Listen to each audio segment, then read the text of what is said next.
The vertical stream was on. What do you mean, dude? That's the one that's important, right? That's the one that's important, right?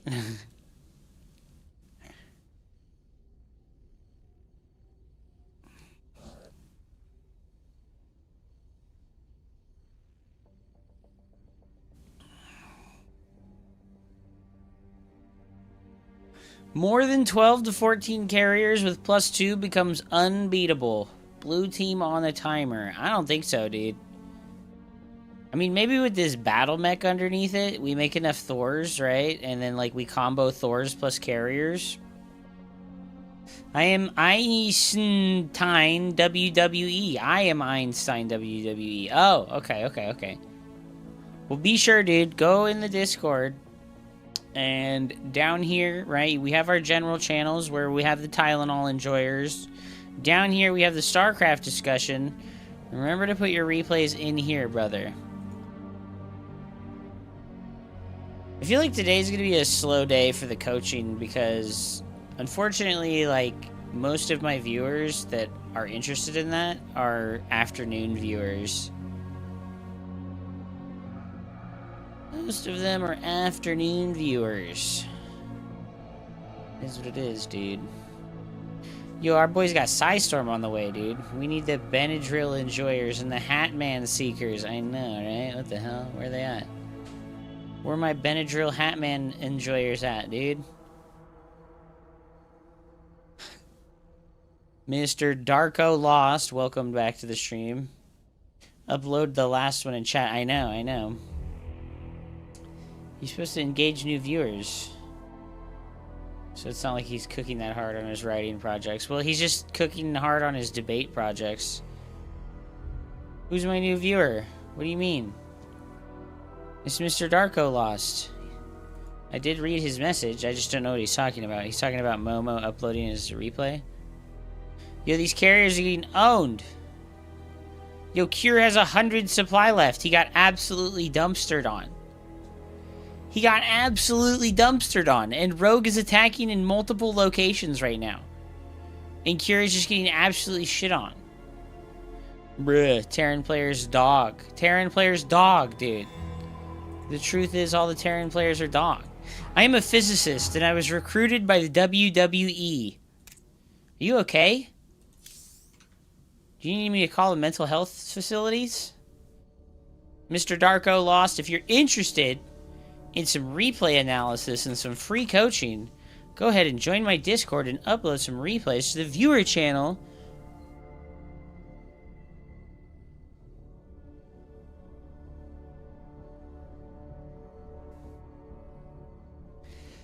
I guess I could give myself some free coaching and watch some of my recent games that I lost. That would probably be a good play. Would probably be a good play. Rogue is dead! No way, dude. He's bad at English. His English has been fine.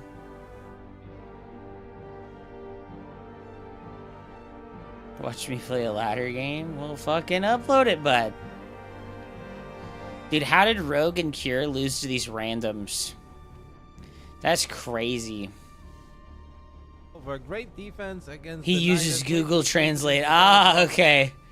That makes it make more sense. I'm gonna hop into it immediately, and then I will run downstairs quickly to. I know he's a Dragon Ball Z enjoyer.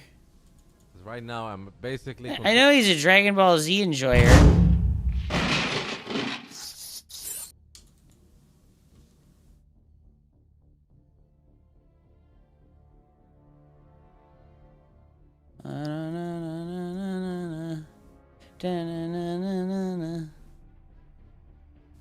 AKA Chad Sayah, dude. Chad Sayah, man. That's me, baby. That's me. Bet you're wondering how I got here and got such a good jawline. Well, I've been whacking myself in the face with hammers for 13 years. Ooh! God damn! Alright, so I'm gonna go ahead and start the day off with a couple of... Oh, I need to make this public instead of unlisted. Oopsies. How do I do that? Customization. Details? Oh, there we go. Public. Done. Save. So anyways.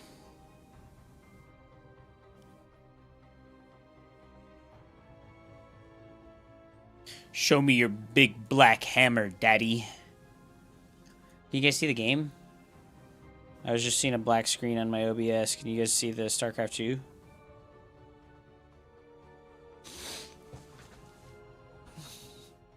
No? What the heck? Why is it doing this?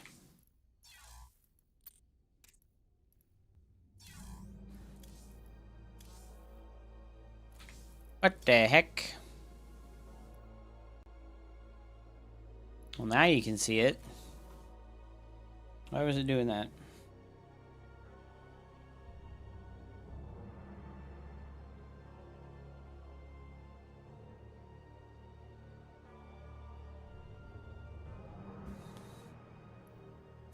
Alright, we're going to play a couple of games to start off.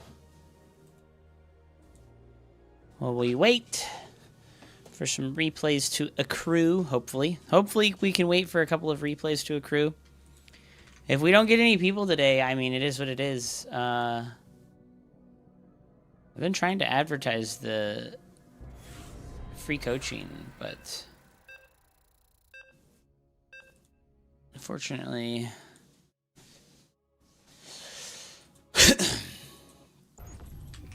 Yeah, it seems like most of the people who are watching don't actually play that much. Maybe I should, like, give people missions. I should be like, okay, you have a mission. I have 3 late plays. Can I send? You can send 2. I'm gonna put a limit of 2.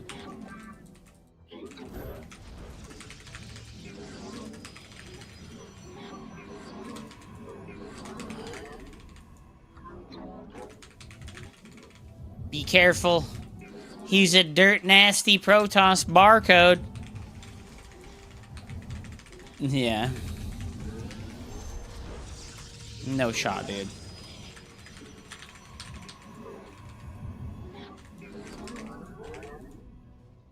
You have not enough minerals.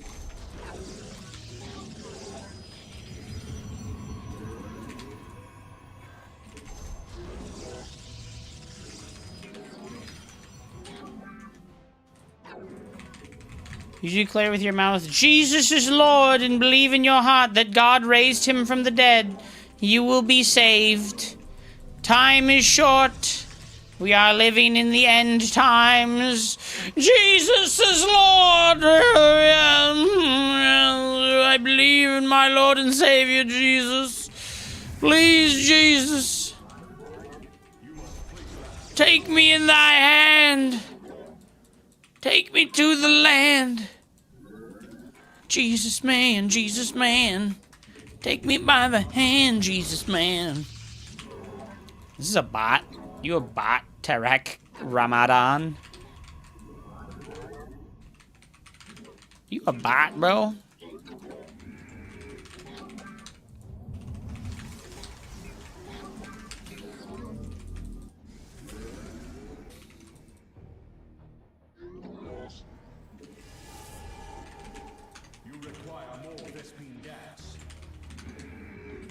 No.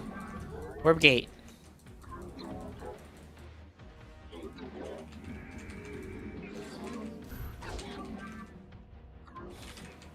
What's he doing?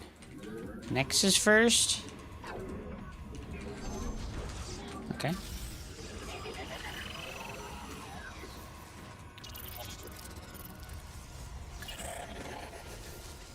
Ah!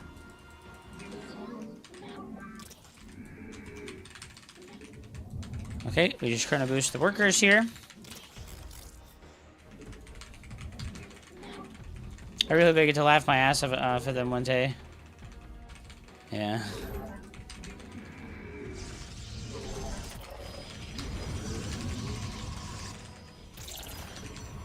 I'm gonna go ahead and get the probe on the ramp. Because we don't know if he went adepts or not.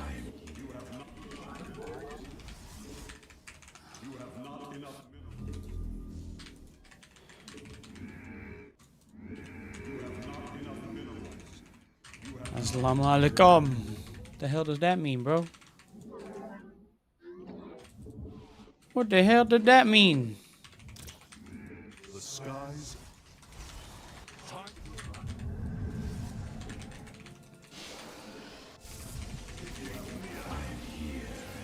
Alright, he has the same amount of gateway units as me. So I don't think we're looking at proxy DT shrine or anything. And I'm gonna just go take my third base right now. And I'm gonna go scout again.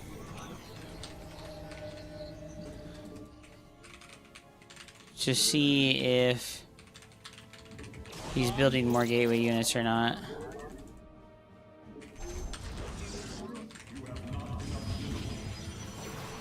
I am eager to strike. For honor. Okay. 3 and 3, more warpins. I am eager to strike. Alright, council getting boosted. Oh, okay. Third base before me. What a greedy boy. What a greedy boy.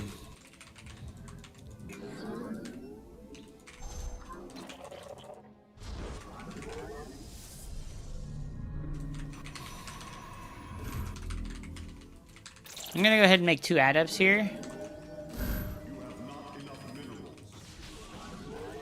The firstborn shall persevere. And go for the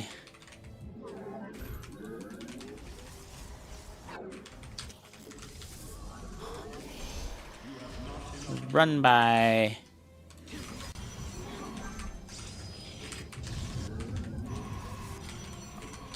Give us your command.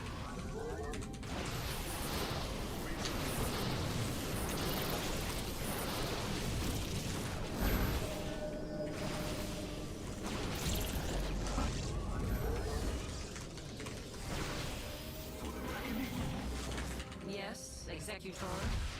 Faith before fear. It shall be done. Let none deter us. Najakar, Mina. Where shall we march? Hordes alive. Forward.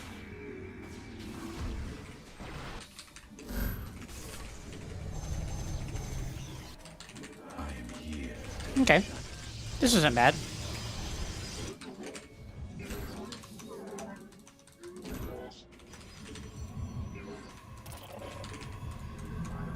Got my robo on the way, did a little bit of damage to him. The skies.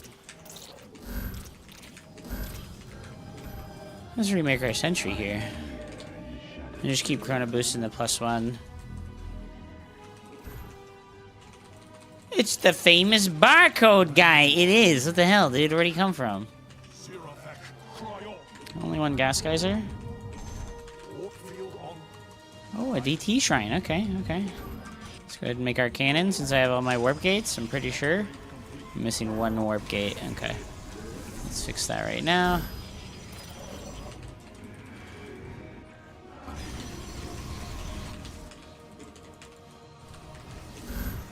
Alright, because he's invested in the DT shrine, he should have quite a bit less than I do on the unit count.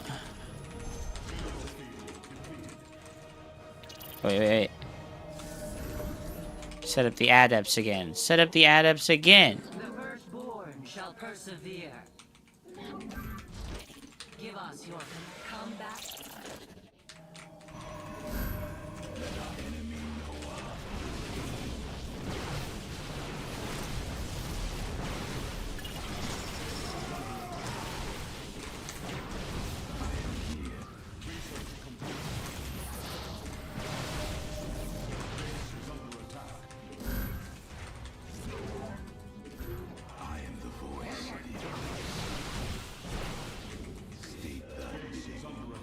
Shit.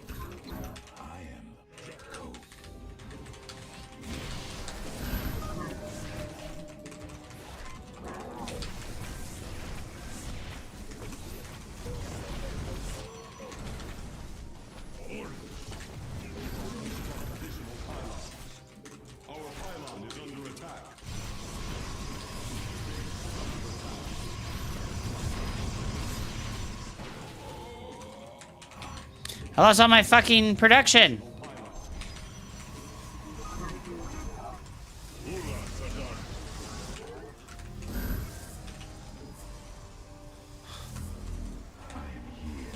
That's annoying. Okay, we have the adepts. Let's move forward again.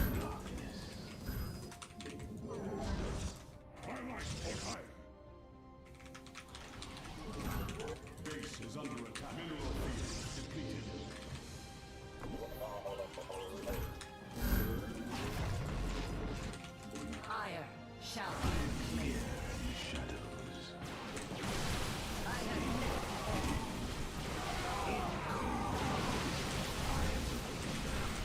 Dude, he got it again.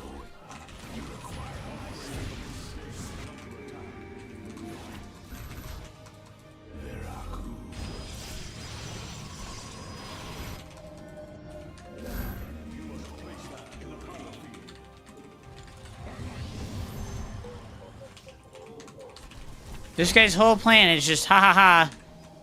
I make fucking DT.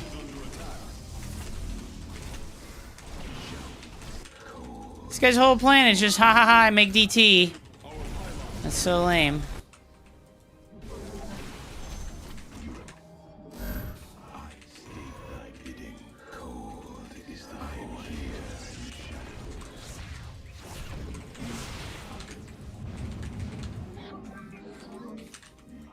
Did we kill it? I think we killed it. We did.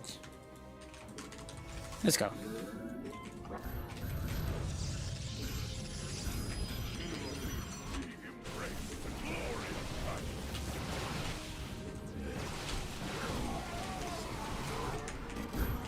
Dude, he just only wants to snipe my observers. What a fucking loser.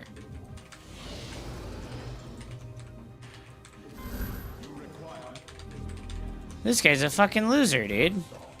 His whole strategy is, ha ha ha, I snipe the fucking observer.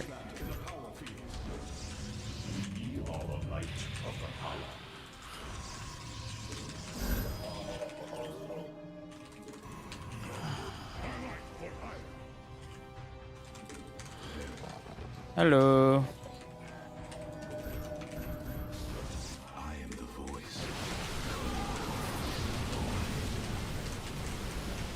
Bro.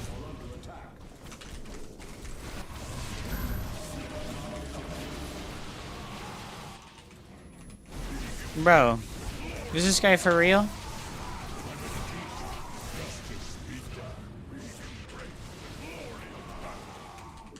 Is this guy for real?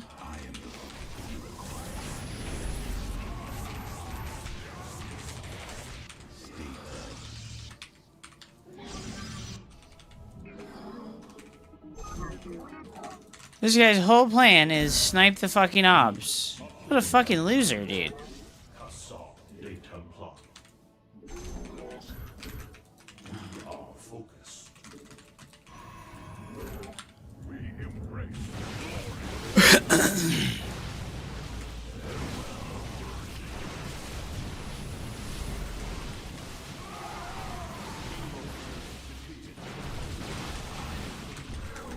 Oh my god.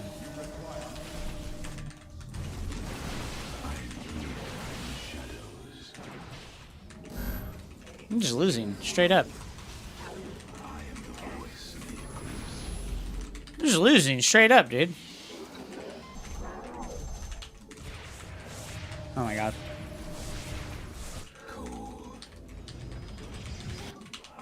This guy sucks.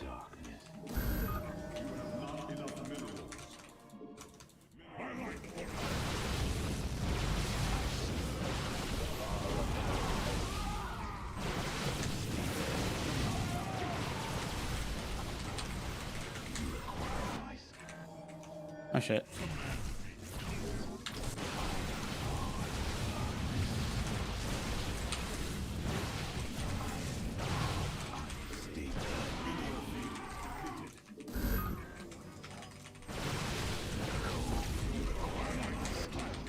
Oh my god.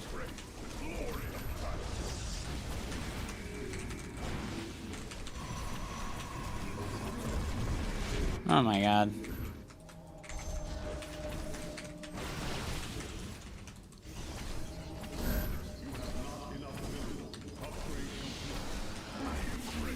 Oh my god, really?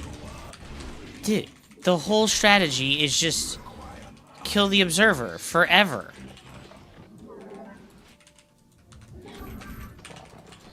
The whole strategy is just kill the observer. What a genius. What a truly fucking intelligent individual.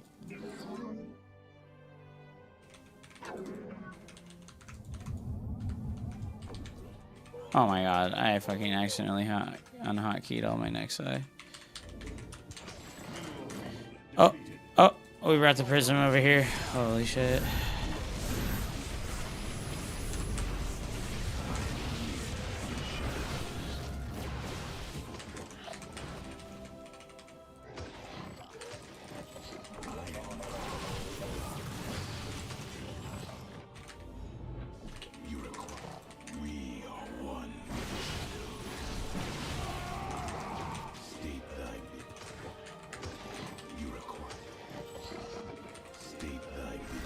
Oh.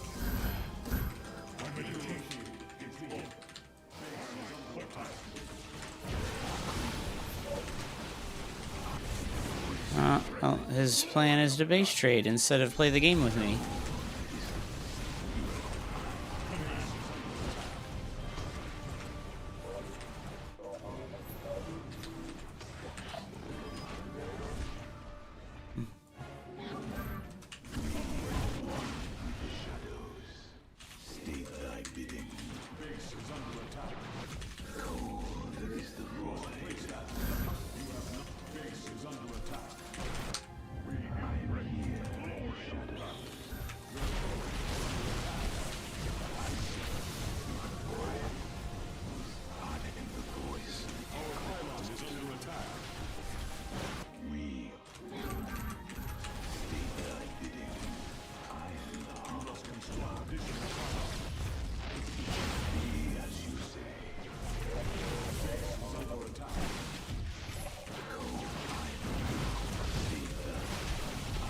This guy sucks, dude.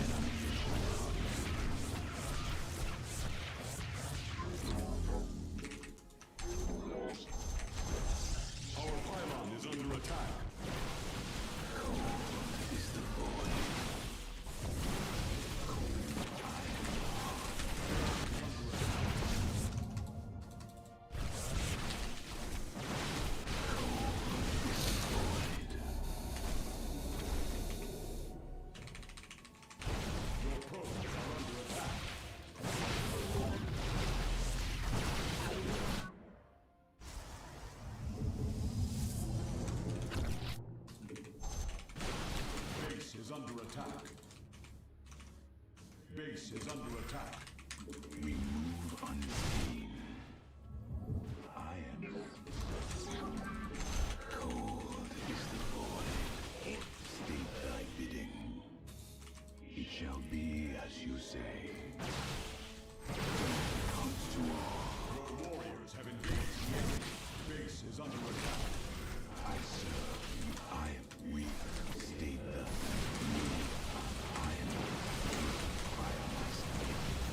Really? Still trying to fucking kill my observers?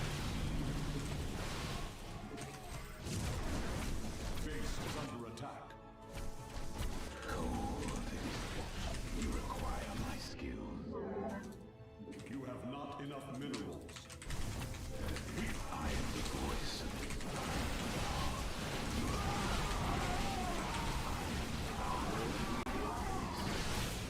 It shall be as you say. Order base is under attack. I serve for now. Fuck.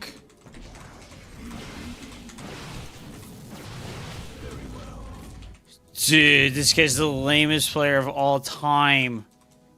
You require. We stand as cold is the void. I need to, like, get to my fucking cannons over here. They're, like, my only hope. State thy bidding.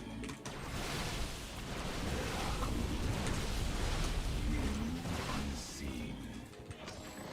I am the voice of the place. I am the heart of the place. Very wise. Reckoning.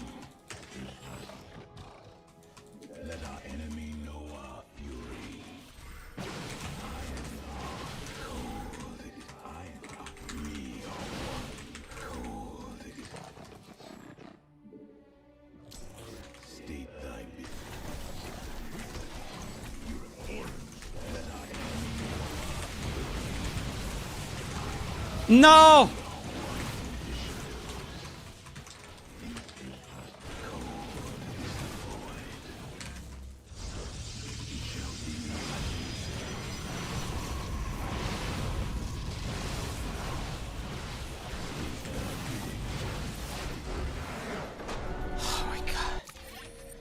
Dude, this fucking guy is the most annoying piece of shit of all time. What's the box on the screen? Use your eyes. It's the thing that shows you the chat. Oh my god, that was the most obnoxious player of all time, dude. Just snipe the observer a million times in a row, dude. You're just the worst kind of fucking player of all time. Our upgrade. Jesus Christ. Mineral field. Jesus, Doja! What's up, Doja? It's good to see you, bro. Hope you've been well. Oh my god, this guy's so fucking obnoxious. Just snipe the observer infinitely, dude. Just snipe the observer infinitely, dude. Fuck it.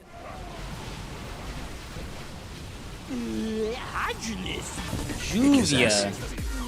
How do you turn it off? You don't. It's part of the stream so that you can see the chat. It's part of the screen so you can see the chat of the other platforms. Because I stream on YouTube and on Kick, so there's chat from other platforms. You're just gonna have to live with it, buddy. Capitalism wins again. Oh, shit.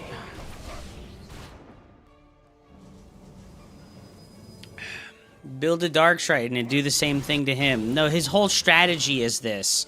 You can't beat people whose entire strategy is one tactic by doing their one strategy tactic. Isn't replays thanks in advance? Of course, we will check out some replays. Doja, if you'd like me to watch one of your replays, let me know, dude. Oh my god, dude. Why is this guy so annoying? Jesus Christ, dude. I suck now, though. No worries, bro. Me too, as showcased by this goober-ass game, dude. But no, there's not a way to turn off the chat box. I can make it more transparent so that it's less visible.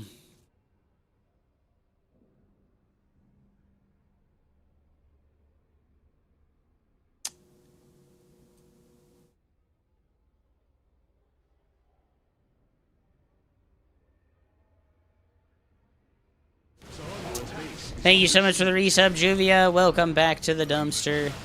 You know, I think he had a better army than me the whole fucking time, too. Like, I don't know why he was, like, so reluctant to try and actually fight. I guess this is a fight. We're playing a mini-game inside of the game.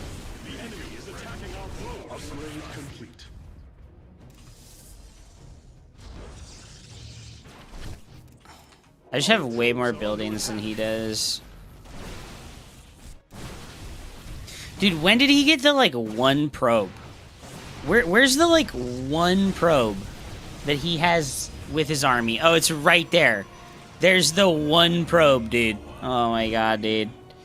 Oh, and there's one more right there, dude. No! What up, Enrique Mao? Welcome back to the stream. How are you today? Like I said, guys, if you're interested in the free coaching, please join the Discord. Please go to the viewer channel and drop some replays in that bitch. Gosh, how fucking close was this, right?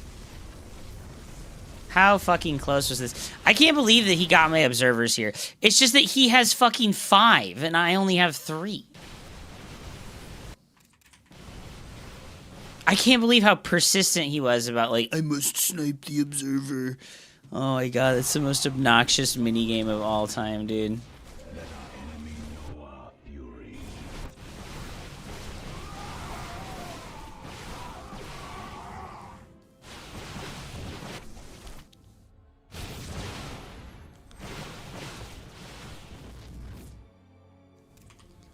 That's so funny that he built the Nexus like right next to me, and now he just has no money left. Now he's got no money left, dude. Thank you. I love you too. Drive safe.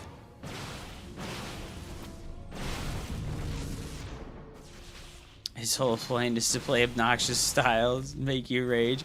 I couldn't believe here too. I like panicked and didn't heal the fucking pylon. I tried to like select the battery and heal the pylon 3 times, and I just misclicked over and over and over again. I was like, wait, no! Ah! Oh my fucking god, dude.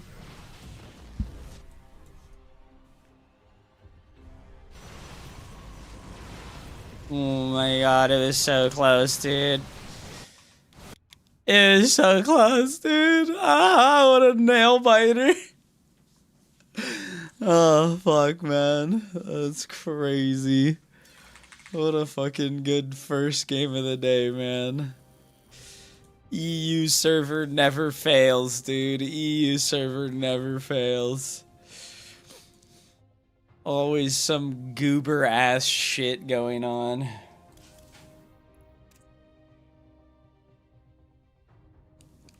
Holy shit, man. I think that would have set a pretty terrible tone for the day if I'd lost that game. That would have set a pretty terrible tone. I don't know. Oh my god, this is the worst game. Ah. Holy shit, dude. Genius levels of play, guys. Genius levels of play. Ladder fan, I don't want you to DM me the replays. I want you to go in my Discord and I want you to put them in the public Discord channel. This channel. I added you in the channel. Doja, you're not in my Discord. Go join my Discord, bro. Be part of the experience. Are we winning, son? You know, we just barely got it. We just barely eked out the win there. We got the elimination victory. Holy shit, that one was fucking tough, dude. That one was fucking tough, dude. I was pretty happy with how I played the early game, actually. I wanna look at like the first like 4 minutes, actually, because I feel like this is like one of the few times in my recent memory where I felt like I did a really good job in the early game. I did a Sentry Stalker opener, but I was reactive and adaptive to what my opponent was doing, and usually I'm like really rigid and stiff when I'm playing PvP specifically. But we went in here for the scout, and I noticed that his warp gate was late, and so I canceled my Stalker and my Nexus faster. Alright. He just canceled his units and made his Nexus, right? And he cut probes. So cutting probes is bad, actually, for him, because like I get the Nexus a little bit later, but now I'm ahead 2 workers for a really long time. And I'm ahead like 1 or 2 workers for almost the rest of the game. And we send the Hallucinate Scout to see the timing of his tech building and how many gateway units he has. So my Halluc gets to his base and I see the timing of his tech building, so I know that it's not weird, it's at the same time as mine. And then my goal is, let's check out how many gateway units that he has, right?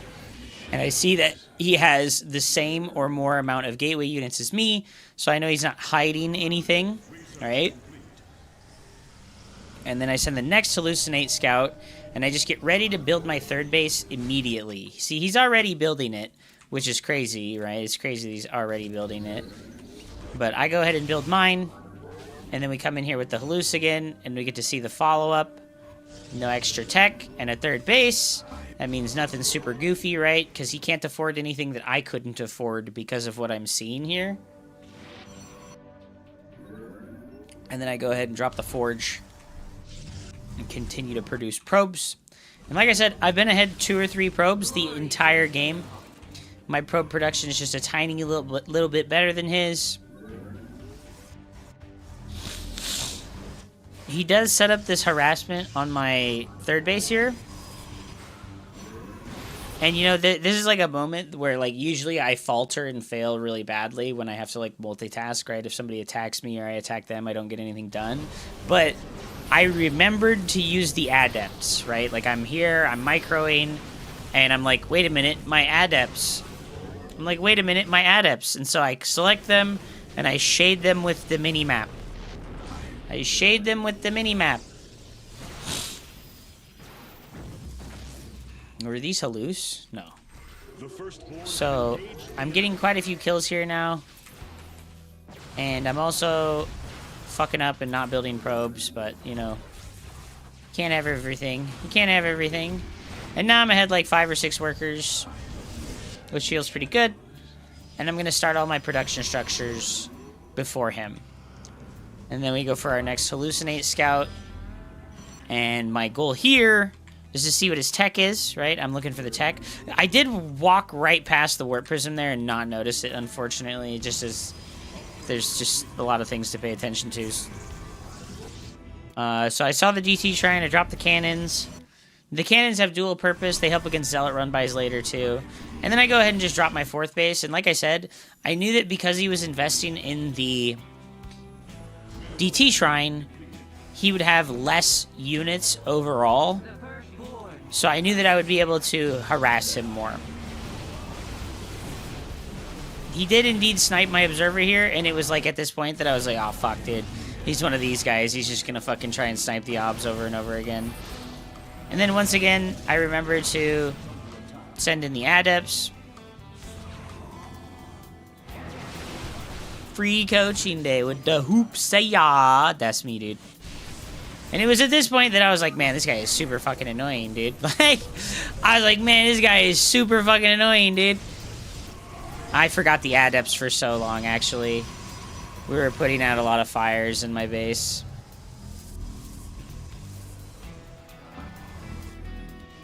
But I double expanded, and he did not. I double expanded, and he did not. And so we send the shades, and we shift queue a bunch of workers there, right? I just shift queued a bunch of workers with the adepts, and my shift queuing was on point. So the adepts are just getting crazy kills, right? Now I've killed 12 plus workers. Nice. Very nice. And you know, he just keeps fucking sniping my observers from that point forward, which made the game insanely difficult to win. That's super annoying. It almost would have been worth it to just make an observer, or make a Stargate and make an Oracle for detection instead of an observer.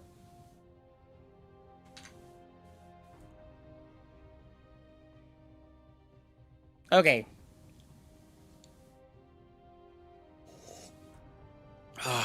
That was good. That was good. That was good. Yo, Erebus, if you have any replays, go put them in my Discord. Rikimau, I know you play with Wootsicle and Milori, dude. Go put some replays in the Discord, brother. So that I can fucking get you some fucking coaching, dude. So that I can get you some coaching, my dude. Get some freaking replays in that bitch. I want to have at least 4 replays before I start, okay? So, I need you. I need you, chat. Jesus! Go put some replays in the Discord, bro. Go put some replays in the Discord, bro. I need you. I need you. I need 4 people. 4 replays. Come on. Come on, come on, come on. Trader Joe, where are you at? Mortac, are you still here, my bro? Last time I asked you about the SCV having 5 extra HP, and you gave me a really helpful answer. Today, I have another question.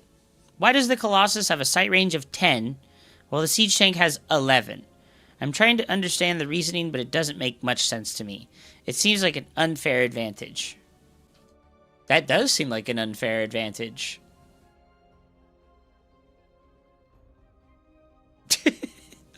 I don't have any answers for you on that one, Mortac.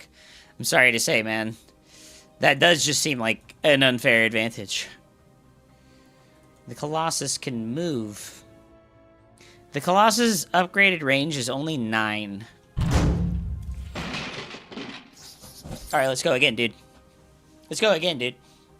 That game was rough. I felt... Rusty. You know what? Coffee, baby. Coffee.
Just playing Terran Advocate over here. That's good, that's good, that's good.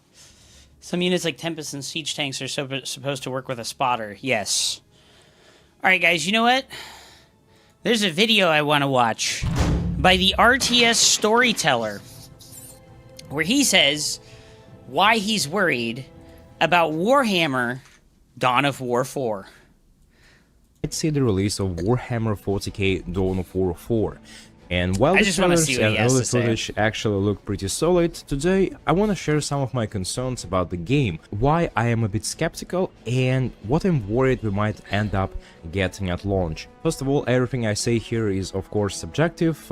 I genuinely hope that I'm gonna be completely Itano. wrong and Welcome that the back. devs will just impress me, but fix some You know, a lot of people had some pretty negative things to say about the most recent trailer, which was the reveal of the Adeptus Mechanicus in the story. And most of it had to do with just like poor animation quality, as well as the Necrons shooting like stormtroopers. You'll I'm gonna see here, talk I'm pretty about sure, do the worry me Necrons, when they it just comes- like, they're like 8 feet away from their target, and they're super highly advanced robot warrior terminators, and they're just like missing future of shots Dawn of War. with their direct fire instant shoot laser beam that goes There are 500,000 three main yards. areas I want to focus on. And let's start with one of the biggest, gameplay. If you've played or followed the Dawn of War series, there is a good chance that you were also traumatized by the third game. And Did you ever? So many people talk so much shit on the third Dawn of War, and I'm gonna be real. I thought it was fucking fine. I don't know why people fucking hated this game so much. I watched it quite a bit, and I played it quite a bit, and people fucking hate it, dude. over the years, Dawn of War has gone through three distinct phases. Three distinct games. I will not dive too deep into each one, but let's just outline what most people agree on and what made each game stand out. The first Dawn of War is often seen as the gold standard of gameplay. It was a true classic with fantastic single-player campaigns, a huge variety of factions and units, and also a strong Dude, he says it had fantastic single-player campaigns. I'm gonna just go against the herd here. Dude, the campaign for Dawn of War 1 was incredibly fucking basic bitch boring mode. Every mission is a eliminate all enemy units and buildings or capture the flag objective. It is actually just super fucking bland. It's not bad, but it's very bland. And people say this like ruby tinted glasses take all the time, like, oh, the Dawn of War campaign was so good. And you know, the Soulstorm campaign was really good. You know, it added that tactical overmap like Total War has, and that really did improve it a lot. And it lets you spawn into missions with a large army of like your elite guard and stuff like that. But still, every map was just a search and destroy, delete all enemy buildings mission map. identity. Even though it But- leans toward RTT with a heavy focus on unit control and abilities, It still had plenty of classic RTS elements. You had full base building, multiple tech tiers, and some meaningful macro decisions. The only real downside was multiplayer balance, but with 9 factions that was probably just inevitable. Most importantly, Dawn of War felt I don't think so, dude. I think they easily could have balanced Dawn of War 1's multiplayer really well.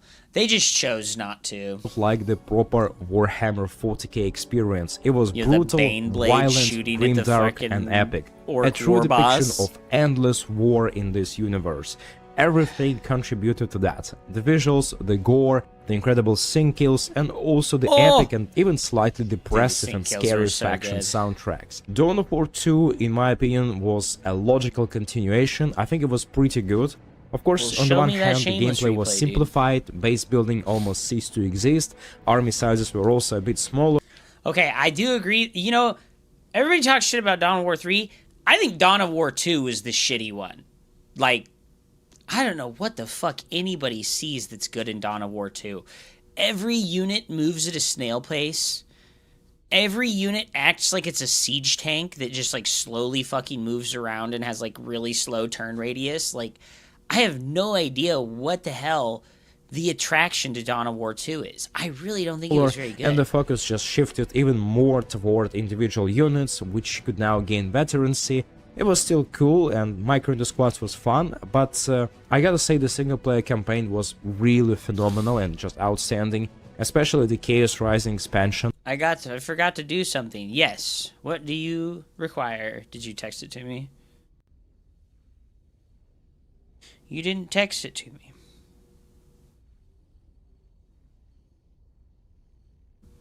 It also leans heavily into RPG elements. You could add some equipment. Okay, one thing that the Dawn of War 2 had, the campaign was way better. The single player for Dawn of War 2 was so good. And all this, like, item inventory management thing, your RPG elements for your character, this was dramatically better. You know, this was, like, so good. And the last stand mode was so poggers, To your dude. forces, you had some last campaign stand mode choices, was it had some insanely great narrative poggers, twists, dude. and that game still retained that signature intensity and grimdark aesthetics. Even if it was considered a bit simpler and maybe like slightly worse than the first game, it was still a very strong entry overall. Then came Dawn of War 3, and it failed on pretty much every front. It felt Okay. even more casual, but without the epic scale, the tone, or even the grimdark atmosphere, to be honest. The gameplay became more boring, and many players just disliked the smaller number of factions, the faster time to kill, and the mobile-like elements and multiplayer. And also, due to the backlash, Okay, you know the what? time to kill... After having watched the animation for these Space Marines here, I'm gonna mute him while we just watch. Just paying attention to these guys shooting. Okay, it looks a little weird. It looks a little weird. just dropped support fairly quickly, and the game essentially became abandonware. That was a bit of a long setup, but now we get to the point. I'm sorry for that. The new 4th installment is supposedly learning from these past mistakes. At least that is what the developers Are they really? saying. I'm gonna be real, dude. I am worried about Dawn of War 4 as well. Not because of anything that he said so far, but because the developers are not very communicative. They're being really secretive, and they're not interacting with their community at all, okay? Playing recently in Archeron, which is a new game that I've been testing out and playing. It's a 3v3, or it's a 3-player team battle royale game made by Bonfire Studios. And having played that game and seeing how the developers interact with the community is like so night and day. Like every Friday, and Archeron is like a big, it's like a very big game, and it's being developed. They have like 100 developers on the team, as many as King Art Games has. And every Friday, they have a Friday night playtest night where the developers get on Discord, and there's like 3 or 4 of the studio's developers on a Discord channel, and they play the game with the community. They fucking play the game with the community, and they talk with the community, and they react to the things that you say, and they treat you like a human with real valuable insight into the thing that they are working on. And King Art Games is not doing that. And that makes me very worried, because they're not talking with their community. They're not being open and transparent about stuff. Their playtests included less than 500 people total. They have 30,000 people in their Discord. And less than 500 people have gotten to play in the alpha playtests for Dawn of War 4. That is criminal, okay?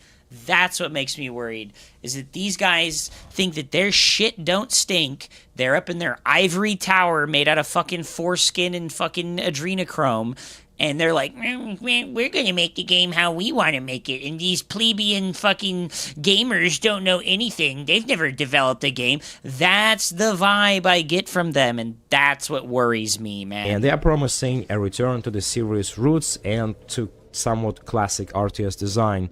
But here is the issue. Dawn of War 4 is not being developed by Relic. Instead, it looks it's really in the hands good, of the German studio King Art, best known for Iron Harvest. If you have never heard about it, Iron Harvest is a very solid RTS Iron with Harvest a cool was setting and really fun, but they actively discouraged any competitive play in this game. They did not include a replay system. Even many years later, there are still not replays in Iron Harvest. They did not include an observer system. They did not include fully customizable hotkeys on the release of the game. That only came a year later. They did not provide a leaderboard for multiplayer. They did not provide a map editor so that you could make and build your own maps. These are like absolutely fundamentally core things to an RTS game, and letting an RTS game's community flourish and grow long term past the expiration date of the single player content. strong single-player campaigns. But it had one major issue. I played it at launch and came back to it multiple times over about a year, and there was one huge problem with the gameplay. It was a beautiful game, of course, but it was really just painfully slow, with clunky controls and weak responsiveness. Gameplay was They did this thing where they have built-in delay. Like, Brood War 20 years ago, right? In like 1999, Brood War had built-in delay. And they put more built-in milliseconds of delay on commands and orders in Iron Harvest than Brood War had 30 years ago or whatever. It just felt like Company of Heroes on Zoloft. Everything was just sluggish, almost like you're fighting a jelly, and all of that, the poor control, a long time to kill, and just sluggish combat really undermined a lot of the game's strengths. It was really boring to play multiplayer, unfortunately. Long time to kill, like, really was super bad. Like, so infantry units in this game died insanely quickly. But when infantry versus infantry fights were happening, if you weren't at, like, the perfect range, like, if you had a machine gun infantry unit and it was just, like, slightly out of its, like, optimal range, it would do no damage. Absolutely none. You know, they would do like 5 to 10% of their normal damage. But then you move one step forward and they're doing their full damage. And it made time to kill really like wonky and weird in this game. And the mechs took insane amounts of time to die. And something that they did that I really hate, this is something I hate in StarCraft 2 as well. They made a hard counter system. So like in StarCraft 2, the best example that we can possibly create is the triangle of the Marauder, the Roach, and the Stalker, right? The Stalker and the Marauder are dramatically better versus the Roach because they do like 50 to 100% more damage to units with the armored type as a like tag on them. And in Iron Harvest, they took this system to like the 10th degree, where it's like if you don't have a bonus damage type versus your enemy, you are doing very little to no damage, right? Like an infantry squad shooting at a mech, even a light mech, is doing like tickles of damage, and that feels so terrible, you know? You're like, oh no, I didn't produce the specific hard counter to my opponent's army. Well, I guess I'll lose the game. Like, that feels really terrible. So it's okay to have soft counter units. Like, this unit soft counters another unit. It does quite a bit more damage to it. But it's really bad to have hard counters, where it's like a unit absolutely demolishes everything of like a specific type, and then it's completely useless against everything else. That feels really terrible. I really don't like that. And like the entire game of Iron Harvest and Company of Heroes, by the way, is like this as well. Company of Heroes is like this, but it makes sense in Company of Heroes because there's like the like tank versus infantry and anti-tank type like play styles. It doesn't make sense in Iron Harvest. Even though it just has does, cool it feels unit terrible. designs and cool factions. And that's exactly what I don't want to see in Dawn of War 4. What I'm hoping for is the perfect middle ground, the pacing and Yeah. intensity we had Yeah. in the first and maybe the second game. And hopefully they have learned from both Iron Harvest and past mistakes, and Dawn 4 ends up being dynamic and also responsive. I will My say second the Dawn of concern is War factions, 4 and don't factions look fantastic. The tabletop units translate so perfectly into the video game medium that it's like they accidentally made 40K to like fit into video games, you know? That's kind of what it feels Don't like. get me wrong, I love seeing Space Marines, of course, Orcs, Necrons, and even the Adeptus Mechanicus, but this might be an unpopular opinion, but I don't think Necrons as the main antagonist is the most exciting choice. I could be completely wrong here, but it's really hard for me to imagine the Warhammer 40k universe without chaos. At its core, I Yeah, you know, this is something that like is a bit of a struggle, right? Because in Dawn of War 1, the game came out and there was only 4 factions. It was Space Marines, Eldar, Orcs, and Chaos, right? And then they added 5 more factions over the course of all the expansion packs. So, unfortunately, they have to make a hard decision, right? Which factions do we want to put into the base release of the game? And I think they probably just went with, like, the most popular factions, right? Like, Space Marines, Orcs, those are, like, by far the most popular factions. And then Necrons is really popular, okay? Like, I think of all the Alien, the Xenos factions, Necrons is, like, the most popular by quite a bit. And then they were like, oh, we desperately need to put a faction into the game that's never been in a Dawn of War faction. So it's the Adeptus Mechanicus. And I think the Adeptus Mechanicus is really cool, by the way. They look fantastic. think the entire Warhammer 40k lore, especially when it comes to the Imperial I just hope that they have, like, fast turnaround on, okay, guys, so the game came out, right? The game came out. We are going to release the next faction in X amount of months, right? That would be great, right? Like, they release the game a month after the game comes out. They're like, here's our roadmap. And then somewhere on the roadmap is, here's the next faction. We need to see that. Like, within a month of the game coming out, we need a roadmap that says, here's the next faction at this later time. Even if it's like a year later. Even if it's like 8 to 12 months later, dude. Like, that would be fucking amazing, right? That would be amazing. of Man.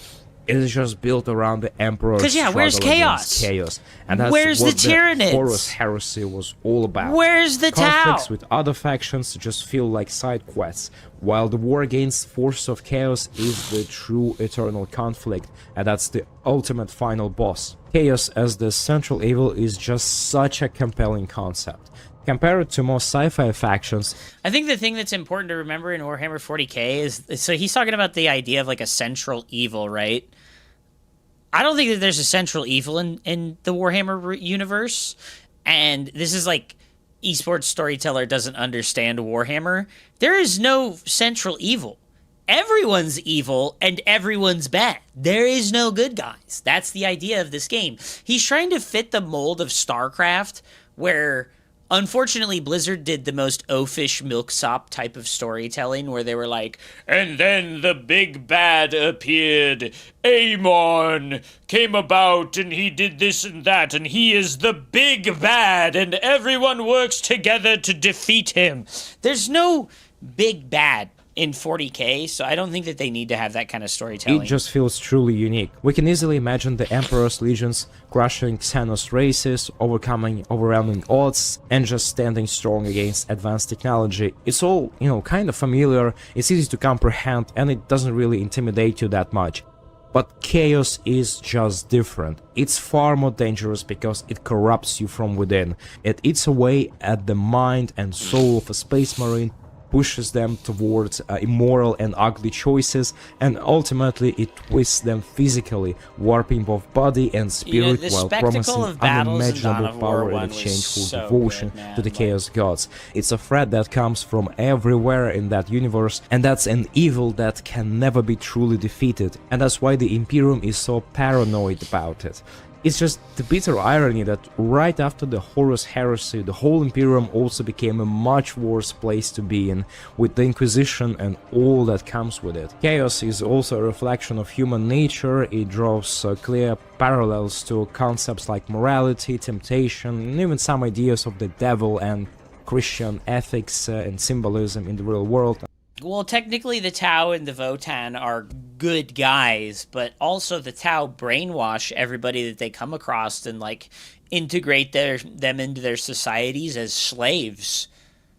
And also they chemically castrate anyone that's not up to their standards. So are they the good guys? Did you forget about that stuff? Did you forget about how they, genocide and chemically castrate anyone that doesn't fit within their society appropriately? Are they the good guys? And that's what I find really cool about it. And I think everybody agrees that traitor legions are also cool as hell. They are both freaking ugly, but also bad. Bassett is a heretic. Esports storyteller is a heretic. As to the levels that can only be matched by other space marines, basically, not by any other Xenos races. Using any traitor legion and their new demon powers is just satisfying, but what is even better is crushing those filthy traitors. And even if we ignore the deeper themes, Chaos just had some of the coolest units in the game, both in Dawn of War 1 and Dawn of War 2. They were brutal, grotesque, also powerful. These Chaos Max warriors just mocked everybody on the battlefield. They were fun to play, and it was also satisfying to destroy them. A lot of their voice lines also became memes in the community. Units like Horn Berserks, for example. Alexa. Well, what does it do? Kill! Alexa. Kill! Oh my god. Alexa! Alexa, kill! Kill! I am invincible! I am I'll drink invincible! the blood from their hearts! Awesome. Awesome! Alexa, play rock music. To battle! Blood! Alexa, Blood! stop. For me, the absence of this faction is a big downside, and I'm sure a lot of Warhammer fans feel the same way.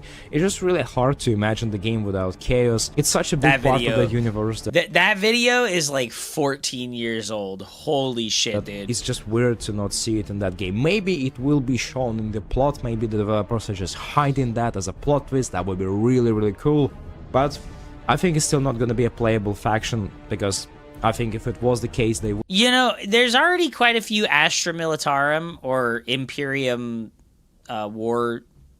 It's called Astra Militarum, right? The Guardsmen.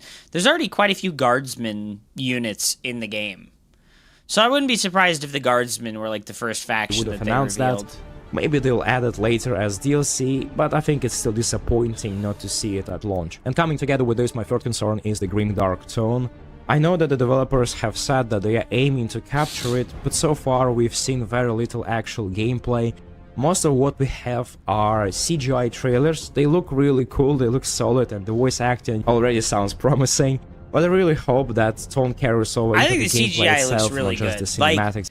For what they've got, I actually think that it looks really good on the CGI. And yeah, he's saying it's not grim dark enough. Like, what do you mean, bro? Like, because it's also pretty important. There is not much more to say about it because we haven't really seen that much of a gameplay, but it's definitely something to keep an eye on. And one thing that is genuinely encouraging to me is their focus on single player. That's really good, and based on Iron Harvest, we know that King Art can deliver strong campaigns, so I think that's a good sign. At the end of the day, I really hope that Dawn of War 4 succeeds, but given the history of major RTS disappointments over the course of the past years, I can't help but feel a bit concerned. So, what do you think, guys? Let me know in the comments. I don't know, dude. I'm not that concerned, dude. Like, I think it's gonna be good, dude. Like, he didn't show off gameplay of Dawn of War 4. Because, like, they have shown quite a bit of gameplay at this point. Like, I don't know, man. It looks really good.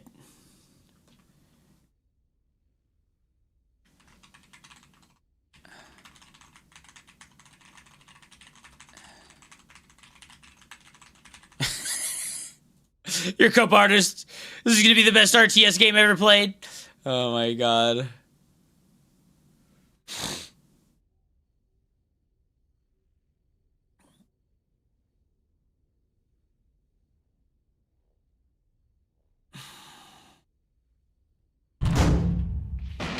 The grimdark future of the 2026. You are financing a pizza for 4 easy payment installations. Oh no, dude. What's up, Hi Pimplar? Hi Pimplar, do you want to do some coaching, my man? Mallory, do you have some replays as well, my dude? Guys, I was waiting for replays to pile up, and I think now is the time. We do indeed have quite a few replays piled up. Momo.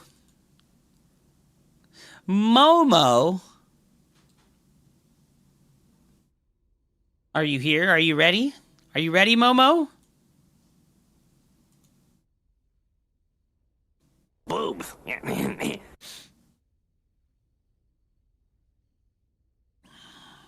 The day I see Klarna as a payment option for Domino's, I will KMS, kiss yourself. Yes, that does sound like a good idea. Give yourself a nice little kiss on the forehead. It's all going to be okay. All right, we have our boy Einstein WWE.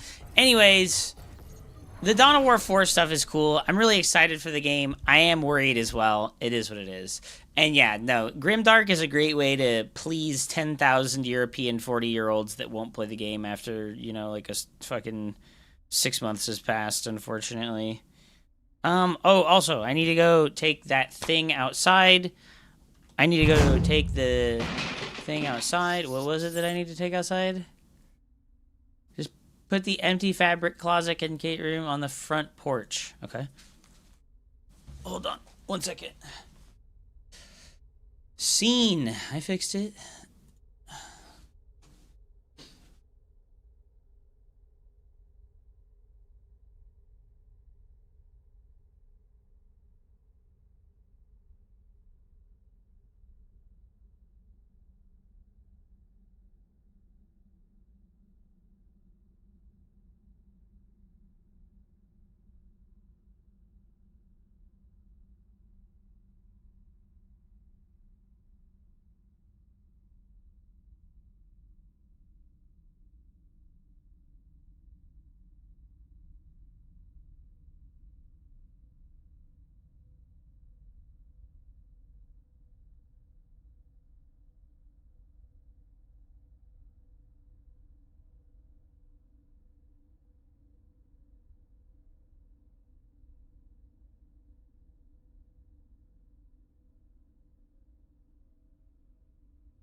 What is scene, Darko? The scene is fine. Calm down.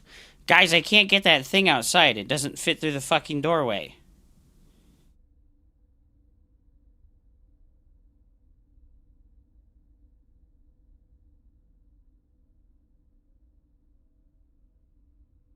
It doesn't fit through the fucking hallway, dude. Alright, Mr. Einstein. Alright, well.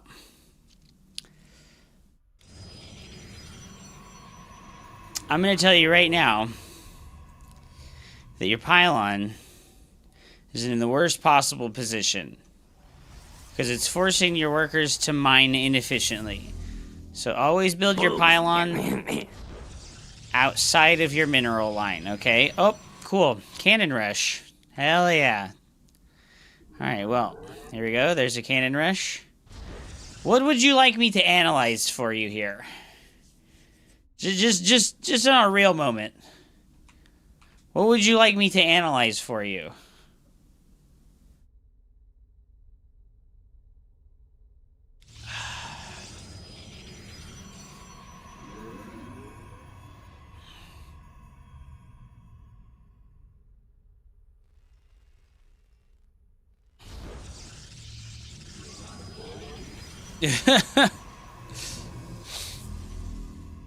Crip sale art French? What? Okay. So now we've made a gateway and his Rax is finished and he's making a marine. Okay. Alright, we've started a cannon in the middle of nowhere that he can surround very easily. Ooh, nice cancel, dude. Oh no, our probe is dead. Alright. Here goes our next probe.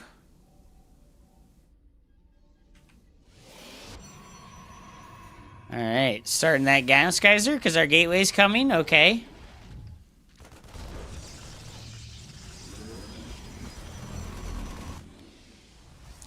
Probe number 2, electric boogaloo, dude. Alright. We're building a zealot to buy time. Okay. I can tell you've done this a lot.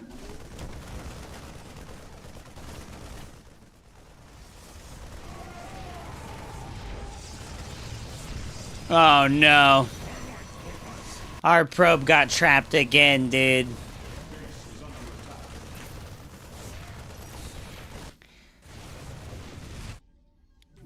Oh no, dude. Our probe got trapped again, man.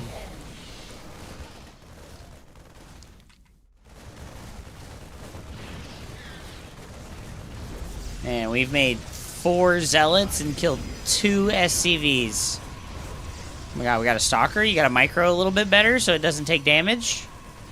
Oh, didn't get the Reaper. Oh no. Okay, okay, cannons incoming.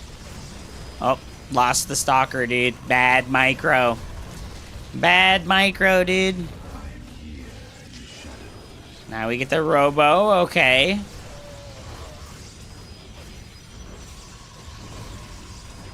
We got a Hellbat, dude.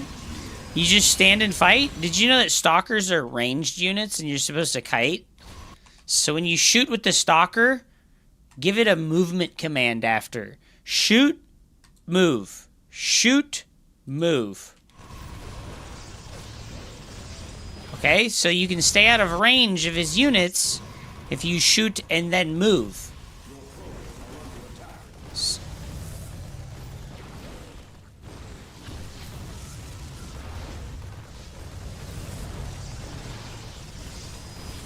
Oh boy. Oh no.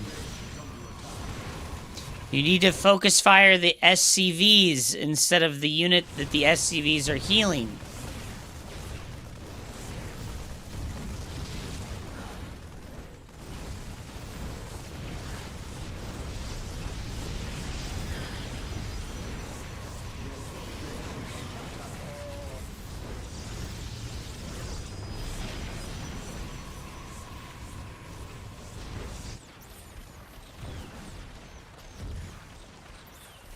Oh my god, the surround!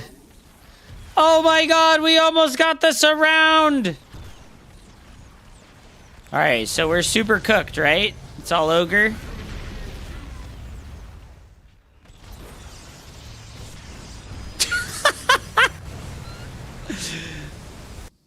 Fils de pute! What the hell does that mean, dude? Alright, so what do you want me to tell you, Momo? What do you want me to tell you?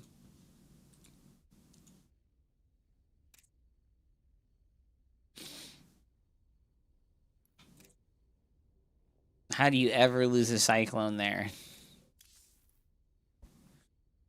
You look like you're doing great to me. Cannon Rush only? Diamond League-ish? You look like you're doing great. Son of a beach!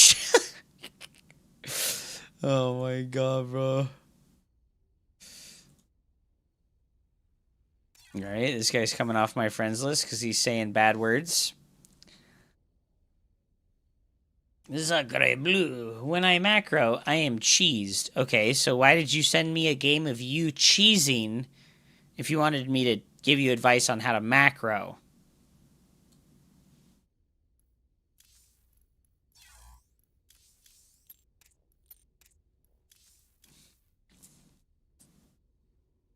He's plat only diamond with cannon rush, can't macro or micro. If he macro, he uses DTs or proxy grub. It's kind of hard to give you advice.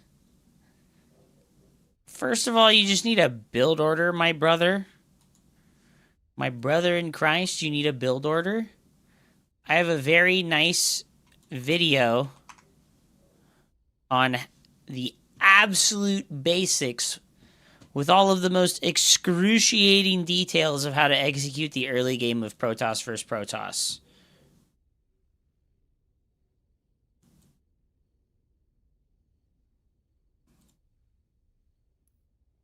All right, I'm gonna go back in this replay, and I'm gonna give you a little bit more. I'm gonna give you a little bit more. I think I have some ideas. Okay, so do we hotkey our probes? We hotkey our Nexus. We hotkey our probe. Okay. You hotkey your other probe. Okay, so this is important. You know how to use hotkeys. Okay? You are ahead of the curve mechanically because you know how to hotkey your probes. When you play macro games, do you hotkey your army units?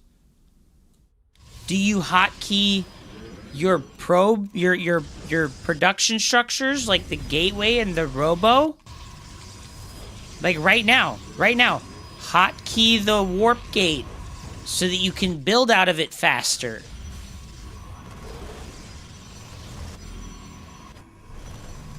Hotkey the cybernetics core so you can build warp gate out of it without having to look at it.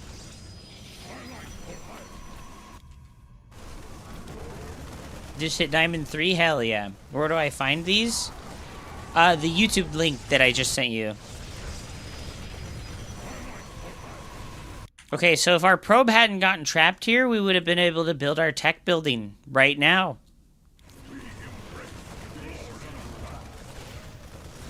Yes, you can indeed hotkey the photon cannons, too.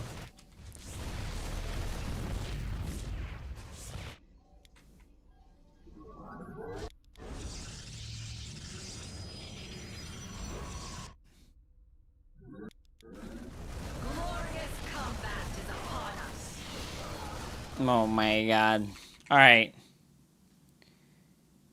I play macro usually. Why did you send me a Cannon Rush game if you macro usually? Alright, Ladder fan. I'm going to do your Taito Citadel game. We've got Protoss versus Random. So when you play Protoss versus Random, unfortunately you don't know what race they are, so you have to wall on the low ground. What up, Zardix? Welcome back to the stream.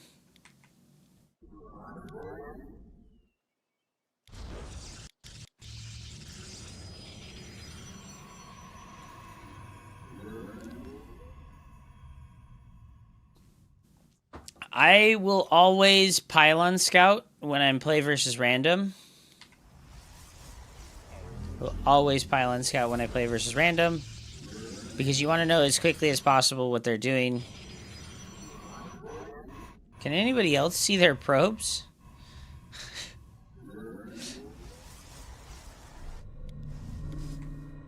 So we come in here, and you're supposed to check and see if he has a hatchery, and if he doesn't have a hatchery, you need to send the extra probe to the natural. Very good.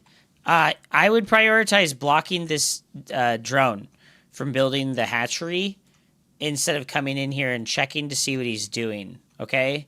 Because if you can block the hatchery with your probe, you already know that he's gone pool first because there's no hatchery. So there's no reason for your probe to go into the main base, okay?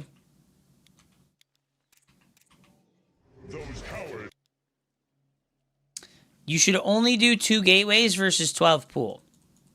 12 pool or 14-14 are the only times when you want to do a double gate opener, okay?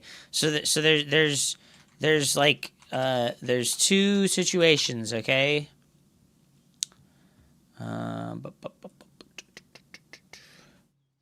So we have 2 situations, okay? I'm going to create a new note here.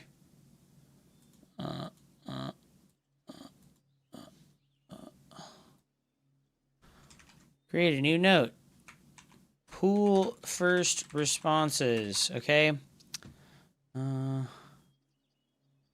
So we have pool first responses. So versus 17 pool or 16 pool, don't react.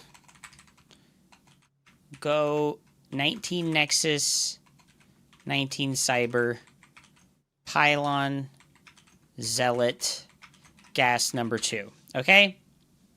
This is reaction number 1 that I'm going to give to you. If they do a 17 pool or a 16 pool, do not react. 19 Nexus, 19 Cyber, Pylon, Zealot, Gas number 2. And then full wall. Okay? You'll be able to get all of this stuff and full wall before they get there with the Zerglings. But on a 15 pool, 14 pool, or a 12 pool, 2 gate before Nexus. 2 gate and Pylon number 2 before Nexus. Okay?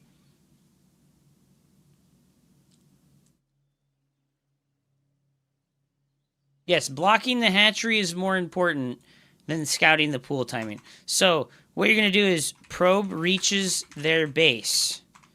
Block the natural until 100, right? Because like, if you check out, like, what's happening here, right? You get here with the probe scout. And you want to block the natural until it would be time to build your Nexus, okay? Because if it was a 12 pool, his lings would be done right now, right? And then the lings would show up in the natural, and your probe scout would be down here, and you could make the decision to build your cyber in the extra gateway because you see all the lings, or make your Nexus, okay? And like I said, pylon scout. Don't do a gateway scout, do a pylon scout. You need to get there earlier to understand all this stuff, because you get here now and you need to check the pool timing, but you're not getting to block the natural because you scouted 20 seconds late. Okay? So you have to scout when you build the pylon so that you can come in here and count the drones and then block the natural, okay?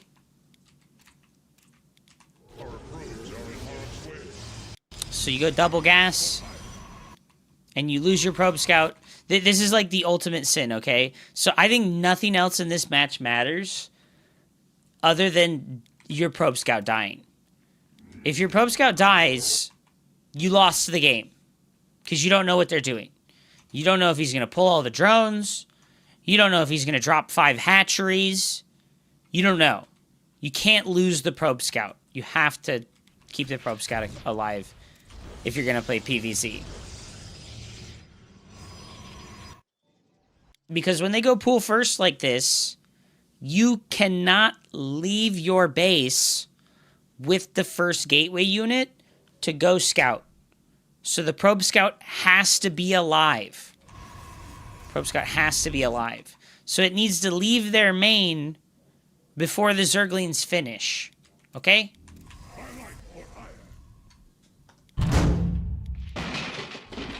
So we drop the Nexus. And I would have only made one Zealot here. So another thing that you can do is you can see how much larva they have when their spawning pool finishes, right? If you pile on Scout, you're going to be here when the spawning pool finishes, like 1 minute. You're going to be here like 15 to 20 seconds faster if you pile on Scout. And you'll be able to see that his larva got used before he made the spawning pool finish. So you know these are drones because the spawning pool hadn't finished yet when he made the eggs. So you know it's drones, and you know he's not going to make 6 Zerglings because he just doesn't have the larva to do that. So you could go for a Nexus first. It doesn't matter what pool timing he did. It matters how many larvae he used. The pool timing here, this stuff, only matters if you're really scared, right? If you're not able to count, if you're not able to do basic 1, 2, 3 counting while you're playing the game, which I will admit is difficult, right? If you can't do basic 1, 2, 3, 4, 5 scouting while you're playing, right? Like if you can't look at his mineral line right now and go 5, 10, 16, right? If you can't do that, you need to have like these responses. You need to have these like perfect responses just like built into your muscle memory so that you don't have to count. Okay?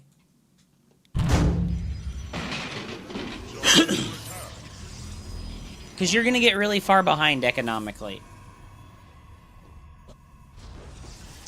You're going to be like 10 workers behind at like 4 minutes. That's how far behind you're going to be. It's like 10 workers at 4 minutes. So you're just in an unwinnable position. Right now, when you have the 2 Zealots and the 2 Adepts, what you can do, right, is because you probe scouted and you saw that he did not have a gas geyser, right? He does not have a gas geyser. He cannot have Zergling speed. So when you finish the second Adept, I always go attack with the 2 Zealots and the 2 Adepts right now, and I go attack the third base, okay? But only if they do not have a gas geyser. If they do like a 14 pool, 14 gas, or they do a 17, 17, right? If they go gas before their expansion, I don't do the pressure.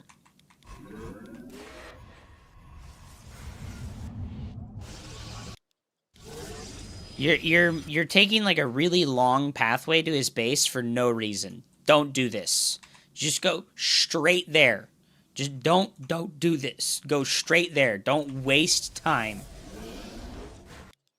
It took you like 30 extra seconds to walk across the map because you took a long route instead of just going straight to his base.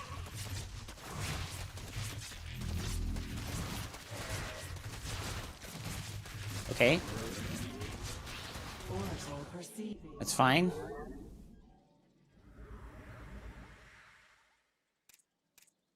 Okay, so here's like a pro gamer secret, okay? Here's a pro gamer secret, okay? This is a pro gamer secret, okay? When you send the Adept Shade right now, there's one thing you should do every time that you use Adept Shade. Build probes. Every time you use Adept Shade, build probes. Right when you cast it. Cast the Adept Shade, build probes. Every time, okay? Pro gamer secret. Queue up more. Queue up more probes. Because you know what's going to happen here? You're going to be microing for quite a while. And you're not going to build probes this whole time. Your probes are going to stop building here. And you're not building probes. And you're missing probe production time. So you killed 5 workers. But you're not building workers. So you're getting behind. So it doesn't matter that you did damage. Because you didn't build probes.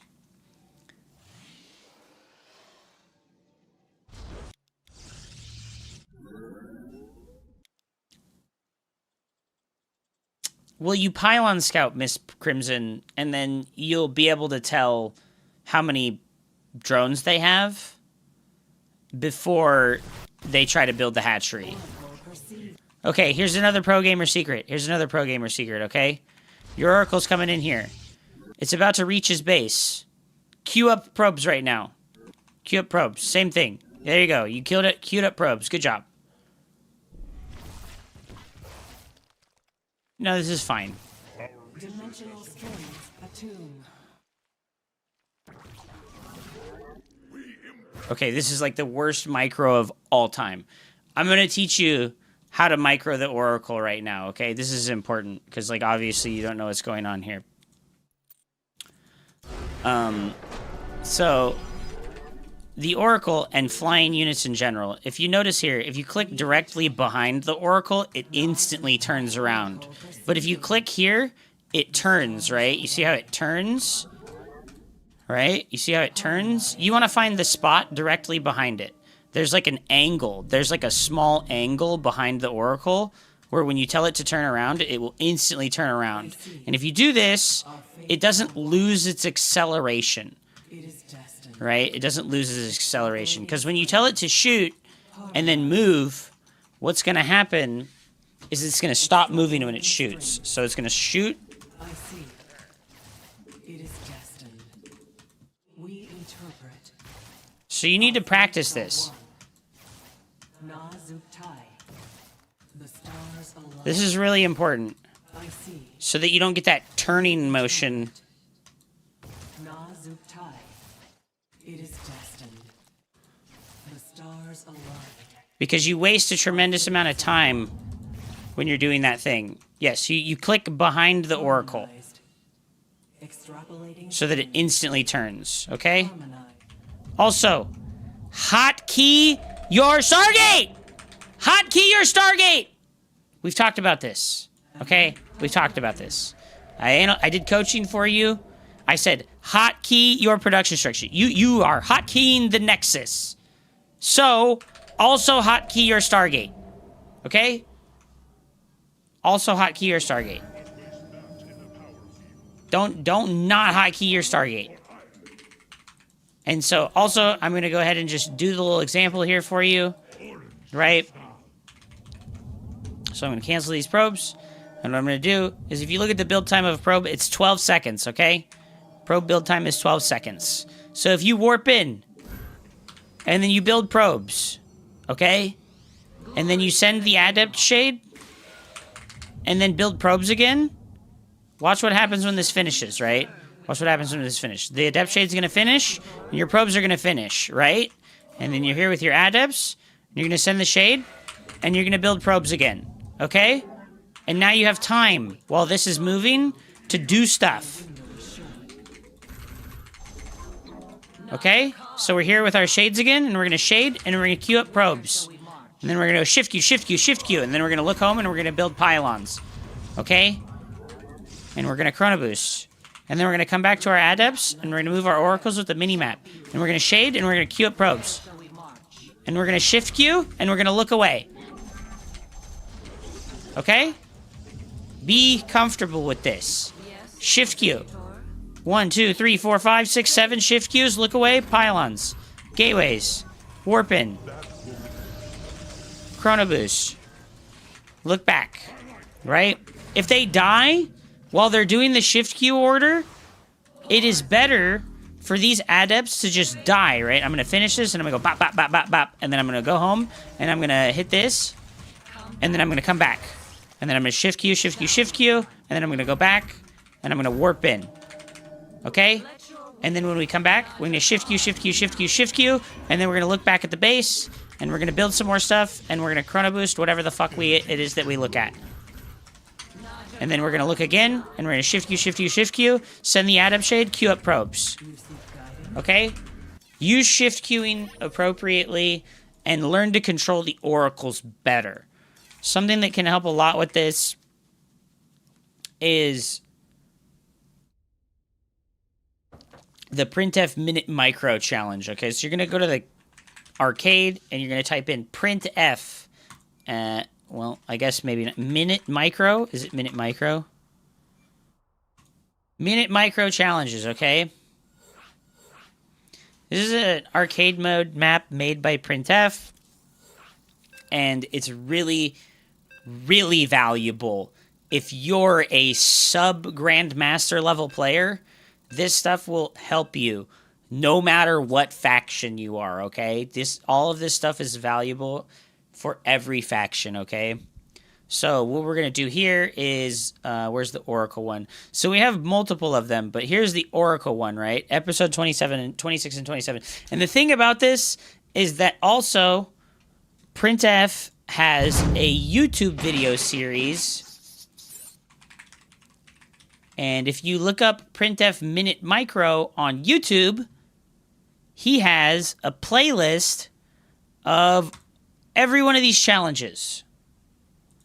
And every one of these YouTube videos is 1 minute long, and it explains to you exactly how to do these things, okay? So if we come to the Oracle, right?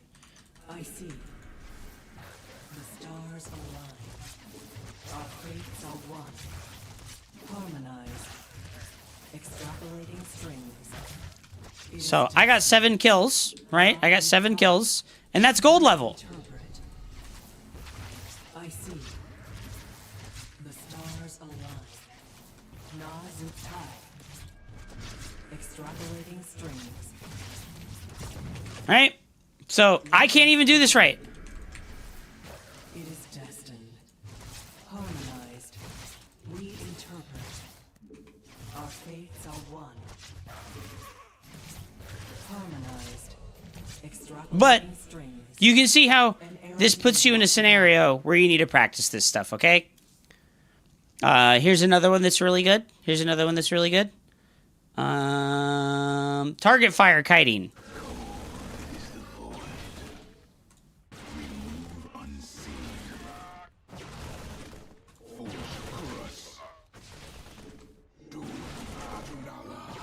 You're just gonna shoot and then move.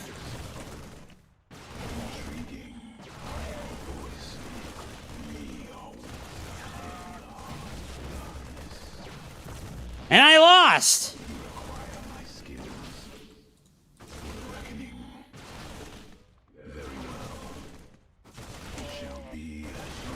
And you have to make sure to shoot at the low HP ones.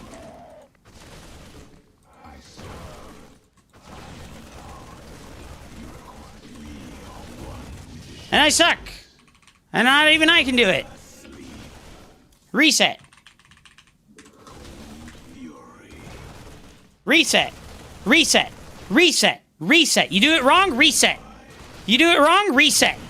Stop fucking giving yourself permission to do poorly.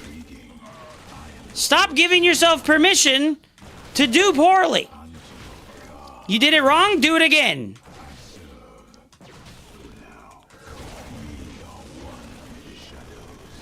You did it wrong? Do it again. Okay? You did it wrong? Do it again. Look at that. I suck.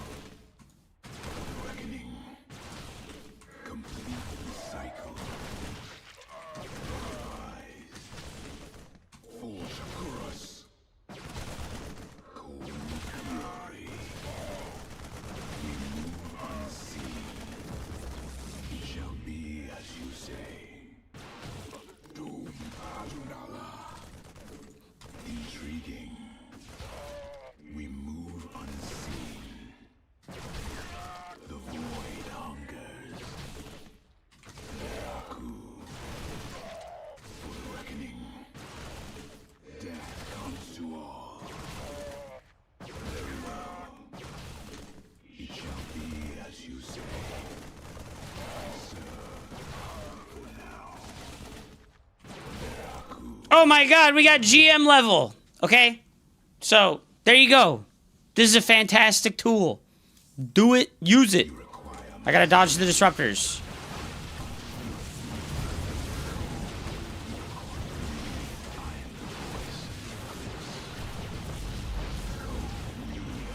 Wow, that one's hard.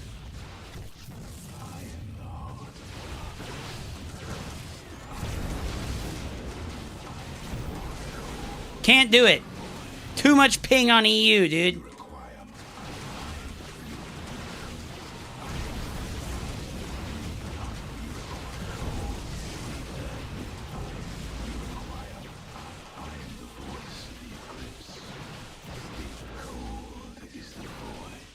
Oh my god, I used multiple micro tactics.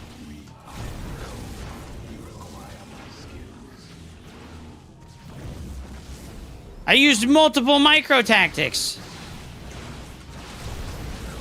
Oh my god.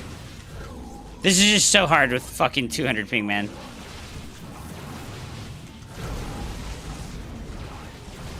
This is so hard with fucking 200 ping, bro. It is what it is.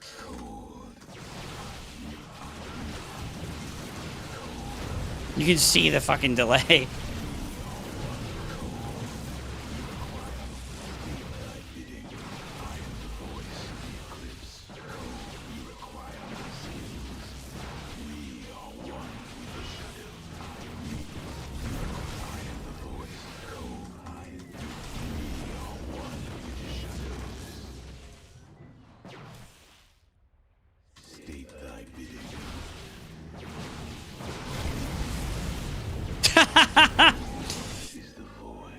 Anyways, these tools are out there and people just like, you know, it's a little bit frustrating.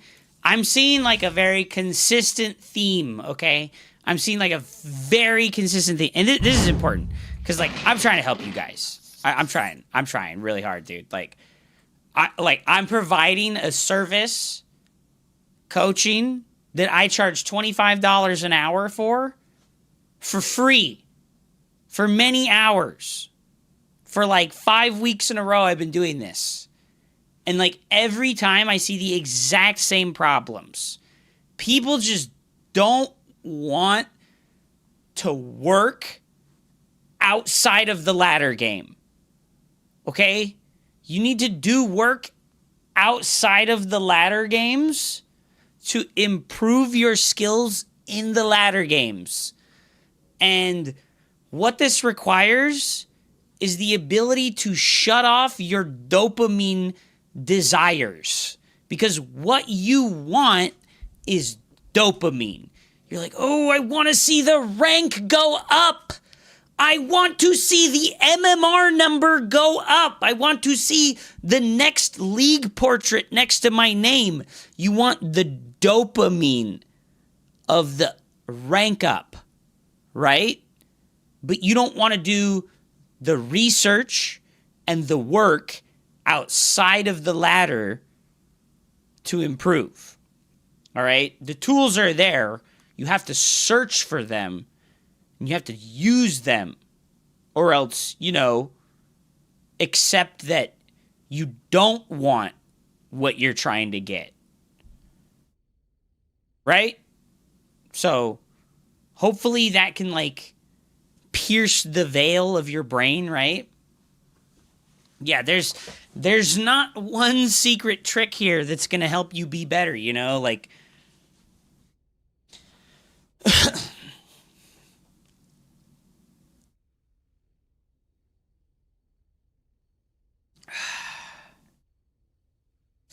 stop gatekeeping us and tell us the one secret trick to grow your cock 3 inches that 9 out of 10 doctors hate. True, dude. True. I will give you the one secret, dude. Coming up, dude. Coming up, dude. No problem. Okay. Let's go next. Let's go next. Coming. But yeah, Ladder Fan, I hope that those things can help you. Just the like 2 different reactions versus the pool first opener and microing the Oracle better, right? So we have like 3 things. Identify which spawning pool timing they did. Micro your Oracle better. And use the pro gamer tactic of building probes before you do micro actions. So, send the Adept Shade, build probes. I'm gonna micro my Oracle. Before you activate the laser beam, build probes. What was my mistake in that replay? You put yourself behind 10 workers by doing an inefficient and unoptimal response to the pool timing that he did. None of the stuff in the back part of that replay matters. And this is what you need to understand, okay? We are running down a hill. We are running down a hill. And you tripped 3 seconds into running down the hill. And then you just rolled down the hill and broke every bone in your body on the way to the bottom. And you right now are asking me, why did the bones in my body break at the bottom of the hill? I rolled all this way and then my ankle bone broke. And it's like, no, you tripped in the first place. You need to focus on the trip at the beginning and not all of the snowball of the trip at the beginning happening later. Steak was putting 2 zealots after seeing the 12 pool. Did you listen? I feel like you didn't listen. Did I waste my breath?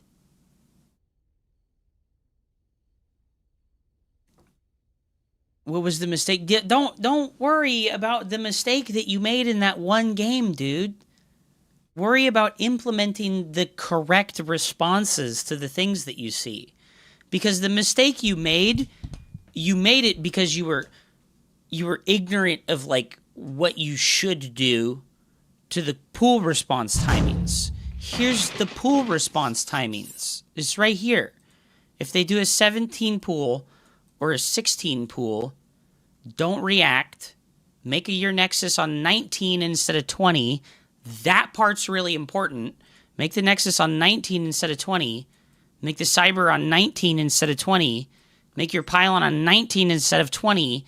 And then make your zealot gas number 2 in full wall and start building probes again, okay? But he did 12 pool. But you didn't pay attention to what he did with the eggs.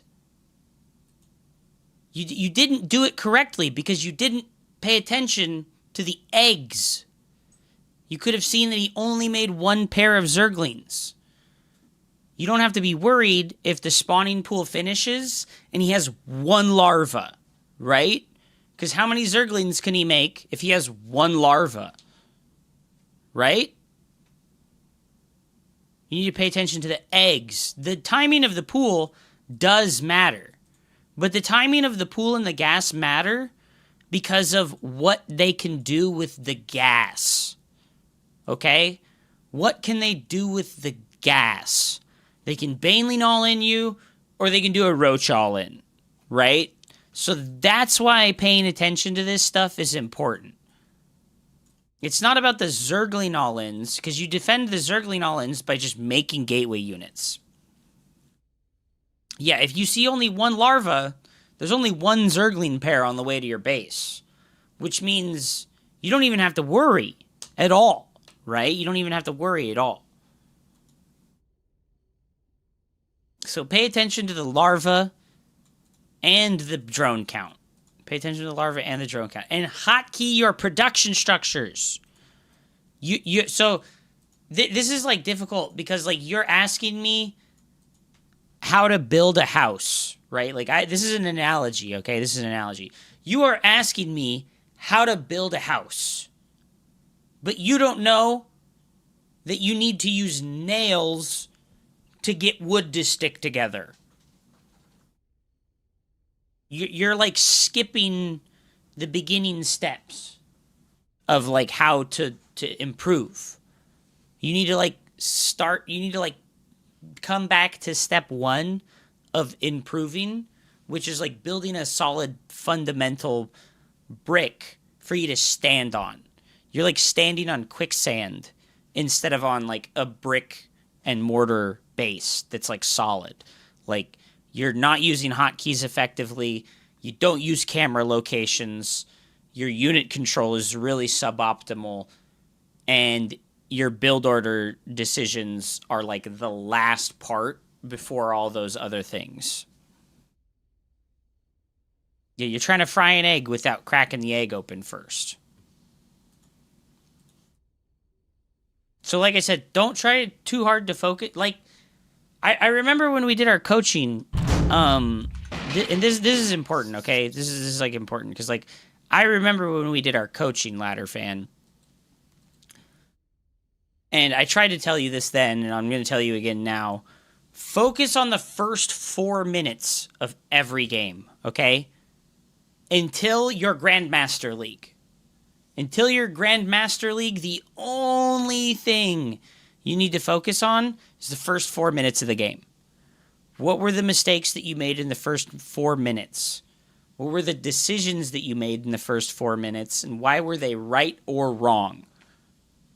Why did you mess up? Like, why was something late? Why was something not there? What did you need to find out, right? The first 4 minutes, okay? That's like, until your Grandmaster League. That's a far away goal to get to. But analyzing just the 4 minutes of every single game, right? That will get you to Grandmaster League. I promise you. If you improve that first chunk of the game, that will get you to Grandmaster League. But you have to be really, like, focused and diligent for many weeks. You need to be, like, many weeks in a row of being really focused and diligent on just this small section of the game. Because when that first 4 minutes are wrong, it's like I said, we're starting a race, and you're, like, tripping 5 seconds into the race. And then you're wondering why you lost the race. It's like, well, you lost the race because you tripped at the very beginning. So you need to, like, not trip at the very beginning, and that's all that matters.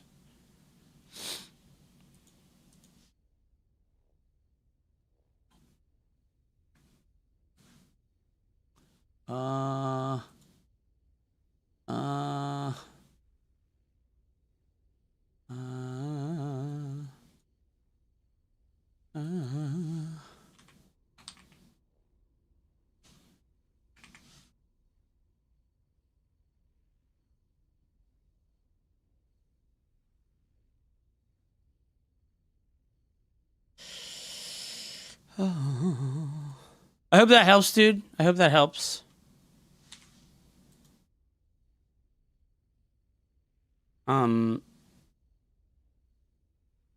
Like I said, everything else will, like, fall into place when that first 4 minutes is better. Okay? All right, let's go E-Gill. Let's go E-Gill. Our boy E-Gill. Are you the Protoss or are you the Zergu?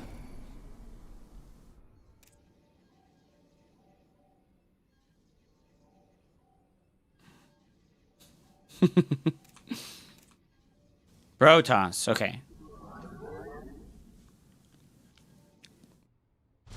Alright, so your pylon is 5 seconds late. And I know, this doesn't seem like a big deal. But this is like I said, okay, see, my bad. This is like I said, you tripped at the beginning of the race, okay? So, your pylon can start at 17 seconds. Right now, you can start your pylon. So make sure your probe is here right now and not 5 seconds late, okay?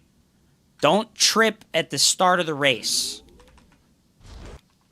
Because your pylon's 5 seconds late, and now your gateway's 5 seconds late, which means that all of your defense versus early pool stuff, all of your defense versus proxy hatch bullshit, weaker. Okay, we see the hatch.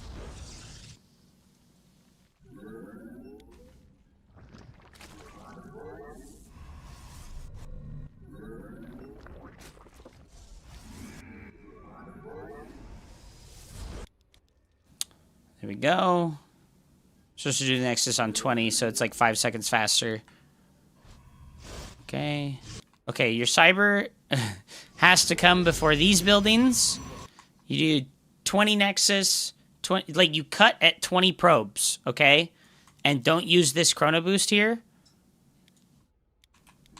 So we cut at 20 probes right now, right? We don't build this guy, and we build the Nexus on 20 supply, and then you build the Cybernetics core on 20 supply, and then you build the gas and the pylon on 20 supply, and then you start building probes again, okay? And then you don't chrono boost again until the second pylon is done, okay? Because if you chrono boost before the second pylon is done, you're gonna supply block.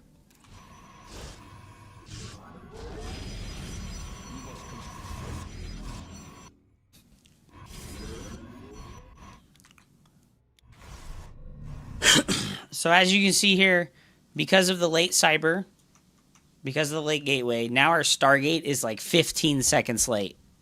Stargate being 15 seconds late, that's pretty rough.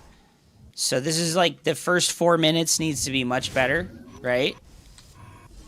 And I know this, like, this sucks. Because, like, this is what people don't want to hear. People don't want to hear that, like, the first 4 minutes is the most important part of the game. But it is. The first 4 minutes is the most important part of the game. And it just is what it is. When you build your first Stargate unit, you make your third pylon, okay? Like, right when you build this. You chrono boost it, and then you build your third pylon. Because you're going to supply block again. You're going to supply block at 46, okay?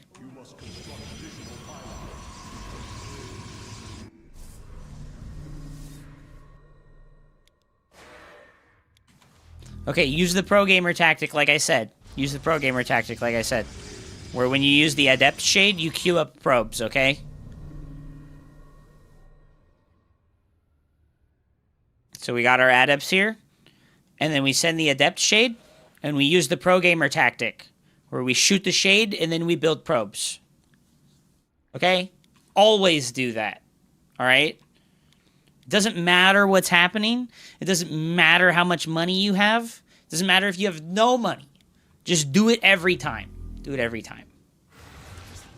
Because we're going to be microing here. And we don't focus on anything but our micro for a really long time. And then we're microing our oracles. And we did queue up more probes. Nice. Alright, third base. Okay, so seeing no drones at the third base, I would be pretty worried that I was getting attacked. But your opponent is a bit of a potato. Yeah, but like I said, seeing no drones at the third base would have made me pull my oracle back home. Like, even like back here when I first, with the adept shades, like right now, there's no drones here, there's no queen. I would have run home with my adepts instead of attacking. Because I would know right now that, like, units are on... Like, there's two options. He's supply blocked, number one. You can assume he's an idiot and that he's supply blocked. Or, number two, he's building a bunch of Zerglings, okay? That's, like, the two options that can come up from you scouting at this point in time and seeing that there's no drones, right? Also, you saw a bunch of Zerglings pop out. I would just send my Oracle home so that I can protect my third base. Because losing your third base like this is sort of a death sentence. This is sort of a death sentence. We meet our fate.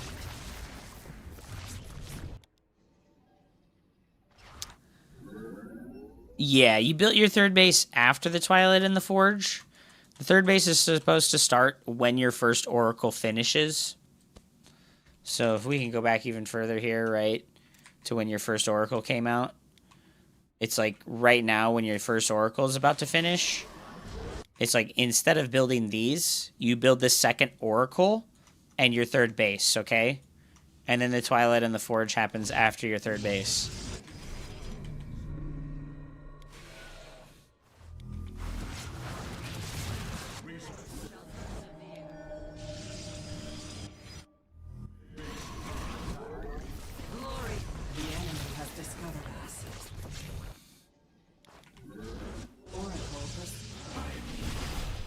There's a nice tactic that I like to use against Zerg players that I know. I mean, like, you can just assume when you're in, like, Diamond League that, like, every Zerg player that you play against is going to randomly make 20 Zerglings, okay?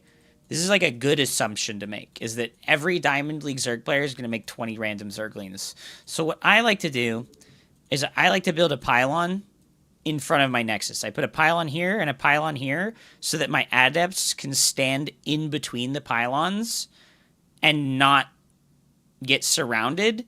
And also, it completely walls off one side of the Nexus. Okay?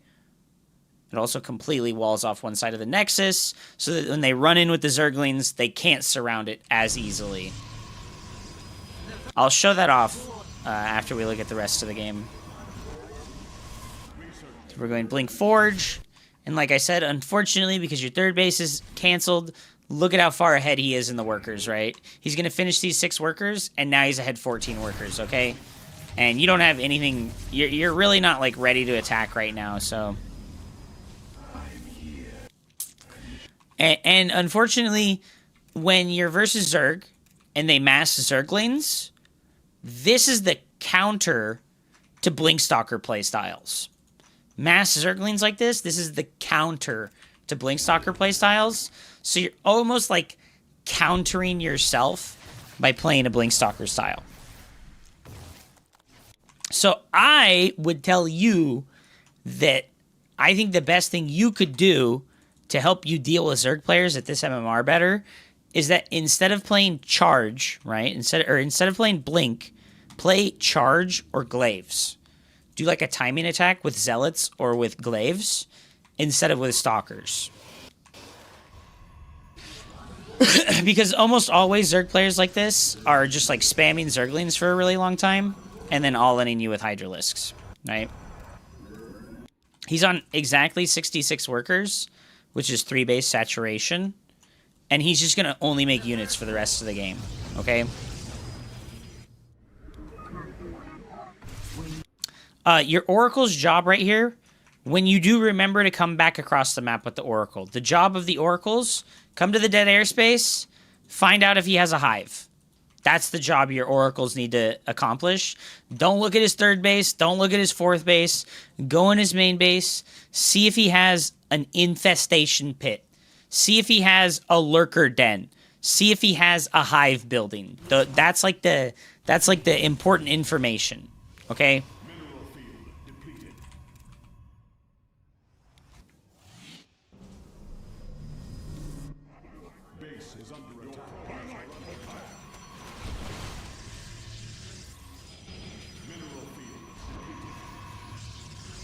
Also, Ladder Fan, I know that you submitted 2 replays, but this is the free coaching day, so I try to do 1 replay from everybody before I go back and check any other ones. So if you're still here in like an hour or 2, then we can go over your extra replay.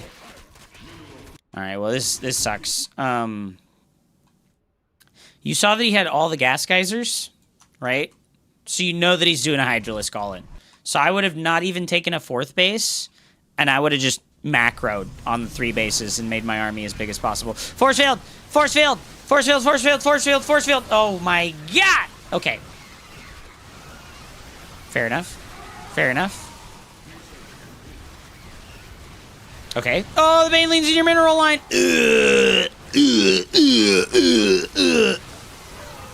Oh, we finally have a storm and all of our Templars die. No! No! Ay, ay, ay.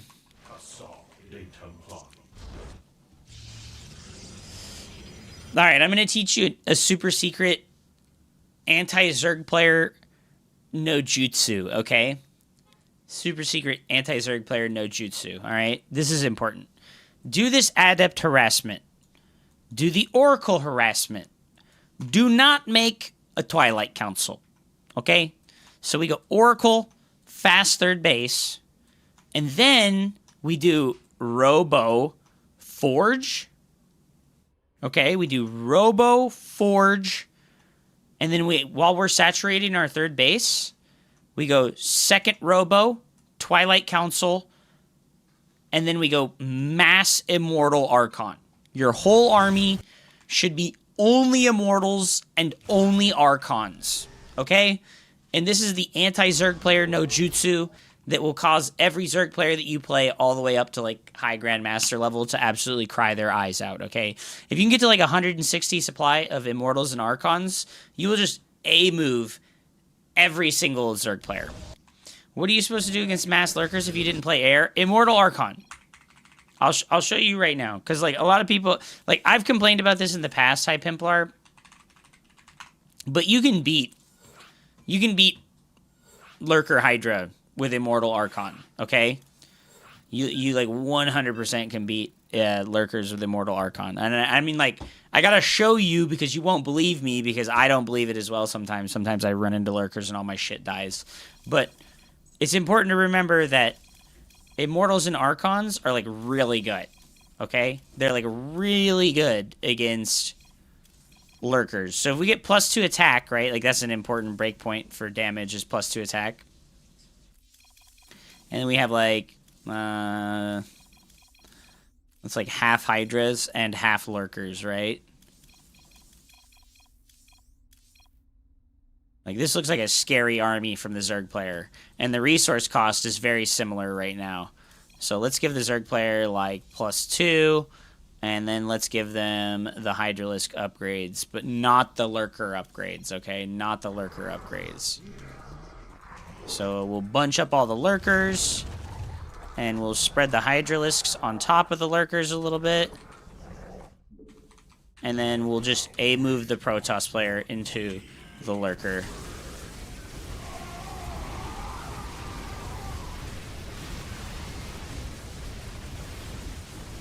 Oh, I forgot to give him detection. I forgot to give him detection. I was like, man, why isn't he killing the Lurkers?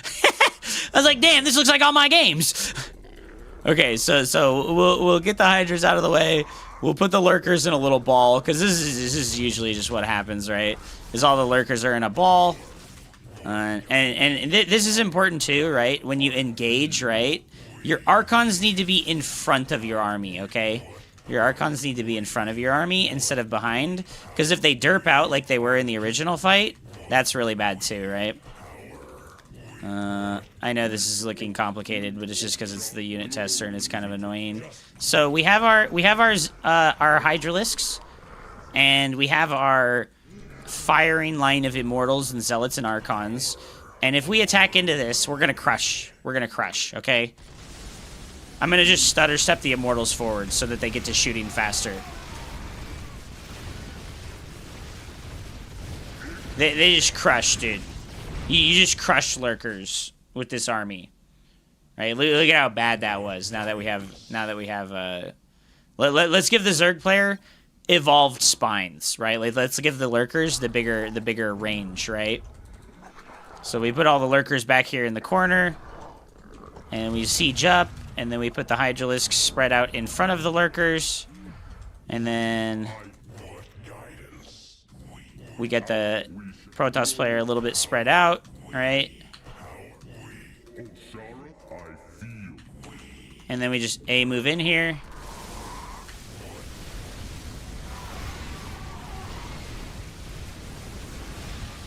Still just as bad, right? Still just as bad. A little bit worse because of the range upgrade, but still just as bad, right?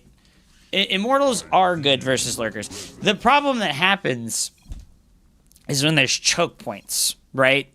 The problem that happens is when there's choke points. So if we have our Protoss army here, and we're trying to, like, come up the hill, if we're Protoss and we're like, oh yeah, dude, let me do the dumbest thing possible and, like, come up the hill into a choke point, right? Like, we're like, yeah, fucking A-move. Yeah, get up there. See, that's when we lose, right? That's when we lose. So if you lose with this army, it's because you fought into a choke point, right?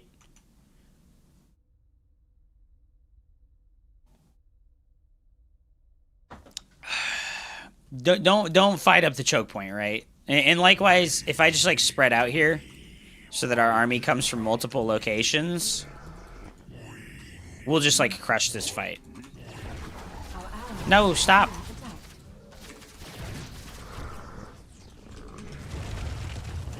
Like, even with the lost units, Even with the lost units, I think we'll still win.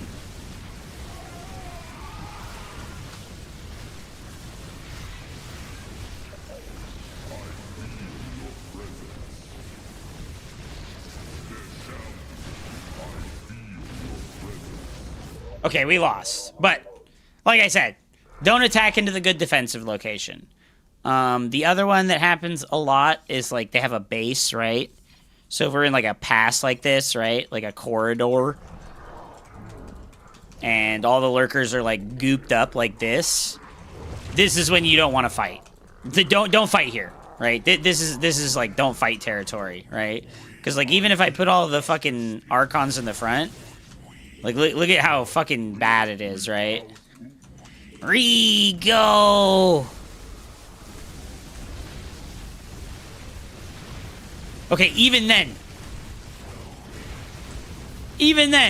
it looked okay for a moment, and then all the Archons instantly died, right?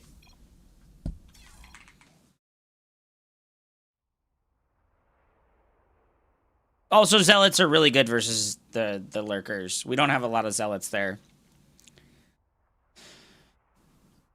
Yeah, and if your Observer's getting sniped, something you can do that helps in those situations is to use Siege Mode.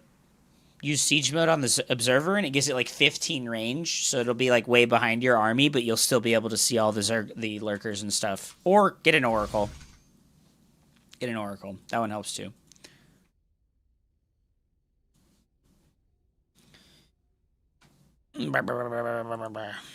Okay. Mr. Dorito Dustin says, for me, I need coaching on defending the early attacks. I stopped because I thought Toss' attack was over, but he kept coming and my defense fell apart.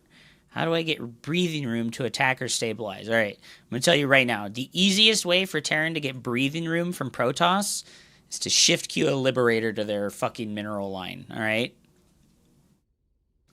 You shift Q a Liberator to his mineral line, that Protoss player will start crying, dude. Fine, Protoss is killing me. Oh. All right, we got Dorito Dustin versus Bruh. Is this another? How do I defend against early Protoss shenanigans better? All right, build your depot faster, right? Get your SCV over to the ramp. This is the same advice I gave to Egil and to Ladderfan, is like sharpen up that first 3 buildings, right? Like your barracks is very delayed right now, which makes the defense versus anything that Protoss might do much worse, right?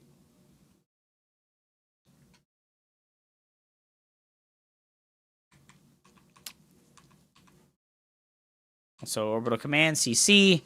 It's like 10 seconds late. It is what it is. I didn't know that the other ramp was not a real one. Yeah, there's a mineral-only pathway over here. There's a mineral-only pathway. Only workers can go through that. What is this guy? Wait a minute. This guy's going Twilight Robo? And he's making +1 air weapons? Bro, he fucked up so hard. And then he makes a DT shrine. He doesn't know. He doesn't know that he didn't get Warp Gate. Okay. So you're delaying production of your units here for a long time, right? Like, making the Cyclone is great, but just so when you're playing Terran at lower MMRs like this, the easiest thing you can do is just mass siege tanks, okay? So you get this factory, just build siege tanks out of this factory for 20 minutes, dude. Build siege tanks until you have like 10 of them. There's no amount of siege tanks that is that is too much at like lower MMRs like this. Ooh, gotcha, bitch. Are you a map hacker? Are you a map hacking gold league player? What is this? What was that? You know, he didn't even have warp. He couldn't even do He couldn't even do anything with it. He doesn't even have warp gate. He doesn't even have a warp gate, bro. When is he gonna notice? When do you think he's gonna notice? He's got the prism here. He's got the prism here, and he goes, "Wait a minute." He comes over here with the prism. He's like, "Okay, now is the time for the Dark Templars. Now is the time." And he's like, "Wait a minute. What the hell? Why are my gateways not transformed? What the hell?" He starts a DT.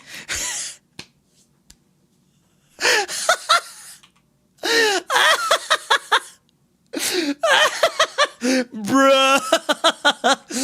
Bruh. You should have hit him with the bruh, dude. Oh, fuck, dude. This fucking poor guy, dude. Okay, so. Like I said, make siege tanks nonstop. Okay, we got lots of tech labs. I tried to tell you this last time, but like I said, this barracks here should build all 3 of these first add-ons. I don't know if that happened or not, but maybe it did, maybe it didn't.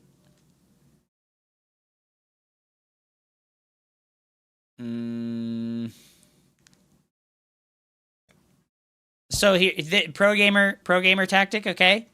When you build units out of your factory, look at the build time of this unit. 21 seconds. Cyclone, 30 seconds. Siege tank, 30 seconds. Hellion, 20 seconds. What do you think the build time of a supply depot is? 21 seconds. So, every time you build a unit out of the factory, also build 1 or 2 supply depots. Okay? Be a pro gamer. Oh no, the DT! No! Oh my god, nice scan. Hell yeah. Hell yeah.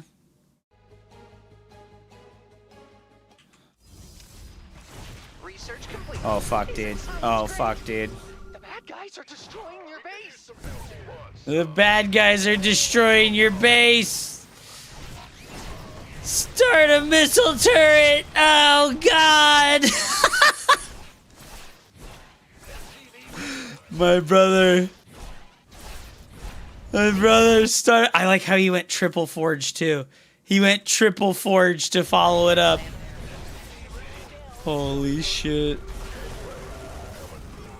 Okay, we cleaned it up.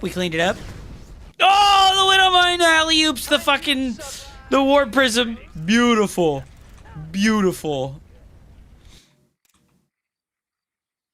That Marine's like, "Hey, come back here." He said, "Hey, come back here." Oh, do we have another scan? Scan. Oh no, you dropped mules! What do you mean you ran out of scan? What do you mean you ran out of scan?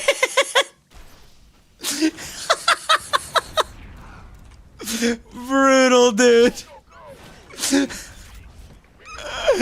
Our main CC is about to burn down, dude. No! It's burning down! Save it! Save it! Ah! He saved it! We could use some help here. Oh, fuck, dude. Alright, so. Terran's passive detection are ravens and missile turrets, okay? So you can't make ravens right now, so you need to make missile turrets. Okay? No. Building there would be crazy. Oh god. Oh god. More death. More death. Oh no. Sequence interrupted. Oh no. Bro, make a missile turret, please. Please make a missile turret. Ah! He finally made a raven. Genius. He's a genius. He's got this.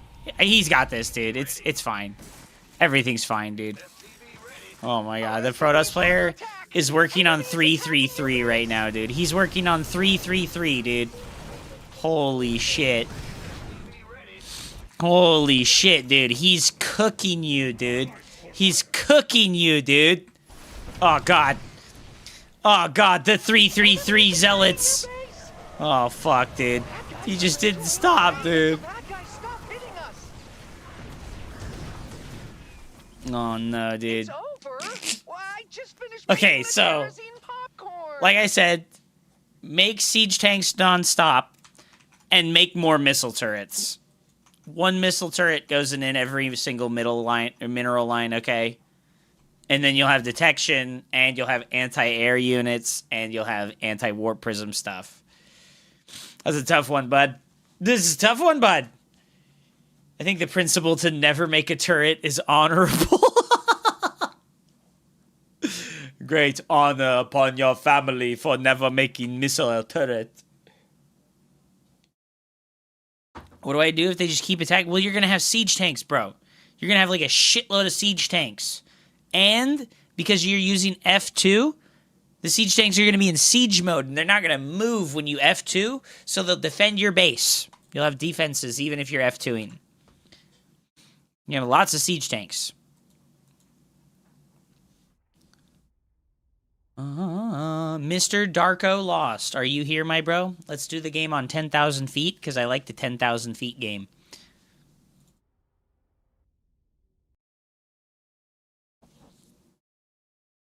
Is my game frozen? Hello? Mr. Darko Lost. On the 10,000 feet. Like 3-week new player? Okay. I'll keep that in mind. Okay, the pylon goes in a good position. Nice. We're looking to build the anti-Reaper wall off in this area so that the Reaper cannot go behind our base. Okay, don't close this. Always leave the opening here so that your probes can escape through either side. Okay, that's like a really important SimCity idea, is that you just always want to keep the opening around your nexus open so that you can run away with the probes.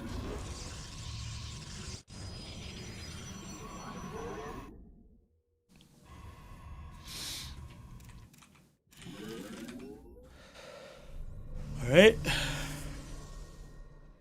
Our probe's job is to find out if our opponent is building 2 gases or 1 gas. Alright, we have seen that he has 2 gases, okay? Alright, I don't like to recall my probe when I do this. I like to just leave it here and see when they start their next building. Because if you use that recall, you're losing 50 Nexus energy, and you need that 50 Nexus energy for your first 2 gateway units, okay? You really need that for your first 2 gateway units.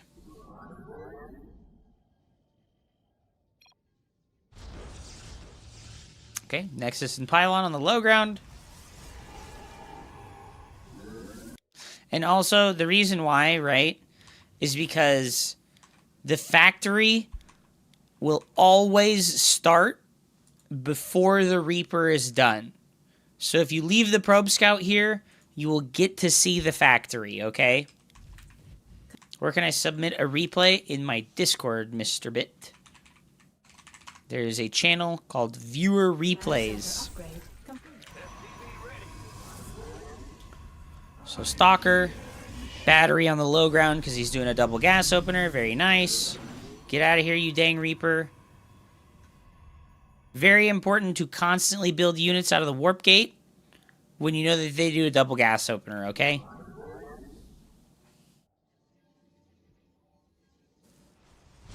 Okay, Twilight Council, second gateway. We like to see it. Constant probe production, very cool.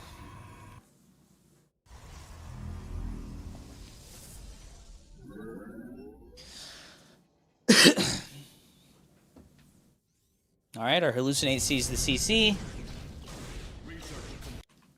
Alright, so when the starport lands on a tech lab, there are 2 options. Okay, there's 2 options. There's 2 units that get enabled by a tech lab.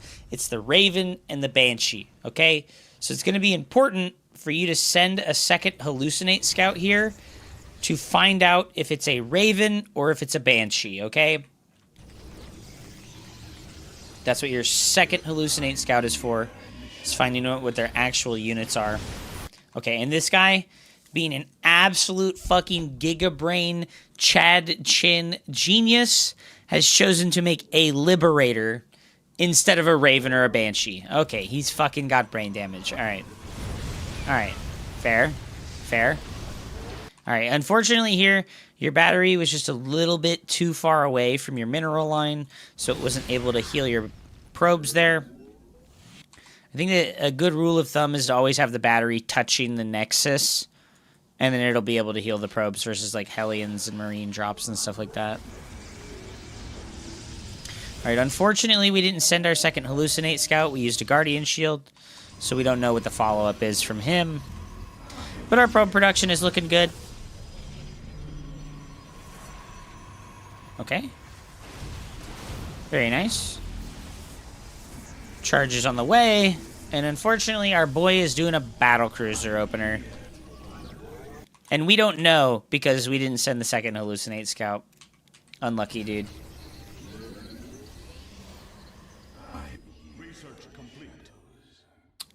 I said this to many of my students. Your Robo and your Stargate, you need to hotkey these buildings. You cannot rely on yourself looking at this and then clicking it and then clicking the building. Put it on a hotkey, okay? Put it on a hotkey instead of your warp gates, because the warp gate has a dedicated hotkey on your keyboard. It's over here above the minimap. There's a dedicated hotkey for transformed warp gates. So just put the Robo onto that hotkey instead. Oh, you did it. You're a genius. I don't need to tell you. You're so smart. Okay, DT Shrine. I think a strong rule of thumb as well is that you should always put the Twilight Council and your Forge and your Templar Archives and all of your tech structures that have upgrades, right? Forge, Twilight, Templar Archives, DT Shrine, Robotics Bay, Fleet Beacon, all of those buildings, just add them to your Nexus hotkey. Because if you add them to your Nexus hotkey, they're always going to be second on the priority list. So that when you select the Nexus hotkey to build probes, you won't have to tab to build them. You'll just have these on that hotkey. So when you're like over here and you're like, oh, I need to build my next upgrade out of my Twilight Council, and then you select your Nexus hotkey and you press tab, and it will cycle through the buildings. And then you can build your Blink Research without even having to look at the Twilight Council, okay?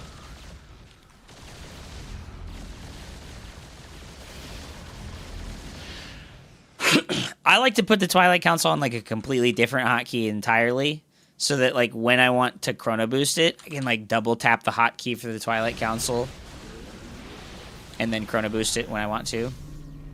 Oh, this is very annoying. This is very annoying. This is just very annoying Terran player things. Skipping straight to a battlecruiser and making a planetary fortress as his natural. He's a genius. He gets one kill and teleports out with 1 hit point. Oh my god. Okay, like I said, these forges, they can go on your Nexus hotkey. That really helps a lot with remembering them. Hallucinate Scout. Gotta get the next tech on the way. You need like Archons, or you need more gateways. So a rule of thumb is that you need 3 gateways per base. Okay? 3 gateways per base. So you should have 9. You should have like 8 or 9 gateways right now.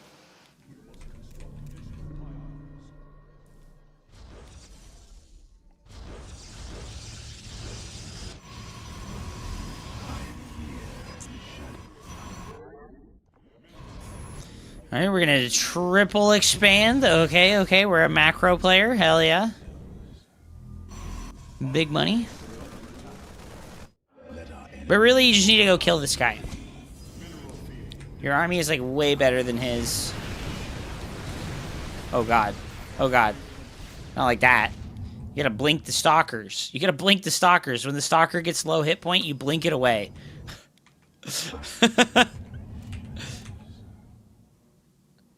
Much Skrill. Also, you have charge lots right now. It would be pretty pog if you made charge lots and didn't attack the planetary fortress. You know, this is tough, right? When you play against players like this, I think the best thing you can do is make Sky Toss. Like, if you're like a lower level player and your like ability to multitask is not created yet, I think the best thing you can do is play Sky Toss. Because like you're not on top of your upgrades enough to like hit a swift timing with 2-2. Because that's how you beat players that like turtle like this, is you hit a swift 2-2 timing attack.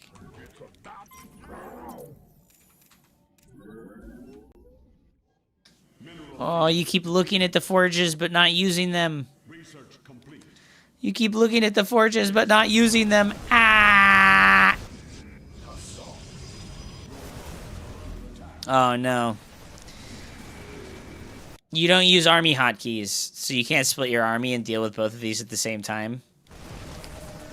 You know, realistically, like, the best thing you could do is just, like, box this half of the army, and then just use attack move, and then click here on the mini-map, and then box this half of the army, and click attack move on the mini-map. Okay? So using the all-army hotkey to move your army is tempting, but you should not do it. You should not do it. Upgrade the make. Upgrade the maker. Okay. You know, it's funny. This fucking Terran player is actually making the entire death ball, right? He has ghosts and shit. Oh, no.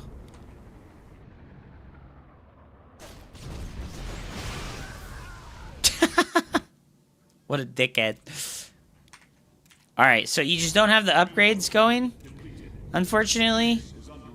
And it's really important to get that +2 attack because the planetary fortress has 2 armor. And you need the attack upgrades so that you can like bust the building down.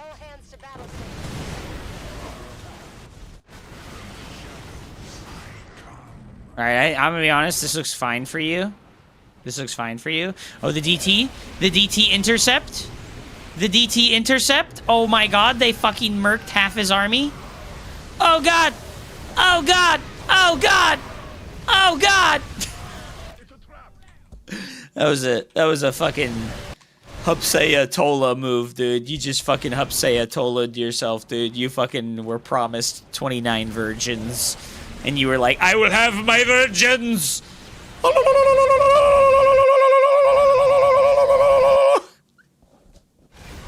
You pulled a fucking SpongeBob, dude. You were Leedle, and you walked into siege tanks. So, Dorito Dustin, is this a good enough expose of the siege tank for you, brother? Is this a good enough siege tank expose for you? That whole army died to just the siege tanks. Right? Respect the siege tanks! Siege tank, good unit. Siege tank, good unit. Oh, God. Please. Oh, God. We fucked our Nexus hotkey. Ah! Ah!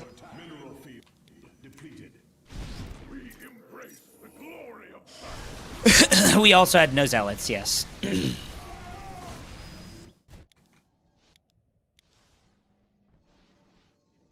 Your probes are under attack.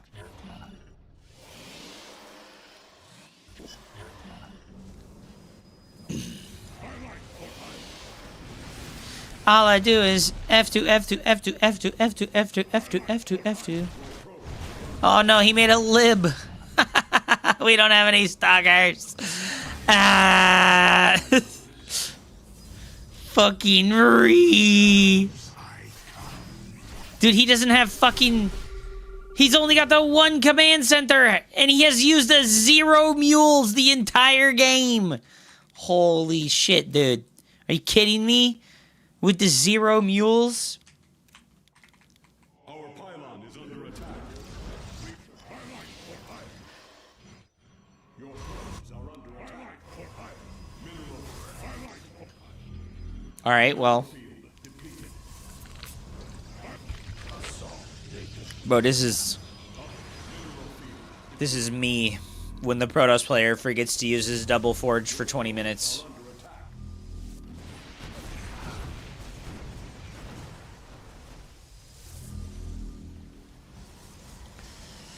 Oh no. I mean, this is a good army if we had upgrades. If we had 3-3 right now, I think our Zealots just win the game. But because we don't have the 3-3, I think we get crushed. Right? Even with the bad upgrades, we still win. Terran players win Zealots. Terran players win Zealots, dude. Danny SE2 sent hello darkness, my old friend. Hello, darkness, my old friend. I once was gone, but never lost. Oh no, he's in a world of hurt, dude. He doesn't even notice half his army run into the Colossus gang, dude. Okay, are we gonna throw by running into a nuke? Oh god, no. Oh god, no. Oh! No! No! God, no! No, God! No! Dude, and we just, like, fucking get meat grindered, dude. We get meat grindered by the static defenses, dude. Oh, no. Dude, he even hits you with the armor reduction. He even hit you with the armor reduction, dude. Oh, dude. Holy shit, man. Wait, do Colossus not have a base point of armor? Oh, no, they do. Okay, they do.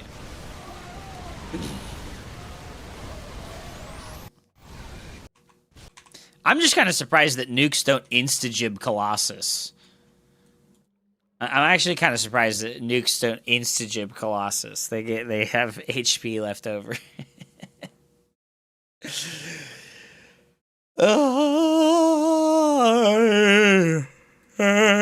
I keep having to reload the game because they broke the replays.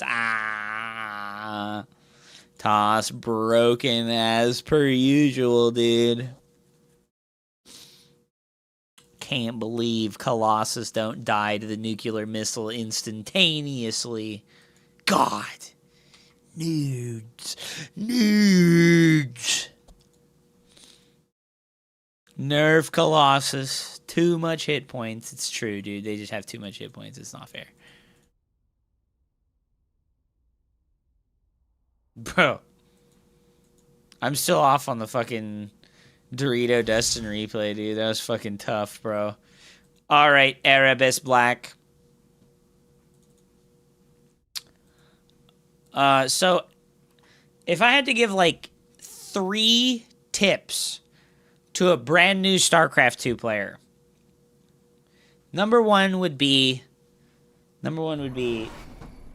camera hotkey locations, okay? This seems like an advanced player tactic and tip, but it's actually a core fundamental thing to build into your gameplay very early on that people just don't do, okay? So if we go to the options and we go to hotkeys, I can't look at anything because the damn hotkey thing is broken. Are you kidding me? Are you kidding me? So you go hotkeys, you go general, and then you go camera, right?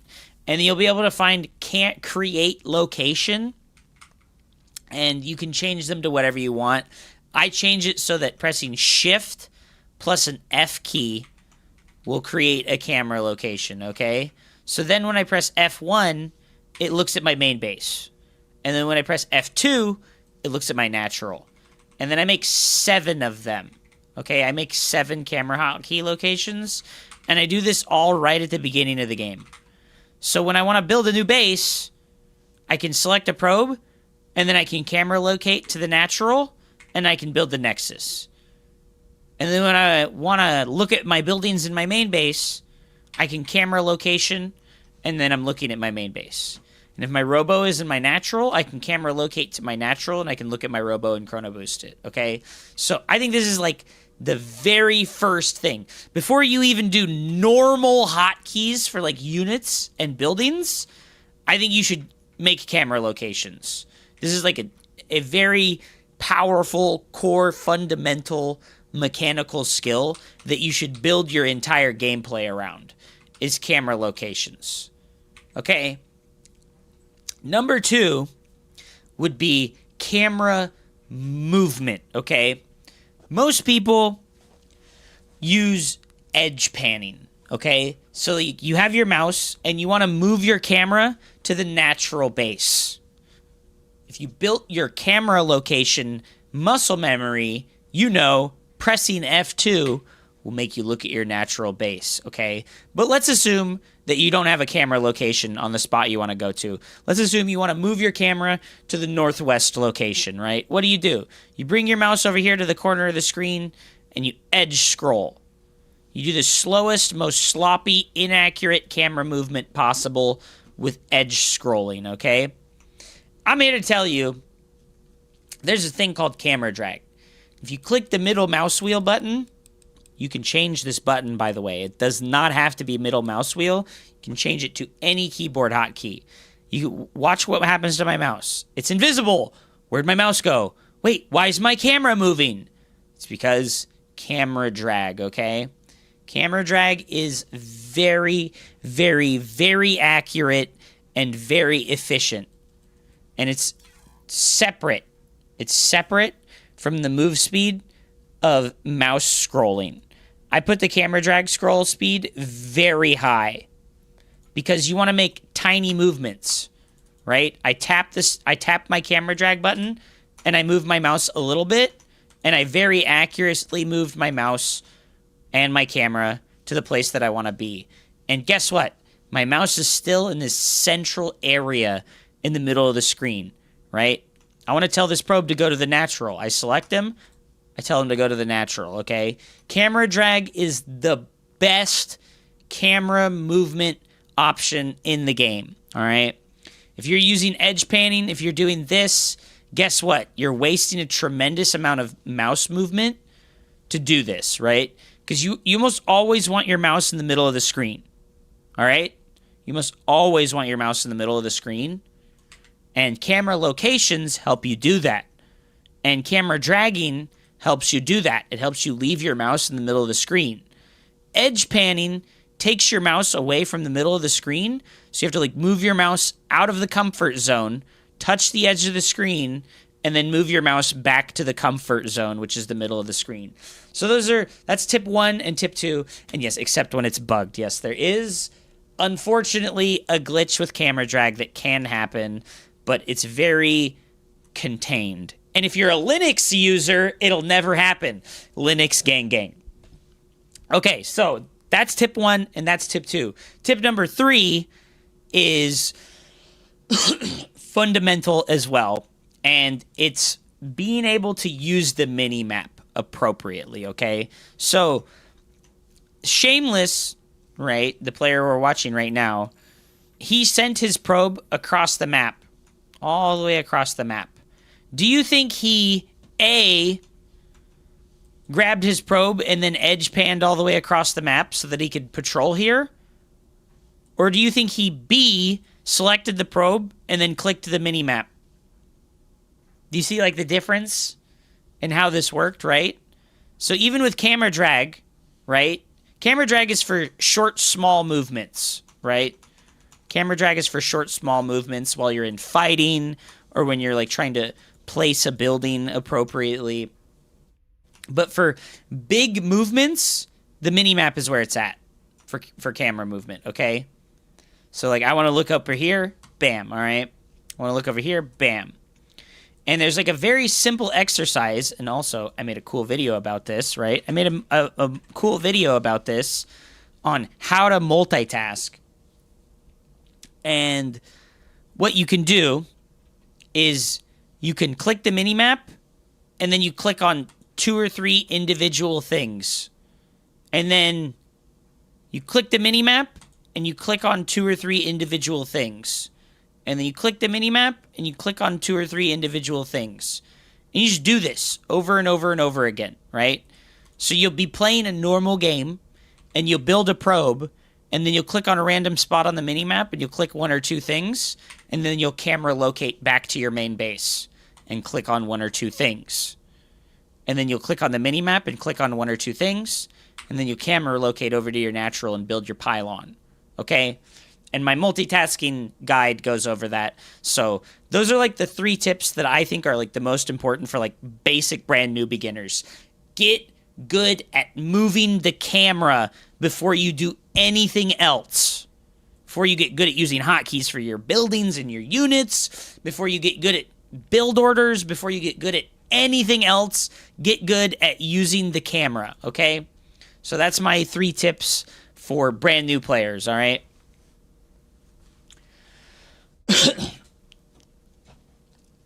All right, this is our boy Erebus versus Shameless, and it's a 3-minute long game. Pog, dude. After watching you for over 10 years now, I still think you are too timid on the offense. Do you disagree? You're more stat than hero. Yeah, no, it's just like playstyle preference. I don't like acting like a monkey. I just don't like acting like a monkey. I'm not a monkey, I'm a human.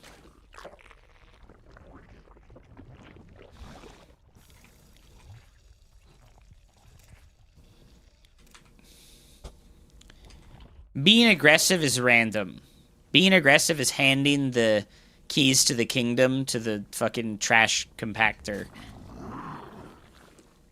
Alright, so we're doing a 14, 14, 14. Oh my god. All the drones stack up and go to the natural. Let's go, dude. Let's go. All the drones stack up and go to the natural. Huge. Huge. Did Shameless count your amount of workers? I think he didn't. I think he didn't count your amount of workers. You know what? He made Workgate first. Maybe he did. No. He made a Twilight Council, dude. No. Okay. Okay. Oh my god, he sent the adept across the map. And it's over! It's over! This is how you beat a top fucking 25 Grandmaster Protoss player!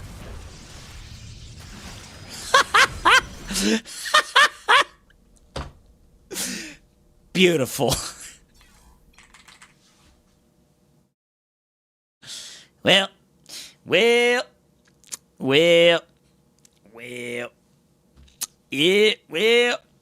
Protoss, they're real weak to the cheese. They're real weak to the cheese. That's the famous Protoss doesn't know how to count move. Yep. That's the Protoss doesn't know how to count maneuver.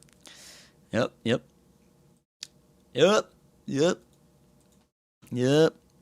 That's unlucky, dude. That's unlucky. That's fucking glorious, though. I've had to beat myself up so many times about not counting the amount of drones that the Zerg player has every time. This is why you have to pylon scout, by the way, versus Zerg. Because you need to pylon scout. You need to see what the timing of the pool was. You need to know if it's a 12 pool. You need to know if it's a 14 pool. You need to know if it's a 17 pool. And you also need to be able to identify that very quickly and then run to the natural so you can block their hatchery if you can do that. All right, Akash Sky, are you here, my friend? We have Akash Sky, PVZ replay for coaching. I am trying out a mass gateway style with double forge upgrades, similar to what Heaven plays. I feel like I have a decent mid to early game, except for fringe things like 1 to 2 base layer play, but that is not very common. But my army seems to not scale well into the later part of the mid and late game. How should I check up and transition my army when playing versus upgraded Roach Hydra versus their eventual transition to Adrenalings, Ultras, or Lurkers? I've been recently looking at my replays versus Zergs in macro game, and I am shocked at how many high masters GM Zergs are only using F2. You'd be even more surprised to know that a bunch of the best Zerg players in the world are only F2 players. Recently, I was watching Cham, who is by far and away the best Zerg player out of South America. And he doesn't hotkey his queens, and he doesn't hotkey his army. The only hotkey he uses is his hatcheries. He is an F2 only Ooga Booga fucking 6,000 plus MMR Zerg player. It's pretty weird. It's pretty weird. I don't know how they get away with it, dude. Okay, you know what? I know how they get away with it. Their army units move so much faster. Their average movement speed is so much faster than Protoss and Terran's army unit speed that they can get away with the F2 because, like, if you multi-prong and it's not at the same time, right? Like, if you're not attacking the fourth base and dropping in the main base at the same time, they can just deal with one and then go deal with the other one really quickly. Hey, it's our boy Major Wood, dude. Legendary Major Wood pull. Okay, so like I said, you really got a pylon scout. Don't wait for your gateway. Don't wait for your gateway. Go pylon scout, dude. Because, like, he's doing a weird pool timing right now. Alright, so you should know, right? You should know that that hatchery was late. And yes, the Big Mac. I am not a super aggressive player, and I think it's fine. I just, like, played Protoss at a different point in time during the history of the game, and unfortunately, does this thing move even though it's on freeze mode? What the hell, dude? Unfortunately, I have not adapted well to how Protoss is played now. I just haven't. And I think that's okay. Okay, so right now, you're making a mistake by making the cybernetic score before the Nexus. You needed to count the amount of drones. Because he did a Overlord trick, and then he did a 15 spawning pool, which means that you can do a 19 Nexus. Good night, Erebus. Thank you so much. Like I said, I have the Obsidian rulebook here. 17 or 16 pool, don't react.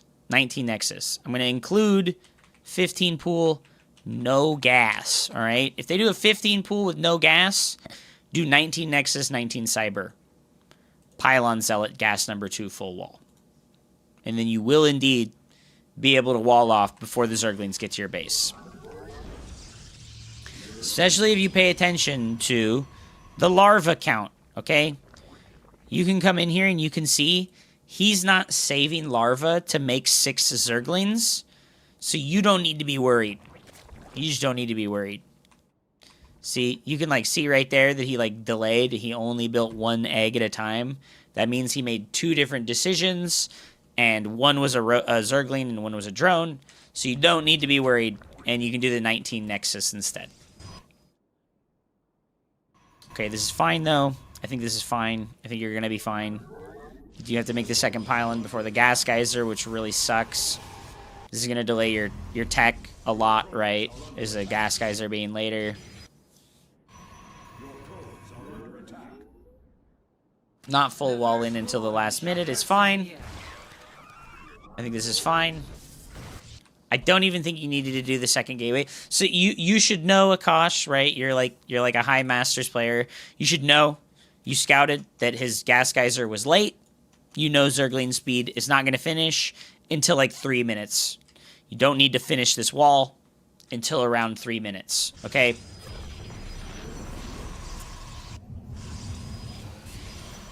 I would not make my Stargate in the natural versus a pool first. Because Glory to the Daylong. it makes you able to lose. If you build this Stargate in the natural, this makes you able to lose. You are capable of losing now if this pylon gets depowered. So I really don't like to make the Stargate in the natural.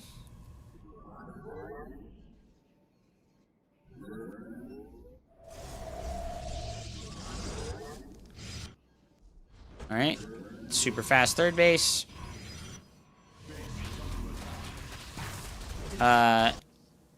This is one of those situations where I like the pylon wall off, right? If you do the 2 pylons like this, he can't surround the Nexus, and your Adept is on the Nexus, and it can shoot at all angles of the Nexus, if it's in the little cubby in between the two pylons. Like, you defend anyways, but you lost your probe. Like, what you can do when you put the two pylons like this is you can put the probe in the back of it, and then you can put the adept in the front of it so that you can protect the probe that's on the third base. All the replays just broke. Yes. They did indeed just break most of the replays. Or these are mostly new replays, yeah. You can still watch some of the older ones. I was able to watch some of the Wardy replays from the Wardy replay pack. Alright, Twilight, extra gateways. Double Forge. You know, you're asking about, like, your army not scaling well into the mid-game versus Roach Hydra. And just, like, the reality of the Mass Gateway Man army is that, yes, it doesn't scale well into the later stages of the game. And that's just a reality of the Gateway Man playstyle. It's okay versus Mass Roaches. But if they make Ling Hydra, it is really bad. It's, like, really bad versus Ling Hydra. I think it can work versus Hydra Roach because they're supply inefficient. They're inefficient supply-wise. Okay, I don't like you double expanding. That's, like, too greedy. And you're, like, spreading, like, way too far when you don't actually have any supply. You also haven't scouted with the Oracle at all. After you did the overcharge on the Oracle, you should have just sent it across the map. Like I said, you need to identify if they're teching to Hive or not. You need to identify their fourth base timing. You need to know what's going on. And you're just not using the Oracle at all for that purpose, which is its entire purpose is a flying unit that can go in and out of the Zerg player's base and fly around the queens and get scouting information for you and not be threatened by ground units.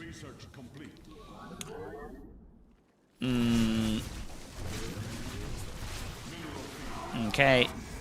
Alright, you see the Roach Hydra. You're on 82. I think you need more gateways. You need to be on like 12 gateways. If your only units are going to be gateway units, you need like 12 gateways.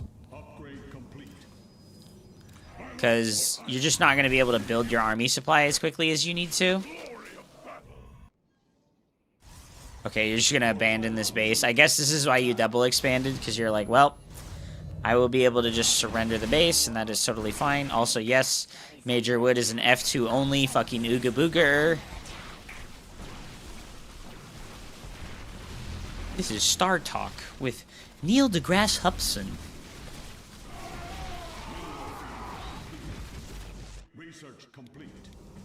Alright, you got 1-1, but you're floating a tremendous amount of money, right? You're floating 2K. Like I said, you just need more gateways. You need like 12 or 14 gateways. Because it's going to be your only unit is like gateway units. And your macro is not consistent enough to have a lower gateway count. Like, you could have 10 gateways, and if you used them absolutely perfectly, every 28 seconds you warped in units, you would spend all your money. But your macro is just not perfect. So you need to, like, give yourself leeway.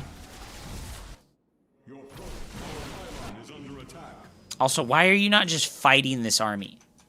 Right? Like, your army fucking crushes this army. I don't know why you're not just, like, fighting this army, right? Like, you've looked at it a couple of times. This is a small army. You just crush this. Like, this is the kind of army that, like, Gateway Man just fucking deletes. You would just delete his army right now.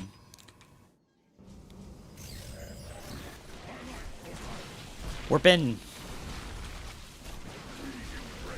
There we go. Still floating 1,500. You just need more gateways, man.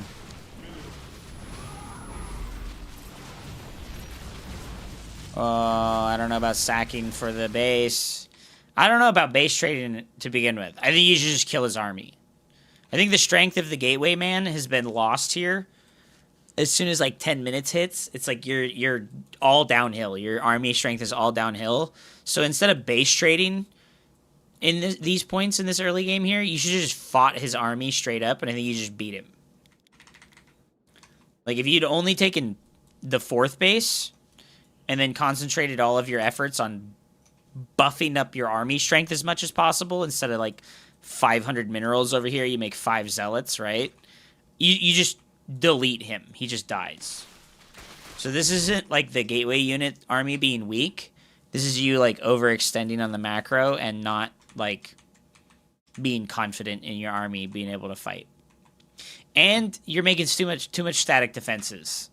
When you play Gateway Man, all your money should just go into the gateway units until you have like 150 supply. I've had to tell this to like the silver, gold, and diamond league players, but like you should know this too. Making static defenses before your army is maxed out is a terrible decision. Because like if you had 5 photon cannons and 4 shield batteries worth of gateway units right now, you would just have like, you would have like 20 zealots. You would have like 20 zealots right now if you just had like gateway units instead of static defenses.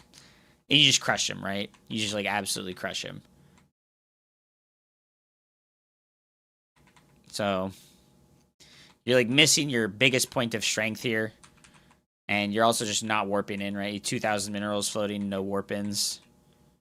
So let's like go back here, right? Oh, your supply blocked. Okay.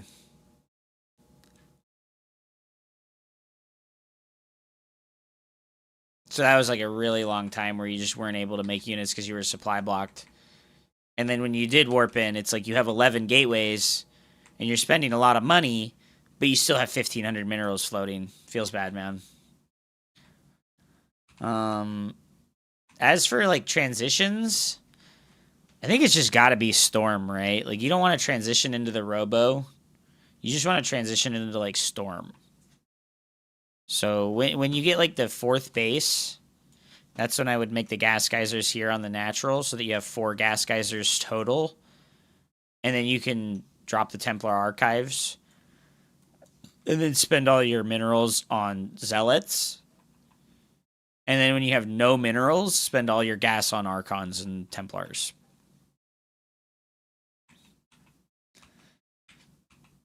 Yeah, because you're trading, like, really efficiently, and, like, your eco is, like, disgustingly far ahead, and he's going to make, like, a couple of Ultralisks, and you're going to lose because your army is just only Zealots and no Stalkers.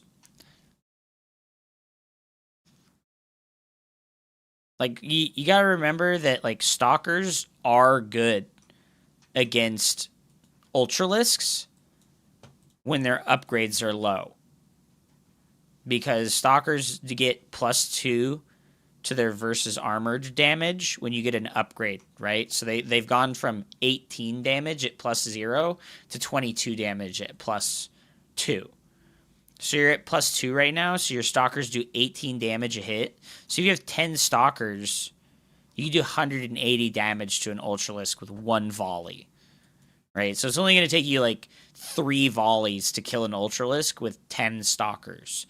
So if you have like 15 Stalkers, you're going to kill it in like 2.5 volleys. So Stalkers are your way to kill the Ultralisks here.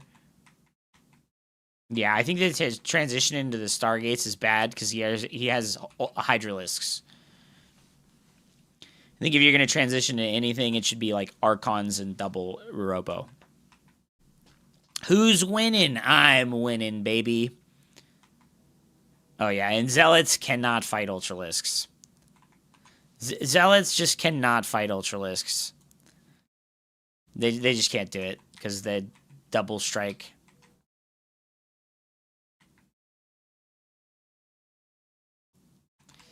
Yeah, and I mean, now you have to base trade, right? Now you have to base trade. I mean, this is looking fine for you, to be perfectly honest.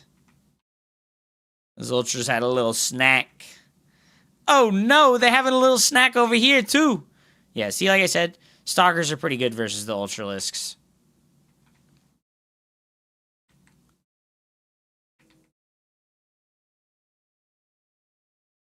Oh, yeah, you're just like... Your army supply's too low. You've lost too much shit. Your macro early in the game was like really not good enough. The big supply blocks.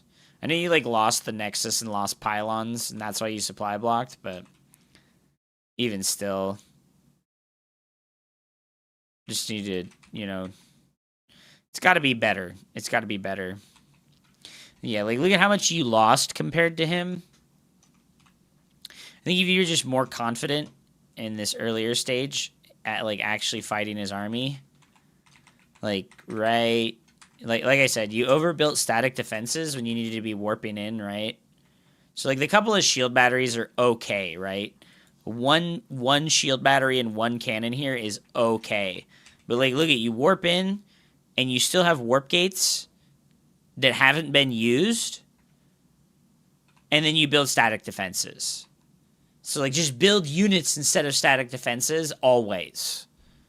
Like, don't ever build static defenses until all of your resources are exhausted on unit production. Like, this is fine. This is whatever. But then, like I said, you should have just fought his army, right? You should just fight his army over here. Like, your army supply is better than his because you have 1-1.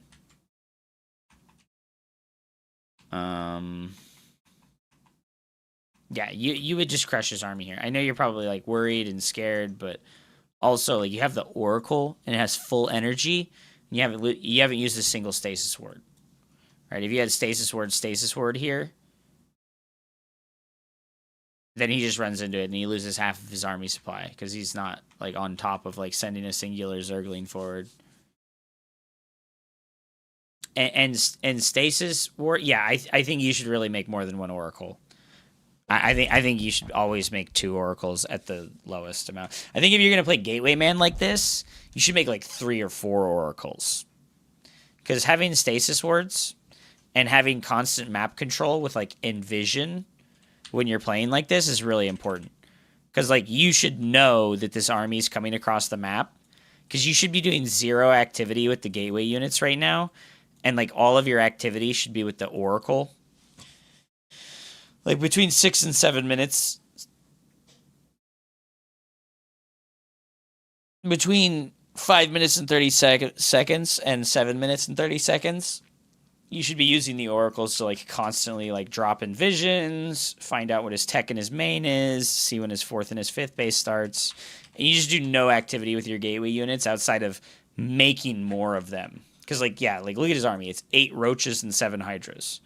You would just fucking demolish him right now if you just like attacked him. Like, have confidence in the zealots defeating roaches and hydras in equal or greater numbers.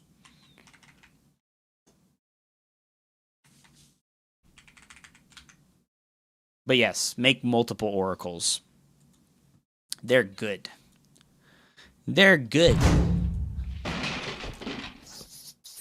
We're chilling today, White Shadow. We're doing the coaching day. Mallory has dropped a replay as well. Nice, nice, nice. The GOAT 3306 has left the Discord. No. I think that's Young Poke.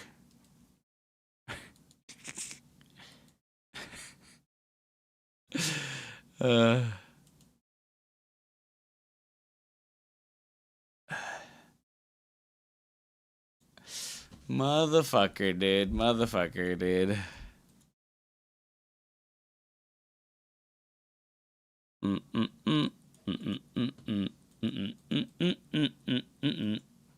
Okay. We'll do Mallory's, and then if Ladder Fan is still here, we'll do his replays. Since he dropped more than one.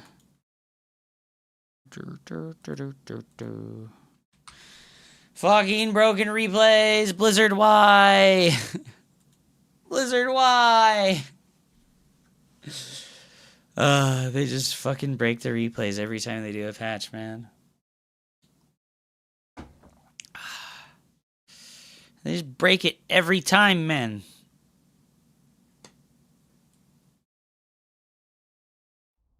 Please connect. Thank you.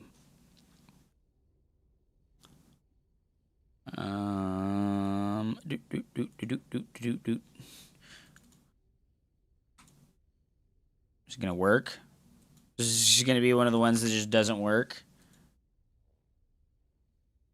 Oh, dude, unlucky. This is just gonna be one of the ones that doesn't work.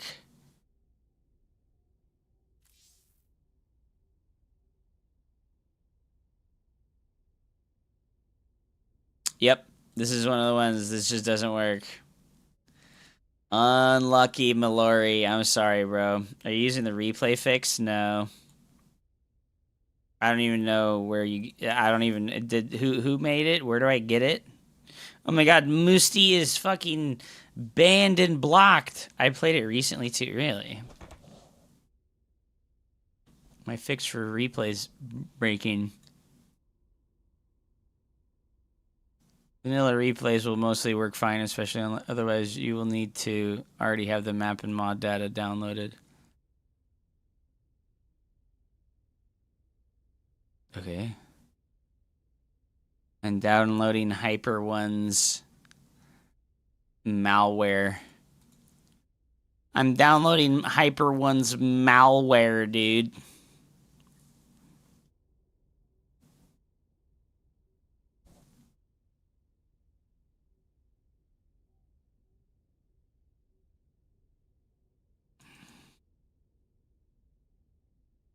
It's offline only.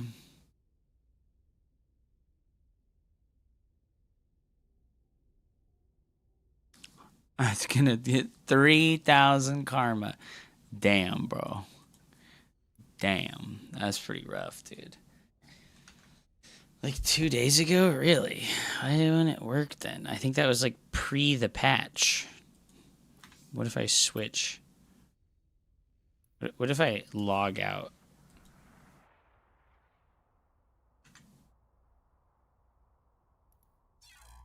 Nope. There was 2 patches. It patched again yesterday. Ah. God damn it. That sucks, dude. Well, next week, hopefully people have some replays because they get to play without the fucking replays all getting broken.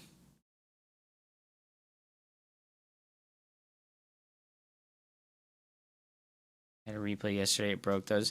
You know, I was able to watch the replays from the Warty replay pack. Is there time for more? Yeah, I can do a couple more.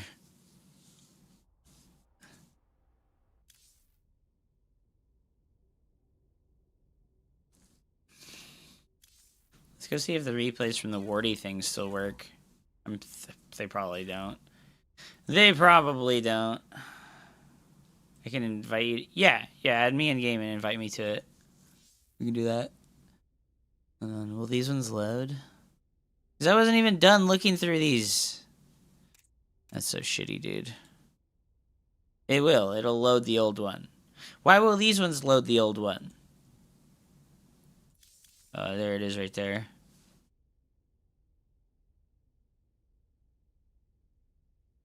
Why do these old ones load, but the other ones don't? Just the ones from that one day won't work. Oh my god, that's so stupid. That's so stupid, bro.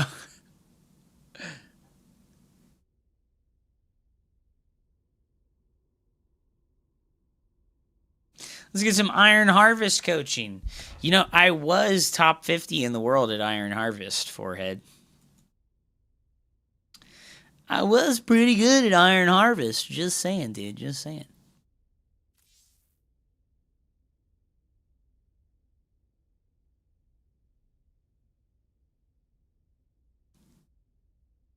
Rocker would still say the top 50 are bad. Well, that's okay, because he's not even 5,200 MMR right now. Ha ha ha ha ha ha. Ah ha ha ha ha ha. I don't even think he's in GM right now. He's top 50 in cholesterol. You know, that's probably right. That's probably right. Can you invite me, Mallory? Are you, like, offline? It shows you as offline.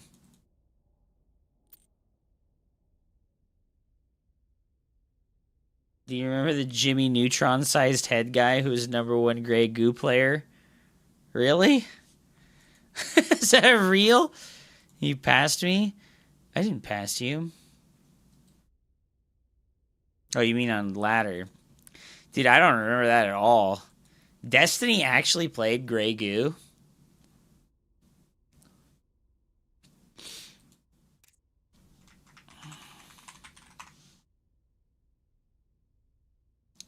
Grey Goo was like super fun. That game was like actually super fun. It was like the best of StarCraft and Command and Conquer put together. It's Bike Rush. Oh, dude. Destiny played against Bike Rush and it's Oh god, no, it's not. See, it's fucking. There's fucking ASCII art of sex in the chat. Fuck, dude. Ah, shit. Oh my god. Less than 10% of the players that played the game actually played a ladder game. I know, dude. I know. Holy shit, man. Holy shit. 6% based on Steam achievements. Mallory, you're gonna have to set yourself as online on the Battle.net client. It looks like you have your set. If you go to the Battle.net client, oh my god, I'm showing the fucking thing again. If you have yourself as in the Battle.net client and you like click your name up here, it's like, oh, you're on EU. Okay. Oops.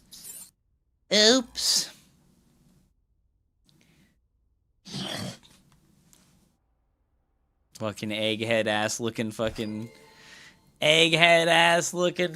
Bike Rush, dude.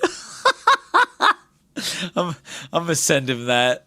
I'm gonna send Bike Rush that right now, dude. Holy shit, that's so funny.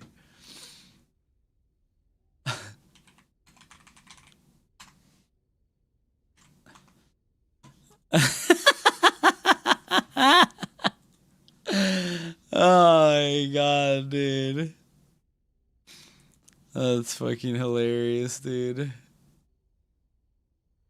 How you gonna do Bike Rush like that? Yo, Bike Rush looks good now, bro. He had a gym arc, dude. He went to the gym. Can you not make it, Milori? Is it like not letting you create the replay? Oh.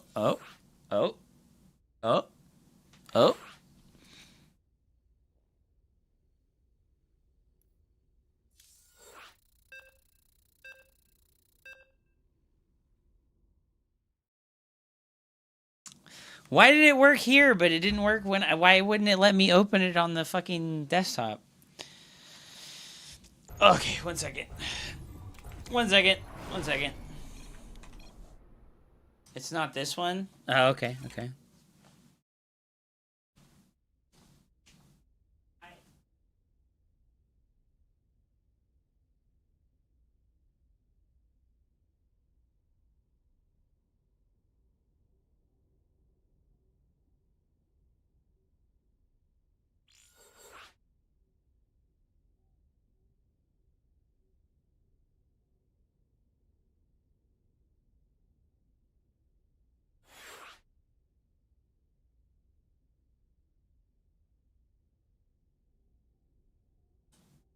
I'm gone.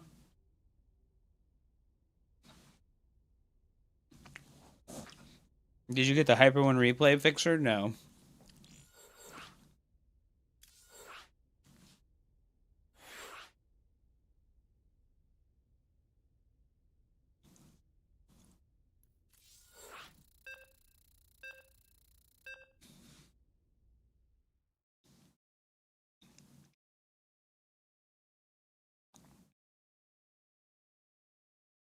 How are you today, Avex?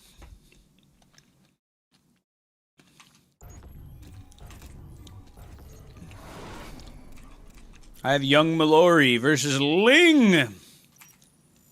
Who is Ling? SCV ready. Yes, CV ready. Slept like shit. SCV ready.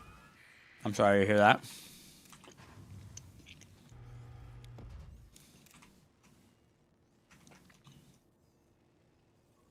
Did any of your maps make it to the finals?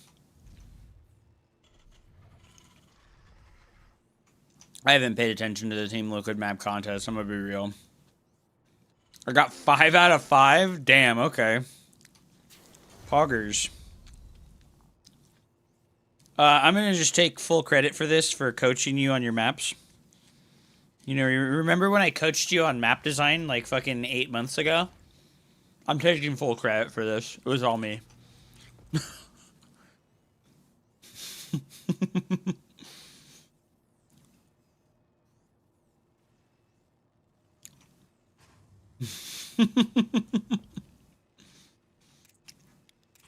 Alright. Mallory. Something you need to do versus Protoss is you need to do a 17 scout, okay? So this 17 SCV here, this one, this guy, he's special. He rallies to the Protoss player's side of the map, okay? He's going to go across the map. Because you want to find out if they built their Nexus on time or not. And if you rally 17 SCV, you get there before you would start a command center on the low ground.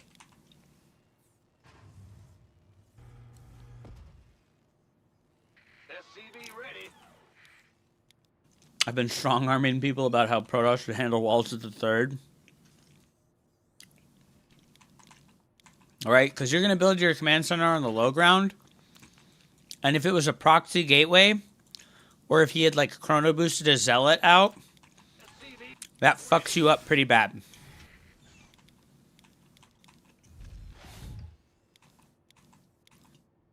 I think what you should strong arm instead is not having multiple Reaper cliffs into the main base. Why is there... This is something I noticed. Like, every map has 2 Reaper cliffs into the main base. I've been like, bro, what is this? Like, why... I'm like, why do we have multiple Reaper cliffs into every fucking main base, dude? Please. The Grim Reaper. SCV ready. Like, okay, so this is like a map maker bias thing. This is a really hard cliff to use blink stalkers with. It's like really hard to like bunch your blink stalkers on this area and blink all of them into the main base. Right? Good job. Good job. It should be really difficult to blink all your stalkers onto the high ground. Okay? But why is there 2 Reaper walls required to Reaper wall the fucking main base versus Terran? Bad job, right? Like, Terran bias. Multiple outside of the net.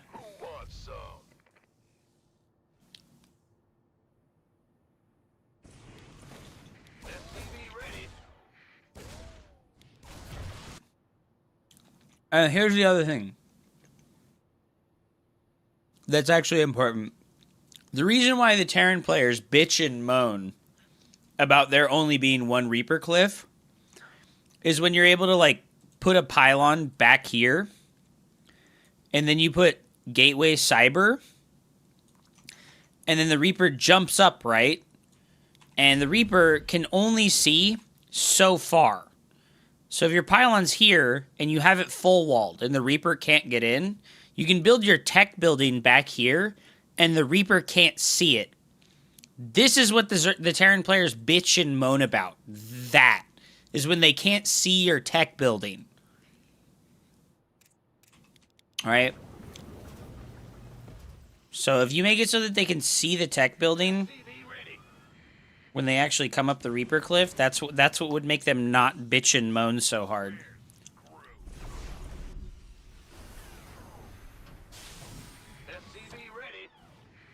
Oh yeah, but if you build your pylon here, then the Reaper gets to jump up and see the tech building. But because of how it's made, you can build the pylon back here and then go Gateway Cyber and hide your tech building.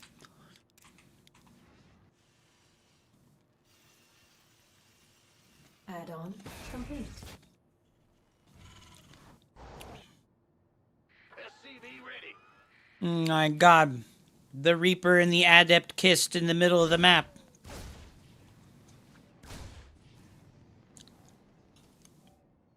Command center upgrade complete. Into the main you go. Coward. Coward. SCV ready.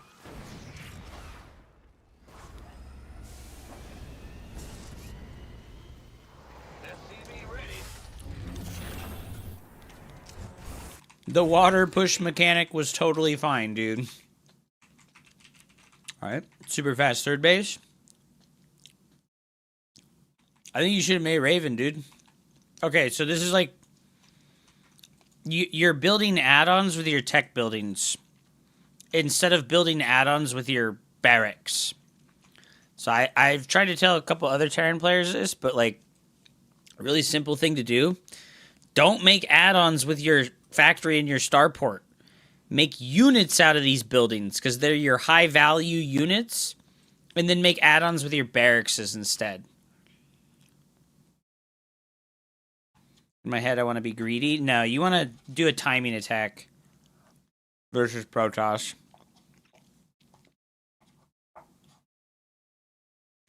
To punish them for their greed.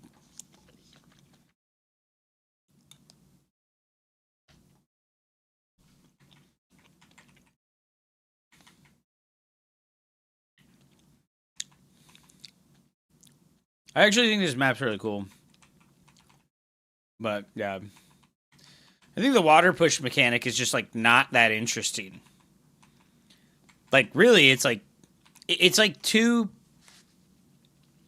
It just cancels itself out, right? Like, you get a speed boost going this way, and then you get a speed reduction going this way. It just like, cancels itself out. Like, it's not, like... It's not, like, doing anything, you know? Like... Oh, now we're going slow. Well, what was the point of the speed boost if we have a slow, right? Like, I know. You could get the speed boost, and then you can cut, and then, you know, like, I don't know.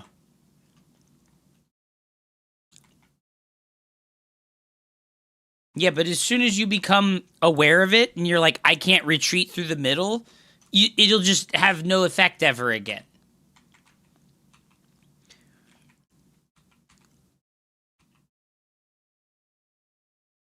As soon as you know, you just, like, it'll have no effect ever again, right? Like...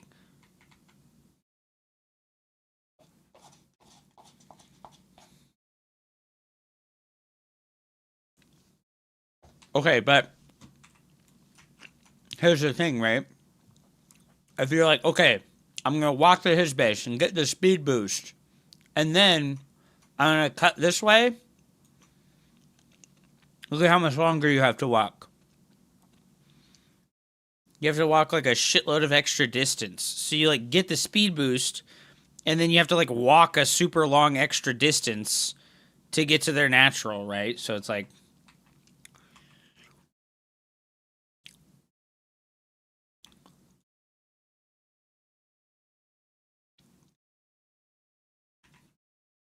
Alright, so we're just doing a big bio push here. And I think versus Blinkstalker players... You need to make it easier for yourself, and you need to make siege tanks. You gotta have, like, a siege tank here and a siege tank here, so that when he counterattacks you with the Blinkstalkers or a Warp Prism, you actually have defenses that are, like, bolted in place to defend you. You've gotta have, like, siege tanks at home. You gotta make, like, 2 siege tanks at least. And then you just leave them at home for the rest of the game. You don't bring them with you when you do your push. Unless you're doing, like, an SCV all-in. Look at that. We just ignored it. We just ignored it. Oh, we don't care. We don't care. I don't know, man. It just doesn't do that much. Okay, this is good. I think you win here. You need to, like, stop controlling the medevac and the bio at the same time. So you need to like box the bio units without the medevac and move without the medevac because you're losing so much healing time on your medevacs here. Like if you notice, it's like when you stutter step, your medevacs are not moving anymore, or they're not healing anymore because they're moving. So it's like these medevacs could be healing this whole time, but they're just like getting moved with your control group of units. So that's like a small micro tactic to take advantage of. And also, you just need to multitask in this situation. Like, right now, you should be, like, build a third base, you know? Like, you don't even have to go build it on location, but, like, build a third command center, right? Like, start your next upgrade. You need to, like, come home and do something, right? You can, like, hold position right now and then look home and do something, right? Go build some depots. I'm going to come back here to, like, when you hit a macro cycle, right? Look at you. You're, like, hitting a macro cycle right now. What you could do is you could, like, when you come here to do a macro cycle, build depots at the same time. Like, your mines are placed, hold position with your army, and look home to, like, build some depots, right? Do the pro gamer tactic. Do a shift Q order, like shift Q2 movement orders. Look home, do a macro task.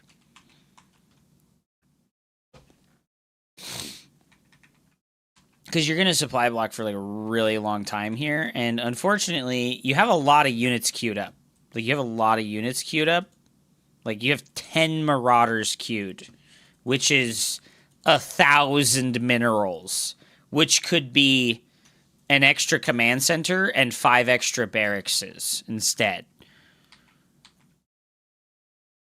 So give yourself the opportunity to multitask and, like, trust in your units to, like, stay in the spot where you tell them to stay at when you hit hold position.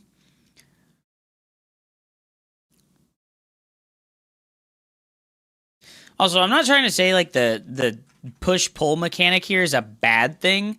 I think it's just not that important. You know, I really think it's just not that important.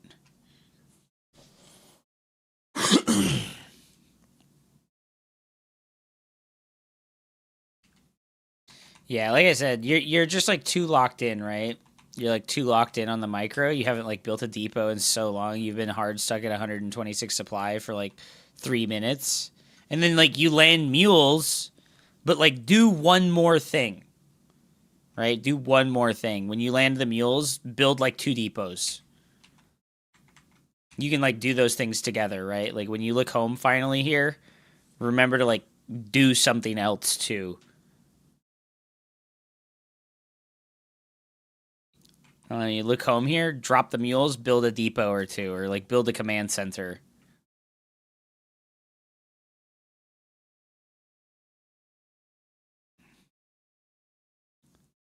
Run medevacs. Oh no. Are you like losing this game? I feel like you're just winning, right? Yeah, he's super dead. Yeah, so if you're going to do like a parade push all-in 2-base style like this, you need to go to 5 barracks instead of just 3. Because 5 is the amount of barracks that you can like build out of. You lose this game? There's no way. 5 is the amount of barracks that you can build out of consistently with 2-base production. Oh, God. Oh, no. Oh, no. 1,500 resources floating, dude. Still no supply depot, brother.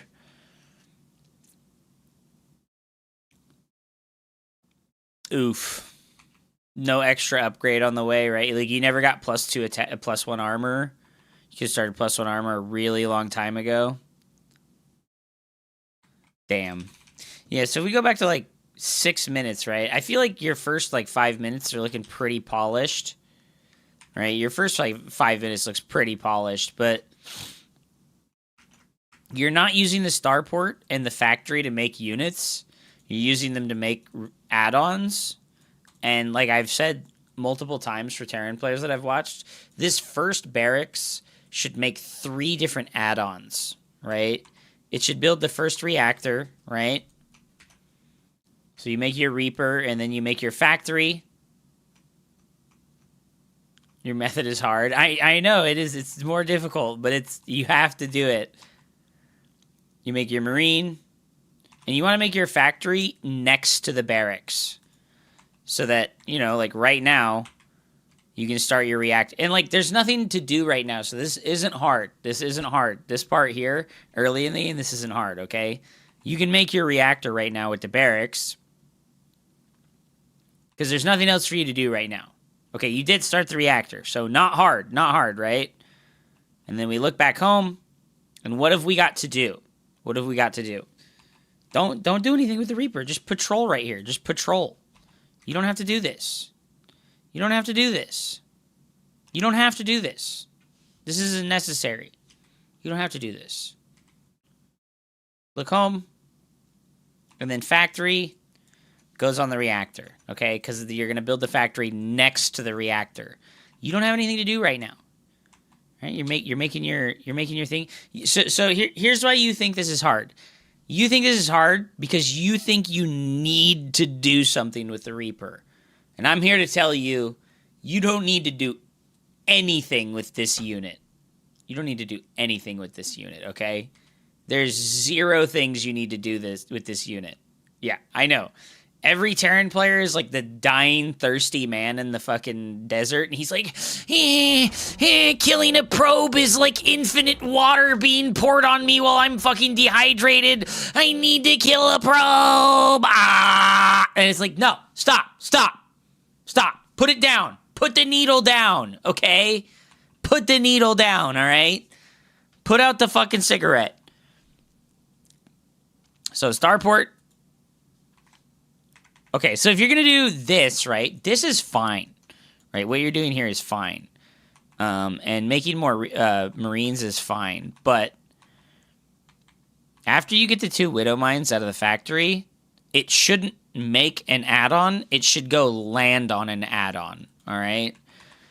Because also, like I said, you gave yourself too many things to do.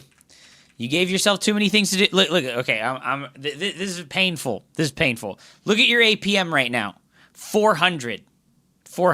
But look at your EPM, 69. Nice, dude. But this is what you've really got to work with. This is how much you have to work with as far as like real APM is concerned. Okay, and that's more than enough for like the first 6 or 7 minutes of the game. But not if you're trying to do this. Not if you're trying to do this. What is EPM? It's effective actions per minute. It's like how many of your actions actually counted towards making something actually happen. I don't know exactly how it's calculated. I don't know how it's exactly calculated. APM is just like how many inputs you did. Like with the Reaper here, we're like, and we're having 500 APM right-clicking our Reaper, right? Like that's not real, right? That's not real. EPM is much more accurate than APM, yes. Even like the highest tier pros in the world struggle to get over 200 EPM without rapid fire.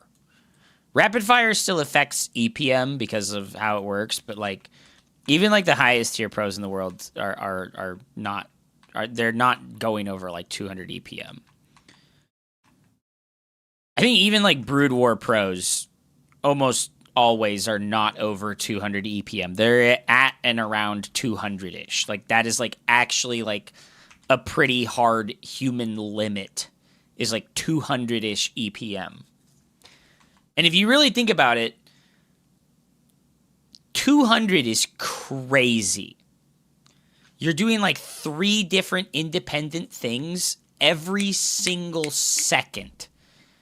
1 1000, 2 1000, 3 1000, 4 1000. Could you imagine doing 2.5 different actions every second? That's like insane. That's insane, right? Like that's... You don't need that much. Not in Starcraft 2. 100 is still a lot.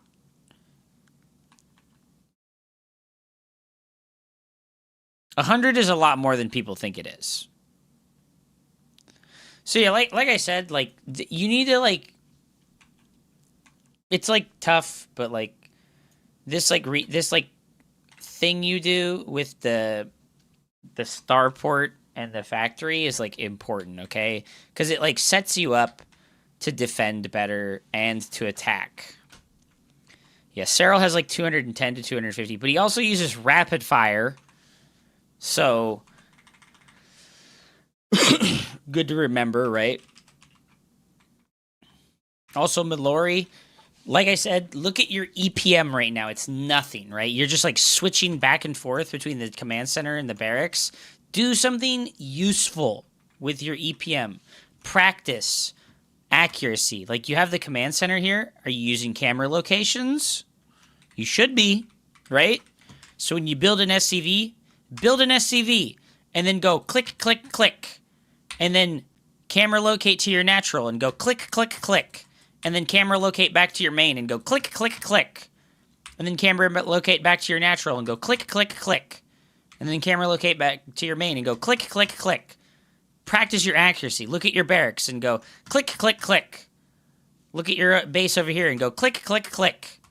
Right? Don't just do this. This is pointless. What does this do? How does this help you? Think about it. What does this do and how does it help you? If you do camera locate box, camera locate box, camera locate box, camera locate box, and this is important, don't always do it from the same direction. This is like a habit that people are like very unconscious about, and I don't remember who told me about this, but it's like 80 or 90% of people, they box from top left to bottom right. This is how they box. Like 99% of their boxing is this. They go top left to bottom right. Top left to bottom right. Top left to bottom right. And I think that if you practice doing other directions when you box, it will help you so much. It will help you so much. Practice boxing in different directions. So camera locate and go from bottom right to top left. Camera locate and go from bottom left to top right. Camera locate and go from top right to bottom left.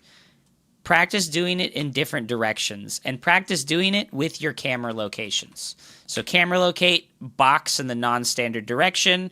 Camera locate, box in a non-standard direction. Camera locate, box in a non-standard direction. Don't go, I'm APMing. Like, this is pointless, right? And don't do a box over the entire fucking screen, right? Don't do a box over the whole screen. Do, like, a couple of the SCVs. Do, like, 3 mineral patches. Do, like, these 2 SCVs. Do these 2 mineral patches. Do these SCVs. Do these 2 mineral patches. Do these SCVs. Right? Or when you look back at the main, click on each individual SCV, one after another. Right? Click on each mineral patch, right?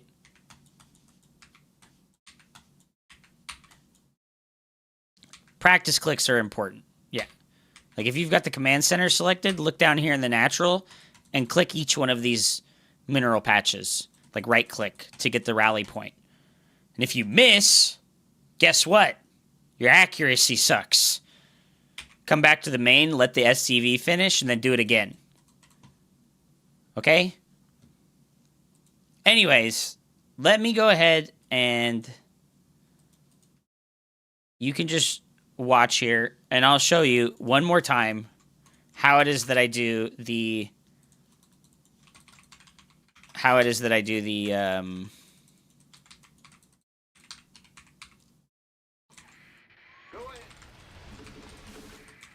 add-on routine, okay? So we make our Reaper, and you're supposed to scout earlier so that you can know if it's safe. And you need to bring an SCV over here really early to build this supply depot, because what you want is for this guy to finish, and then you want him to build a factory. So you're going to build a marine, and this guy's going to come home. And then we're going to shift-click the Reaper all around. And we're gonna start our factory.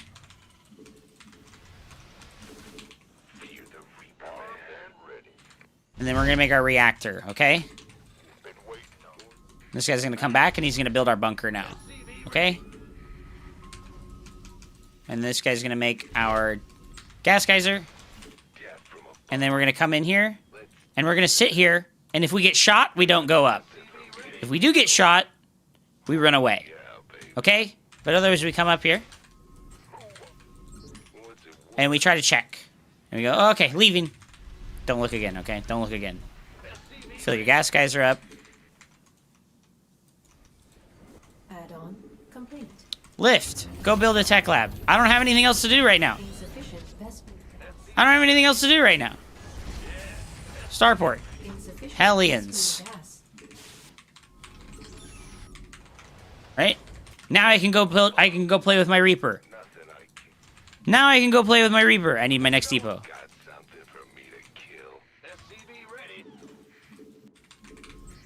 Add-on not enough energy. Oh, we finished that. We're gonna list this off. We're gonna go make another tech lab. I can build Hellions again. Command center upgrade complete. I'm playing with my Reaper. I'm playing with my Reaper. I'm playing with my Reaper. Oh, I'm playing with my Reaper, baby. Okay, tech lab. Next ranks. And then after these Hellions, it can be Widow Mines too. It can be Widow Mines too. We're gonna go over to this tech lab here. And this guy's gonna go back onto the reactor, and this guy's gonna make a third tech lab. Well, we make a Raven. Okay? And then this guy's gonna make a tank. Vestment gas. And we need our next depot. And then we can start making Marines. Vestment gas. Not And a enough tank. minerals. Because you know, the standard 4-gate blink timing is like 5 minutes and 20 seconds.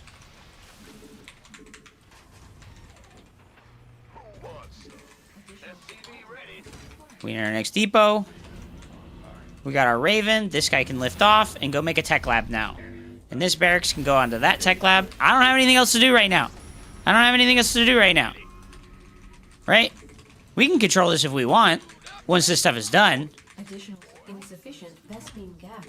I don't have no gas. Unlucky. Wait. I made a second factory. No wonder I don't have gas. Okay, well. I would have enough money to start combat shields and a second reactor right now. Right? And then we can start walling here.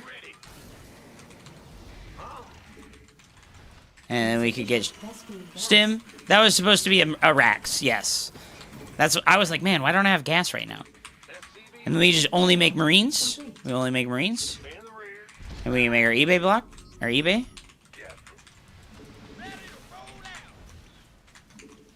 And then we have our 2 tanks. Right at the time. This is like an important time, okay? This is when the Blink Stalker aggression happens. And you need to have 2 siege tanks. Because what are they going to do? They're going to blink. They're going to blunk, dude. They're going to fucking blunk you. And if 10 stalkers blunk on this tank, and you don't have a second tank to do shots, to do back shots on those stalkers, you're going to lose the game. It's over, okay? It's just going to be super over.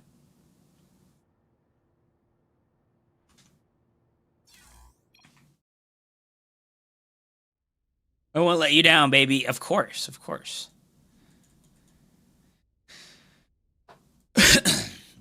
Of course, of course. But yeah, focus less on your Reaper and focus more on executing the build orders, right?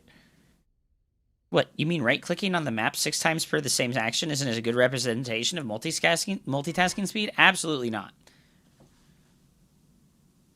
Yeah, you want 3 tanks, ideally, but if you're really trying to be super greedy, you can just do 2.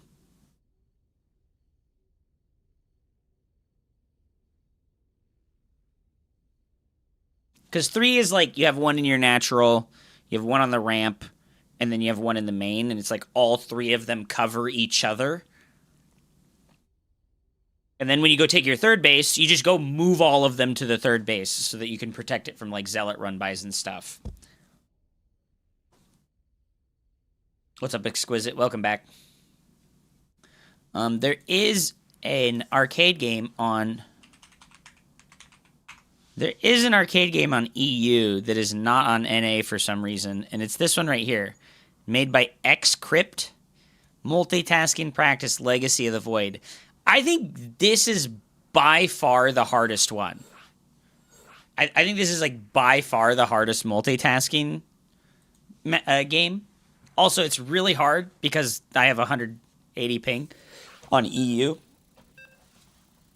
And I'll show you why it's hard. It's because of the worker micro.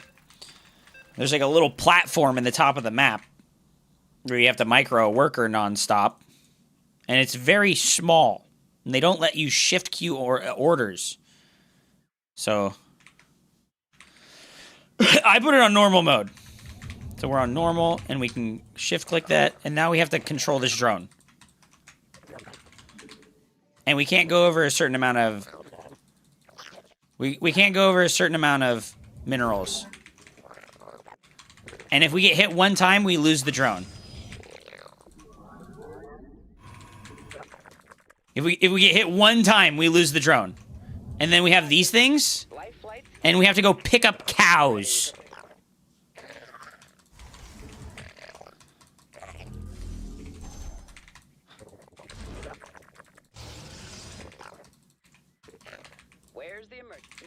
Oh! See, that's why it's hard with the ping, because, like, if your drone decelerates, because it's not moving, game over. Life flight's here. And then we have to pick up the fucking cows. And we have to go unload them in the pasture.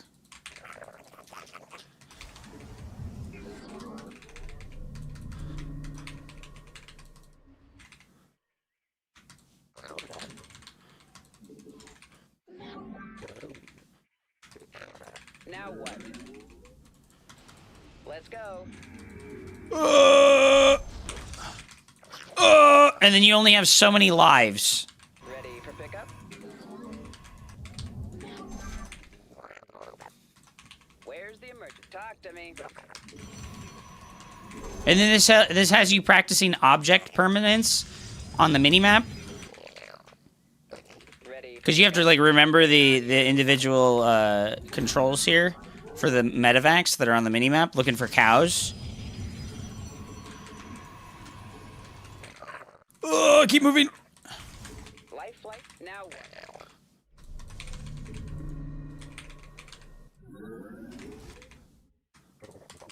Picking up or dropping off? And this forces you to look at the minimap over and over and over and over and over again. And it, like, builds the muscle memory for the minimap. Cow saviors cannot queue orders. Oh, we got a cow. No! Life flight's here. On my way. Oh! Okay, we're running out of lives, guys. We're running out of lives, guys. Oh! Glory to the Daemon.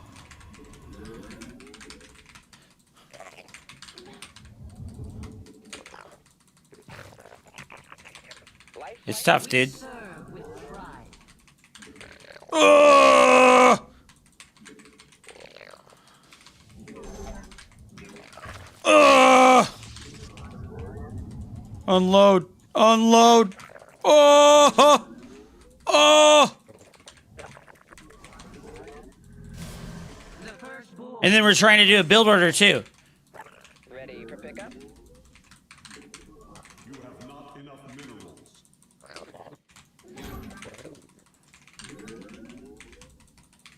I think this is by far the hardest of all the multitasking trainers, and probably the most realistic one.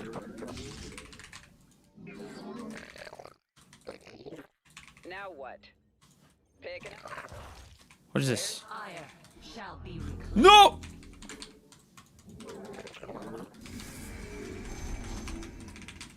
No! Now what? Well, hallelujah.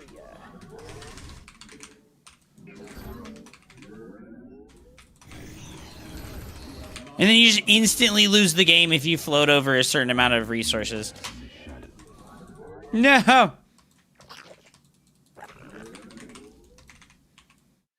Talk to me.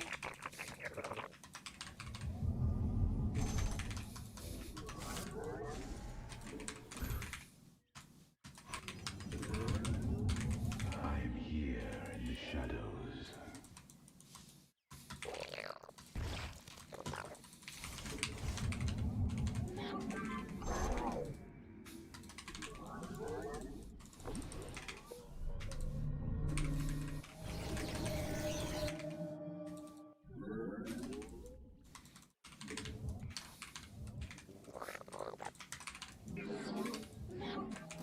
You must place that in a... You must construct additional... I am here in the shadows. No! Research complete. No! Ready for pickup? No! You must construct...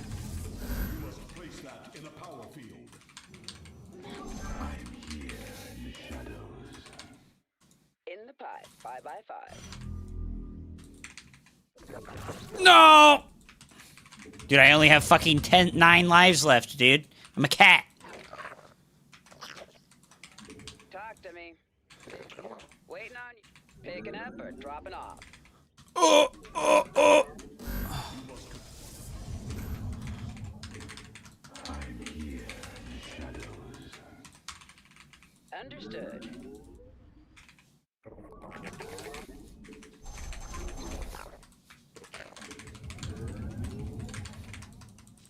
Oh. Life flight's here. Waiting on you. You must place that Oh. I'm here. You have not enough minerals. Oh. Uh-oh. Uh-oh. Uh-oh. This is getting bad. You have not enough minerals. No! And like I said, it's really hard to do this because of the deceleration of the probe, or the drone. Like, if you stop moving the drone, you just, like, lose instantly.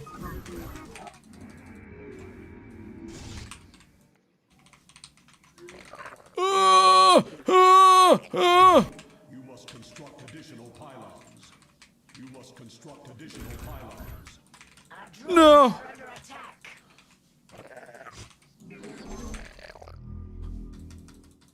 Ready for... Where's the emergency? No!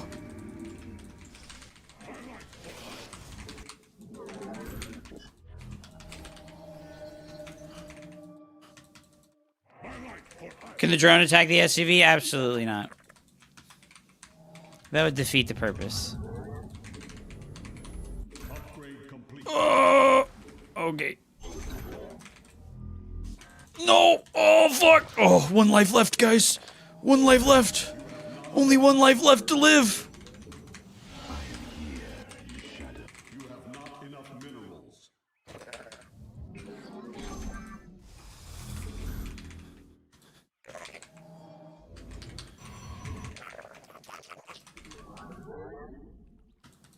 Talk to me. Where'd the cows? No! 1 life. 1 life left to live, boys. Oh, oh, I didn't hockey it. Oh!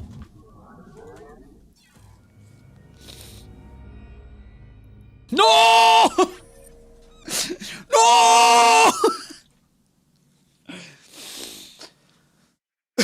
Ugh.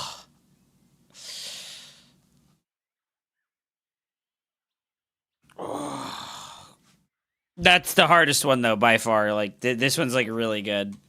And this one's been around forever, by the way. This is, like, really old. This fucking arcade map is, like, 10 years old. The one thing that sucks is, like I said, it's not on the NA arcade. You can only find it on the European arcade. It's called multitask. Right? You can do Xcrypt. You say Xcrypt, it'll come up. And you know, that's normal mode. Hop! Yes, sir. Do you press the blue or the red button? What? Blue.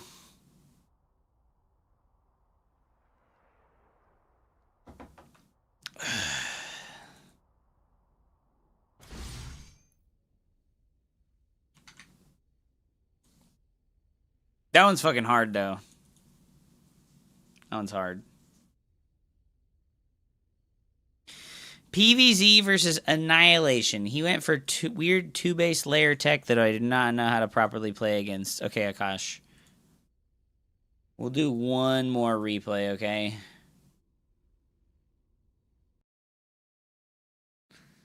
If more than 50% of people press the blue button, everyone survives. If less than 50% of the people who press the blue button, only people who press the red button survive. It's just a prisoner's dilemma. Everybody press the blue button. What are we doing? Everybody should live. What do the people gain by pressing the red button? Nothing? They survive if, like, everybody else decides that they want to press the red. The fucking idiots.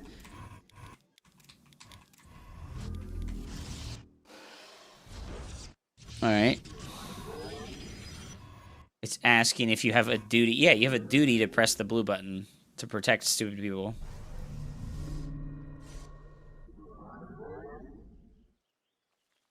Well, I don't think anybody stupid would press the red button. Even a stupid person would press the blue button. In my opinion, in my experience, stupid people have, like, way more empathy than smart people. So, like, stupid people would be way more likely to press the blue button than the red button. Because a stupid person would be like, well, if I press the red button, I kill people. But a smart person would be like, oh, if I hedge my bet.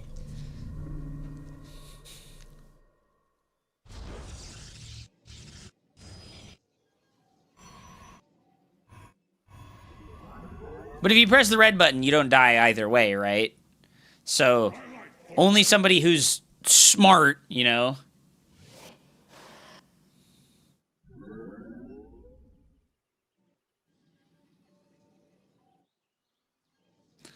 Okay, this is fine. We're going for the Stargate. You need to leave your probe scout on the map, Kosh. You really need to leave this probe scout on the map. And you need to, like, check the third base timing. You can't trust everybody to press the right. Well, you just have to have, like, it's not about trusting everybody. It's that you have to trust yourself, you know? You have to, like, trust yourself. You have to have, like, belief that people are good. You have to have, like, the belief that people are good and they would rather have everybody live than, like, only a certain amount of people die.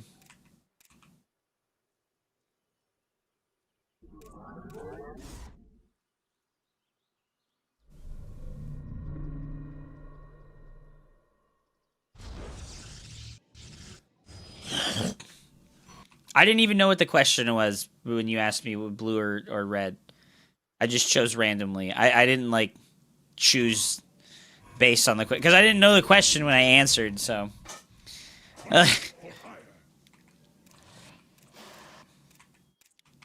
Honestly, like, the game theory optimal thing, like, everyone should press red. But I think that most people are stupid. So I think most people would press blue. Because they don't realize that there's a 0% chance of anyone dying if you just press red. So everyone should press red because no one would die.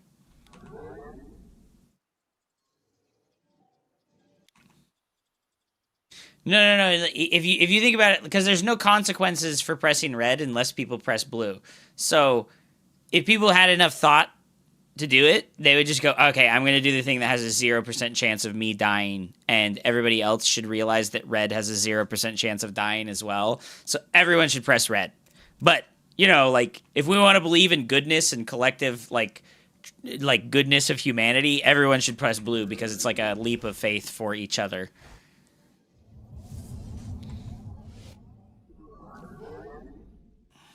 Well, no one should be dying Because everyone should be pressing red.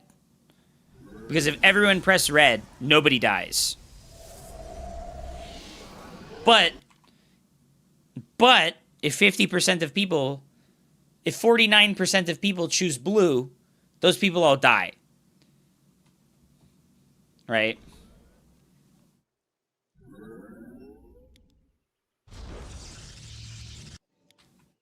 Which is dumb. It's just like dumb prisoner's dilemma stuff. Like, I think the prisoner's dilemma is like a flawed, like, circumstantial argument evidence thing. I remember the prisoner's dilemma from Baldur's Gate 2 when you're in John Irenicus's prison in the early game, and you have to talk to the genie, and he asks you a prisoner's dilemma question. And he goes, you and your brother are trapped inside of cages. If you both press this button at the same time, you both die.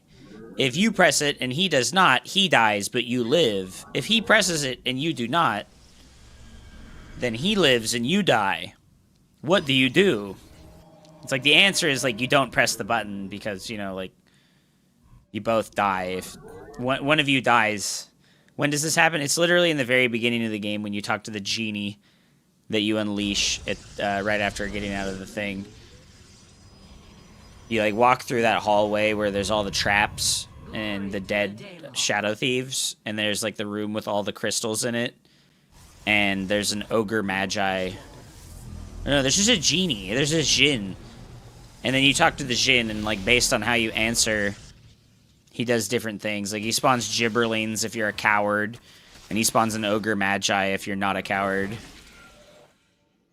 Yeah, I mean, you just didn't scout, Akash. Like, this is, like, a common thing. Why aren't you scouting with your oracle, bro? This is another part of why you need to make more than one oracle, is because you're afraid to send your one oracle across the map right now. That's why you're not doing this. You're afraid to send your one oracle across the map because it's your only defense. So make 2. That way, one can go across the map and one can stay at home. Because, like, you're just not scouting. Like, how are you supposed to deal with this stuff if you don't go look? This is like a boulder is rolling towards you, and you're like, how do I get out of the way of the thing rolling towards me? I don't know where it's coming from. And it's like, open your eyes! Like, open your eyes!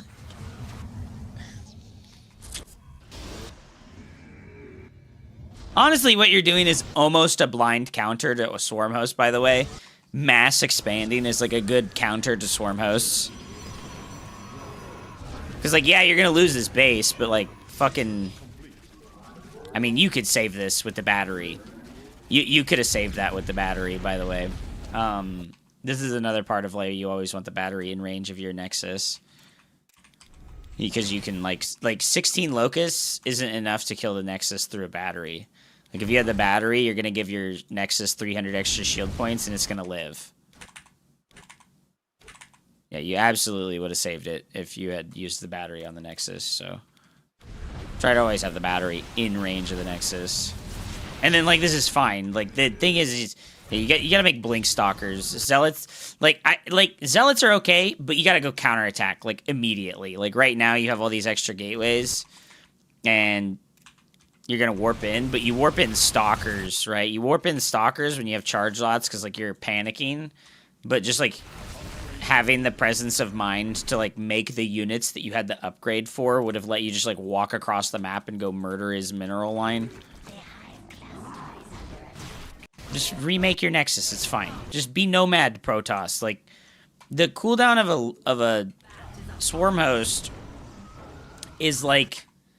the length of time that it takes a Nexus to build. Like... yeah, so this is fine. The counterattack's good.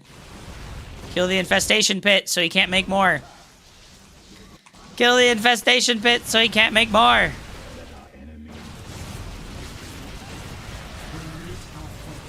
Okay, getting trapped by the drones is pretty painful.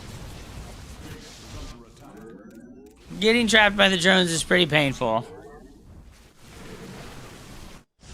Oh, man. You just gotta go scout, man. To make 2 oracles. Or you know, like, make a void ray first that stays at home, or make an oracle that goes across the map. Like, either or, you know, like, you gotta send the Stargate unit across the map. And then, like, the second Stargate unit that you make is the one that secures your 3rd base. Well, you're cooked, dude. You're fucking cooked, bud.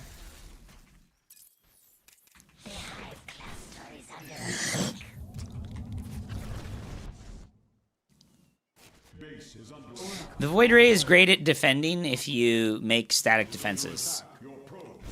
Oh, fuck, dude. Oh, fuck, dude. Voodoo Jester. Thank you so much for the sub, dude. Guys, I need your help. I desperately need your help. Last month, we hit the plus partnership goal.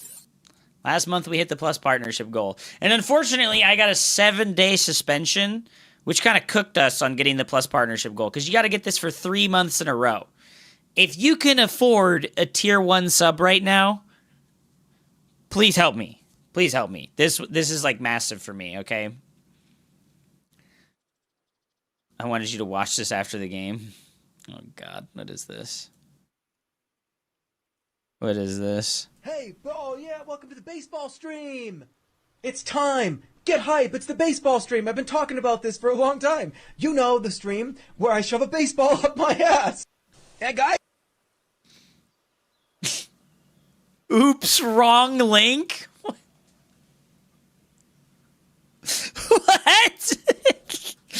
Bro said, oops, wrong link.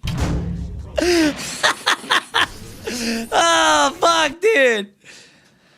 Holy shit. Do you stream on TikTok? I do not. I tried to figure it out, but I think you have to have like 1,000 followers on TikTok, or you need to pay for like their shit.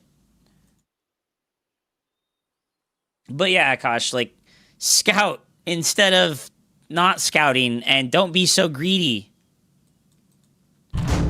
So imagine a magic button. Oh god, dude, it's fucking this weird ass shit. What the hell was this shit called? Something Angel? Oh my god, this fucking show is so fucking acid trip mode. Xavier. Imagine a magic button. I'm imagining the button. What color is it?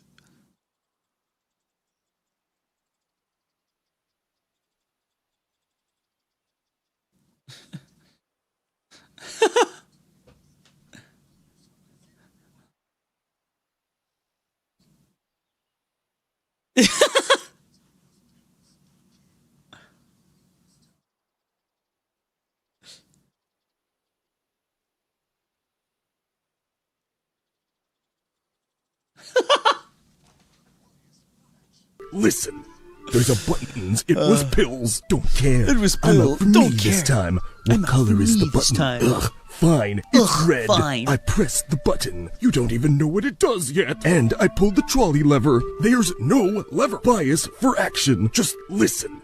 There's a button that lets you save 10 to the 100th power shrimp, but it kills one random person. Would you press it? What flavor are the shrimp?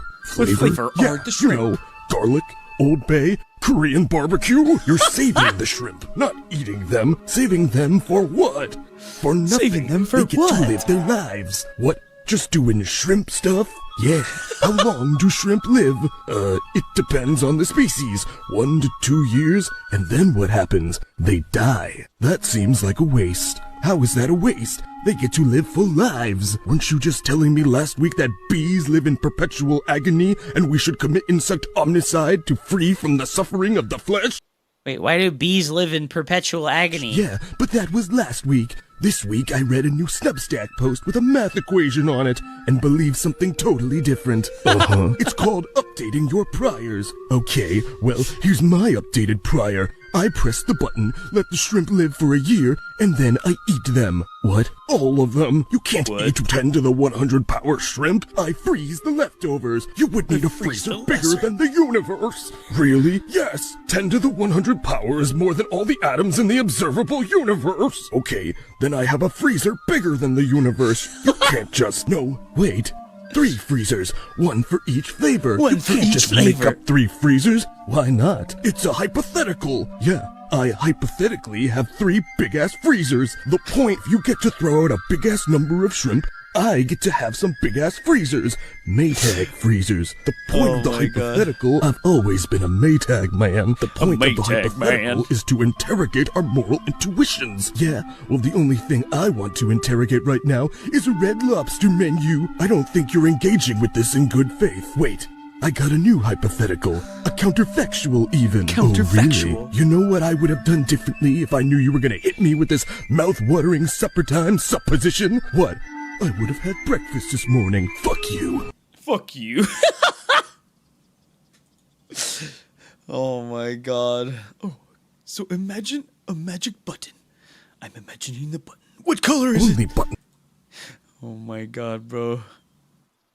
Holy Okay. shit, dude. 58 to 42. Wait, did more people press the red button?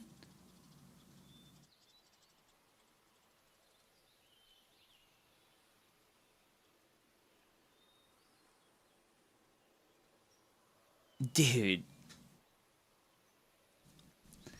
This is like 40,000 people that are sociopaths.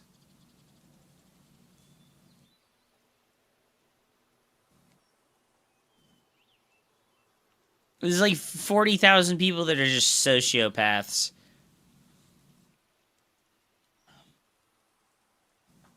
You press red for survival. I press red to cull the blue pressers. Holy shit, dude.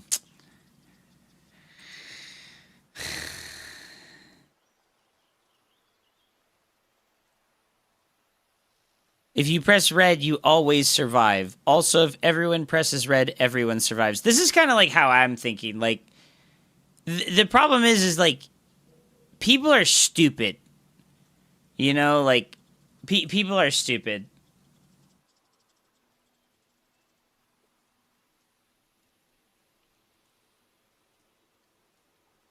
This is barely real. I know, I know.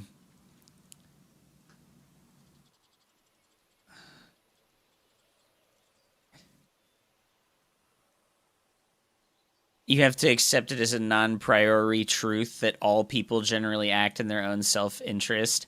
I mean, I'm gonna be real. I think this is actually like a truth about humans, is that like, because of how our brains are wired for survival, basically every human just acts in their own best self-interest.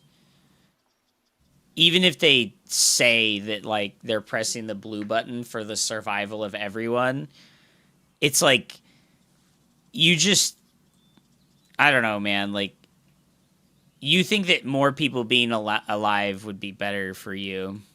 It's a weird thing, you know, like,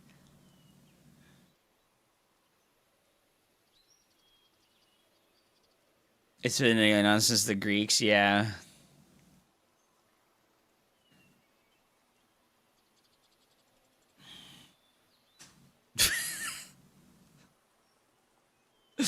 Oh, no, dude. They're gonna kill everyone. They're gonna fucking kill everyone. Anyways, Akash, definitely just scout with your Force Oracle. Always make a second Stargate unit. Isn't that like common sense? Every individual would act in their self-interest in terms of self-preservation. I think so. What should win? 111 Protoss or 300 Protoss? I mean, upgrades? The 30 Protoss. The +3 attack is way more valuable than 1 shield and 1 armor. Because almost every Protoss unit gets more than 1 damage from upgrades.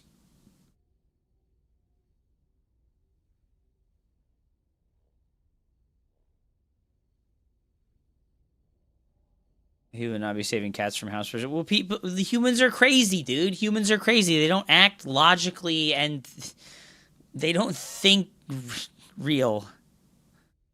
Why it says offline on your stream? Because I'm on the EU server, Mortak. That's fucking crazy, dude. What the hell, man?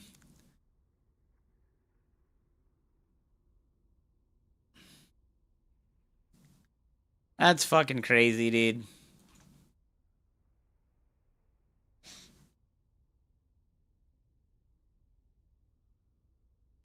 Yeah, the red button believers believe that the blue buttons is... But that's not true of all people that would press the red button. Like, me, for instance, I think everybody should press the red button because then everybody gets to live. Just like, you know, because you don't, like... I don't know. Consensus is a strange thing.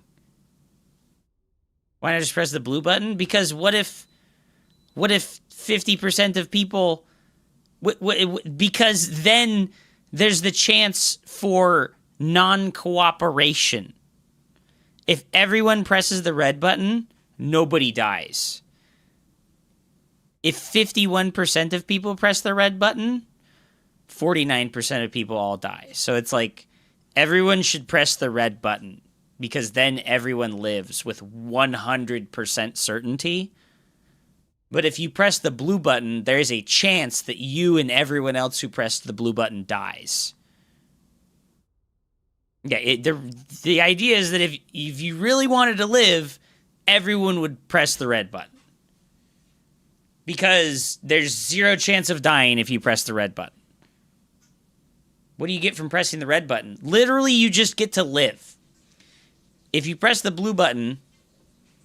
and 50% of all people press the blue button, everyone lives. But if 50% or more of people press the red button, all the people who press the blue button died. So it's not like game theory optimal. It's like the safest option would be pressing the red button because, you know, like everyone should press the red button, you know? Choosing to believe that, like, everybody would pick the blue option is, like, admirable, but also dangerous. Yeah, I think, like, 90% of people in reality would press the red button. But when it's a hypothetical, people are, like, removed from it. But I think in the stress of the moment, like, oh... if I press that blue button, then I have a chance of dying. But if I press that red button, there's 0 chance of me dying, you know? No, the hypothetical is that you can't tell other people that you have the button, you know?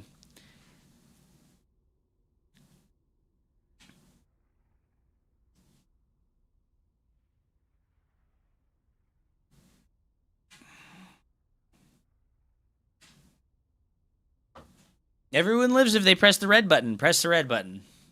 It's not about morals or anything like that, right? It's not about, like, believing in the goodness of everyone. It's about just pressing the red button and everyone lives.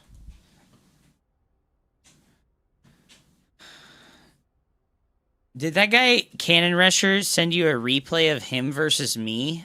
I don't know, Voodoo Jester. Did he?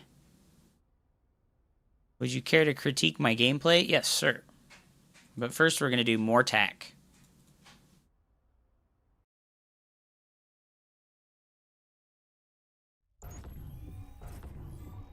People only die if they press the blue button.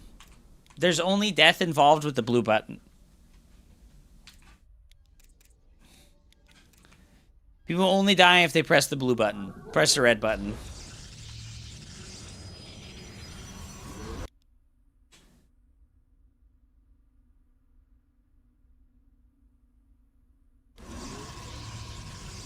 I'm live right now. What, like on Twitch?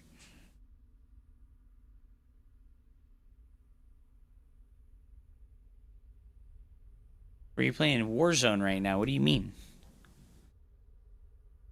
I'm gonna hit the ladder, baby. Hell yeah, dude.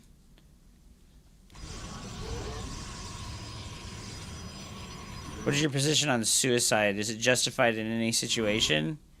I think suicide is a deeply personal decision, and I wouldn't want anybody to do it, but if they did do it, I wouldn't shame them. Nothing happens, Technolisk. If the majority press the blue button, then everyone lives. If everyone presses the red button, they all live too. I'm not like, oh man, we should cull all of the people who press the blue button because they're stupid and naive and believe in, like, goodness. It's like, no, like, just be smart, press the red button, everybody lives. The prisoner dilemma is the blue. The blue button is the prisoner dilemma. It's like the opposite, you know? Like, the blue button is like the one that, like, causes your brother to die.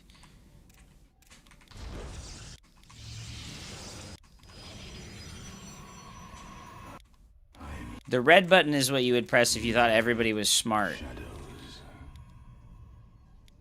Unfortunately, it's like Akash said, where it's like, do you believe in, like, burdening yourself with, like, stupid people or, like, less than capable people? Alright, Mortak, what are we doing here versus this poor Terran player? He's proxy maraudering us. Oh no, we're walking our stalkers across. So, Mortak, you need to probe scout when you build your pylon. Even if it's just really simple and you send your probe scout across the map,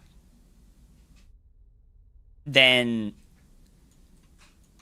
you can identify that you don't want to move across. So cool. Everyone has to press red for no one to die. Tier Only a 1 sub to majority has to Warrens press 2. blue for no one to die. Oh my god, he's so goddamn. Oh my god, Morlazon is so goddamn cool. Morlson gifted a tier 1 sub to Terranitup_. Thank you so much, my man. It's much harder to convince everyone to press red. Well, Morlson you're right, gifted a tier 1 but sub to Crabfisher_. Crabfisher, dude. Who are these people? Oh, this is scary. This is scary. Morlson gifted a tier 1 Where's sub his to units? Silent Oh Zero no, we're base trading. NK3Y. You have recall. Just recall. Recall my brother. Use recall. Yes! And we have a shield battery. Morlson gifted a tier 1 sub to Oh, World94. got him. Oh, micro! Micro! Oh, the micro! Oh, he didn't target. He didn't target. Oh, dude. Hell yeah, brother. Nice micro, dude. Good job. Like I said, though, probe scout when you build your pylon, right? When you build your pylon or your gateway, go for a probe scout. And if they did a cheesy build, don't go across with the stalkers. Play defensively instead.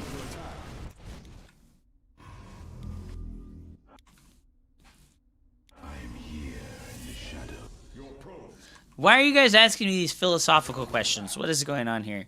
What do you think about suicide? Justified in a situation. What do you think about genociding the entire race if you press the red button versus pressing the blue button and saving everybody? What do you...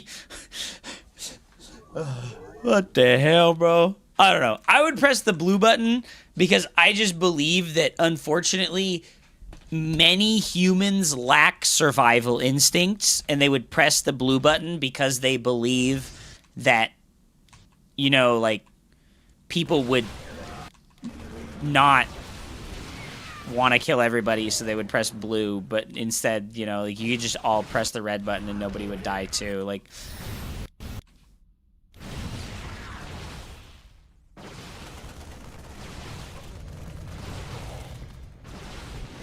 is this about democracy? Sort of. Oh, fuck. Oh, fuck. Just walk up. Yeah, get out of there.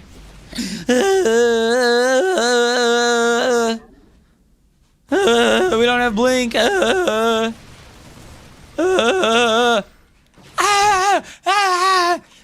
fucking... Why are you running? Why are you running?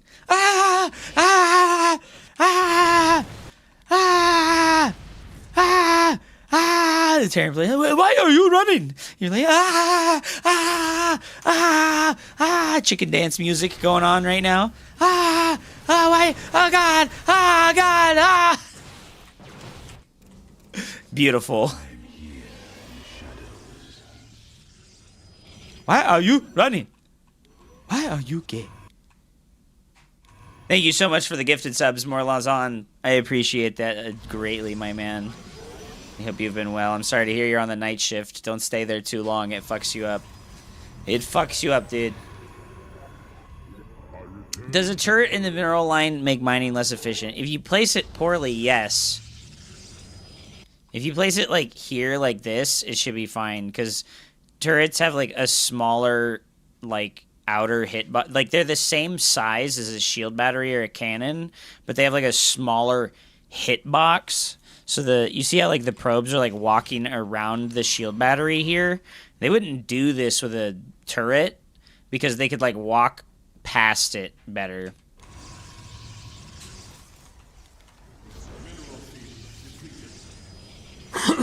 This is good. This is good. More tech.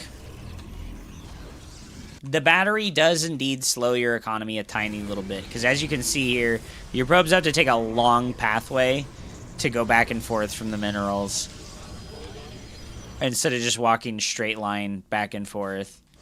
So the way that you get over, you get around this, is you put the battery like here instead. If you put the battery like here or here instead, it doesn't block the minerals and it also doesn't block the gas. They put their best workers on night shift since there's less support. You're our strongest soldier, brother. Batteries and turrets have the same footprint, do they? I thought the turret had like a smaller like inner hit, but because you know how they changed the Archon, right? They changed the Archon so that like its outer hitbox is smaller, but its footprint is still the same, so that it can get through the things. Units and buildings are different? Okay. Hello, Mohammed. I work night shift too, dude. The premium. Yeah, the big money, the big bucks. It's gotta be worth it one day.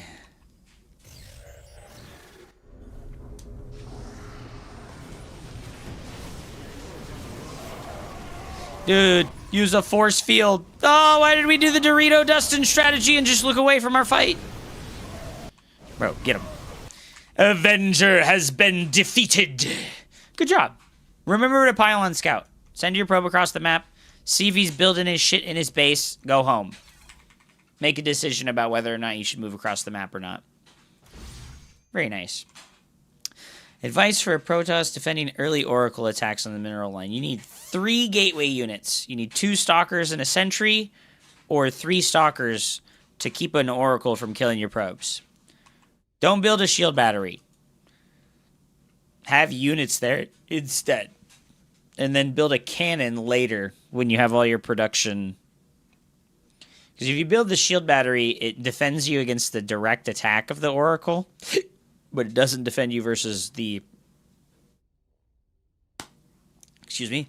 It doesn't defend you against the Stasis Ward. And it also doesn't defend you when there's 2 Oracles, right? Because when there's 2 Oracles, they can kill the probes through a shield battery because they instantly killed. Yes, you want 3 units in each mineral line. Look away if the fight is going poorly!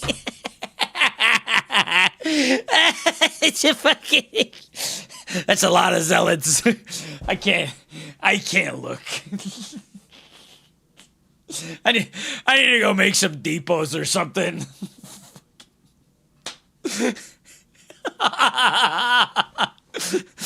Fuck it, dude. I'm gonna go mule. Maybe I'll be able to build an army.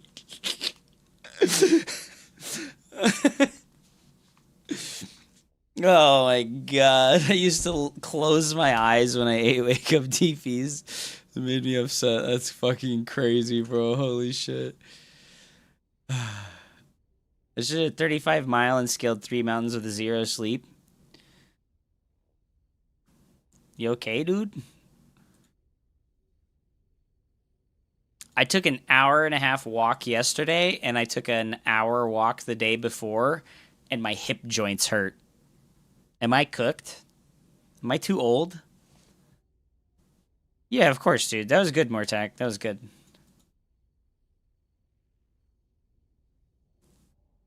Calm the fuck down, dude. I must look crazy. Oh, look away, dude. You know what was so good about Ultra Street Fighter 4 is like people would wake up DP you and then they would get Oki on you. That was like so fucking sick, dude. That was so sick. Yeah. Okay, so like I said, I'm pretty sure the footprint is the same, but the model is different sized. So, like, probes and SCVs will walk around the absolute edge of the shield battery, but they will walk into the footprint because the hitbox of the turret is smaller, right? Am I just tripping? There's no such thing as a hitbox? What did they do with the Archon, then, that made it able to move through smaller spaces? Isn't there, like, 2 different values for this? I thought there was, like, 2 different values.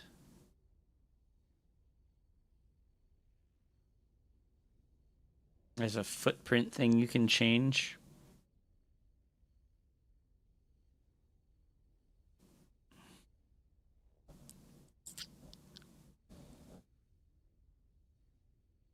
Well, I thought that the buildings had a collision radius as well. Do the buildings not have a different collision radius from their footprint radius? Like this collision radius is like the base of the turret, and the footprint is the outer area, which is like the building footprint. And then like this is like a way bigger building radius. The footprint is the pathing check? Okay. So it's like the same then.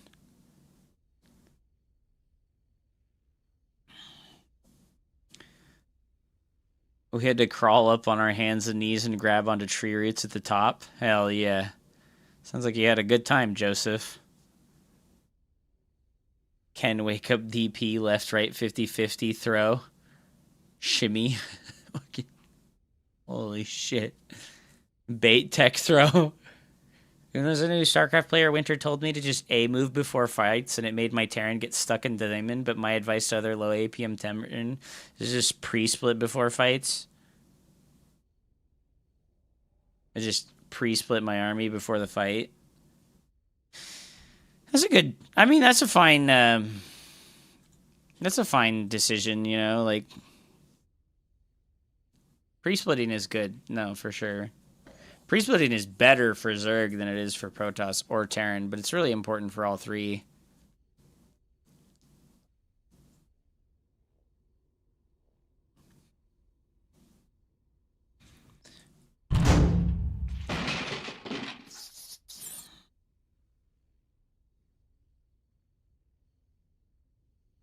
Yeah, if you have to split in real time reactively, you are fucked, dude. You are fucked.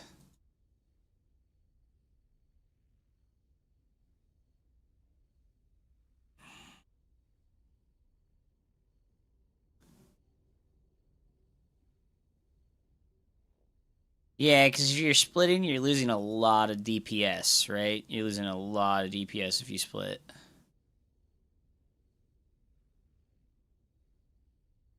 Alright, how long have we been doing the coaching? How long have we been doing the coaching? Am I done, guys? Let's do a cautious last replay versus... Oh, wait, we already watched that. Never mind.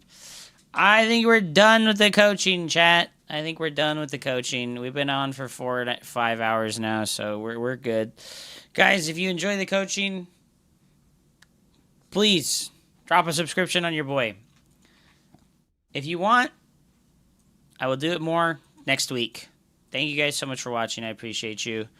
Let's take a break. I'm going to stand up. I'm going to stretch a little bit. I'm going to go to the bathroom.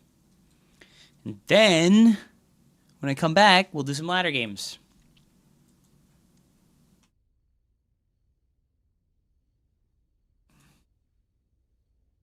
15 stream streak, dude. Who was it that was on like a 60 stream streak the other day? That was big. Yo, I got 5-5. Oh my god, dude. Calyx at 5-5. Congrats, dude. Congrats, dude. Congrats. Alright, I'm gonna go to the bathroom. I'll be back. Just remember, guys, press the blue button. I don't want to die. I don't want to die. Please press the blue button. I don't want anybody else to die either. Please press the blue button.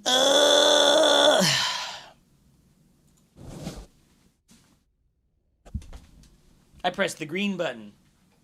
Now everybody's gay.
LGBT agenda real? Oh no.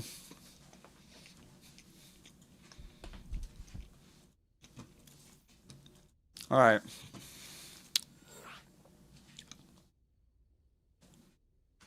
I'm ready. I'm ready. I'm ready. I'm ready. Are you guys ready? I'm ready. I'm ready.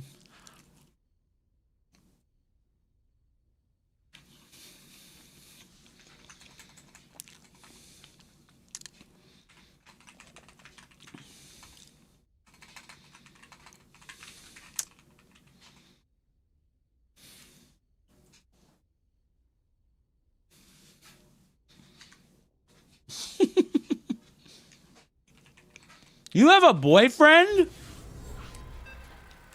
What was last night with me then?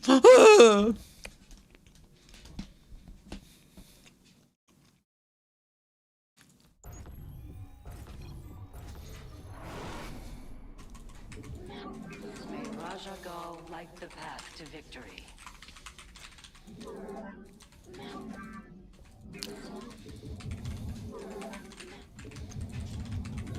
Our little secret, am I? You have not enough minerals. You have not enough minerals. Put your I was your Arturo Sanchez fling, wasn't I?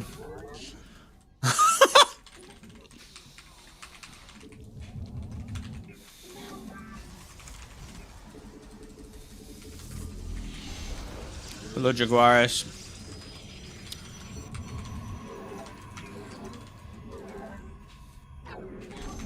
Your mineral reserves are insufficient.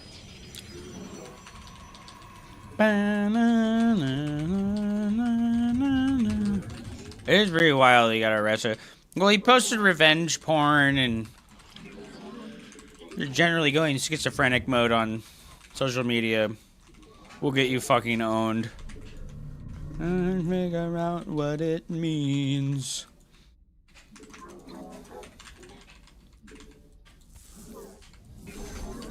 What the hell? He's Protoss. I've been scammed. Wind is pushing me into the clouds again. Blood in my veins. I'm just running free.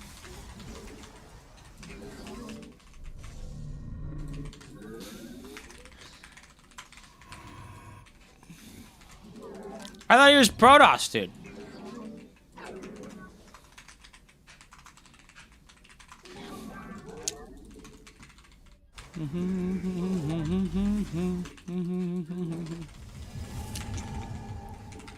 Arturo Sanchez is a pretty infamous fighting game person. And he was doing a bunch of, like, really fucking crazy shit, to be honest. Glory to the Daemon. The Temple of Ire shall be given. Not let your will be heard. We. Your foe strikes to the pylon. Where?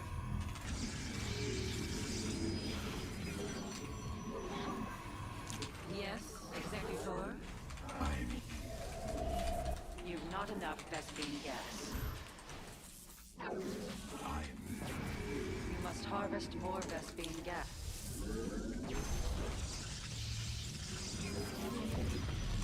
Your pylon is under siege. It shall be done. Where shall we march? Hordes alive. We serve.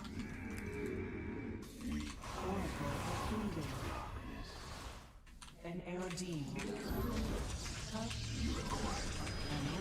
Glorious combat is upon us. Your pylon is under attack. Let us be. Your probes are under attack. You require my skills. Stay. Your foe strikes to the pylon.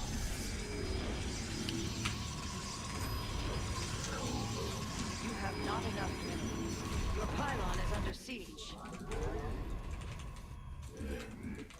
Eldeen Rashagar. I am the threads of fate lie bare. I am here in the shadows. State thy bidding. How can I aid you? Cold is Research complete.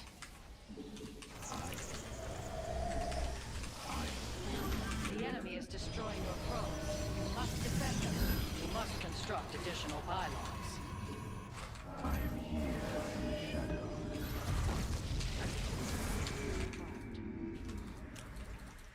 It is destined.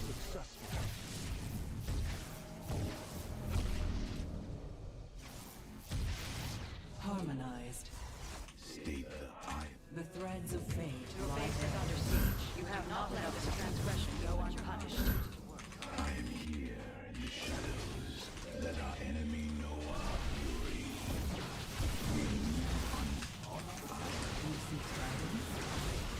I am here. We are one. You require my skills. Verify.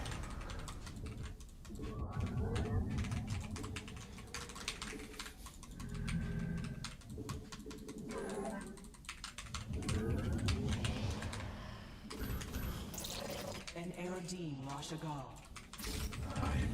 Your mineral reserves. I'm unfortunately busy with my babe at the moment. Those bot messages are evolving, dude. It used to be fucking, yo, me and my bros are in the car right now, but when we're not driving, we'll join up on follow. They're evolving, dude. Beautiful. Holy shit, dude. That's beautiful. What a beautiful story, dude. He ditched the bros. He ditched the bros, man. Holy shit. I'm gonna use the Phoenix to scout over here for proxies. That's funny as fuck.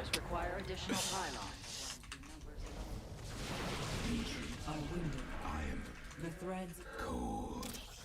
I am the voice of the equipment. Let us begin.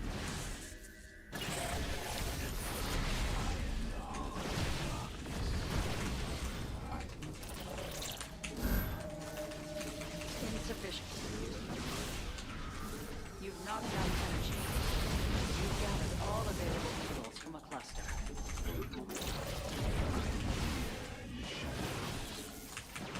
An omen.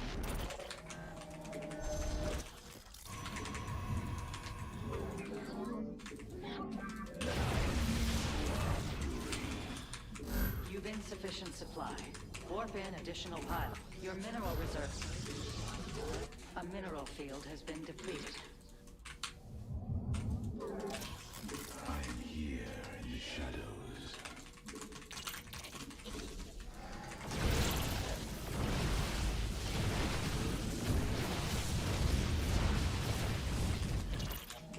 You have not enough minerals. Mineral field exhausted. Perhaps it's time to consider it.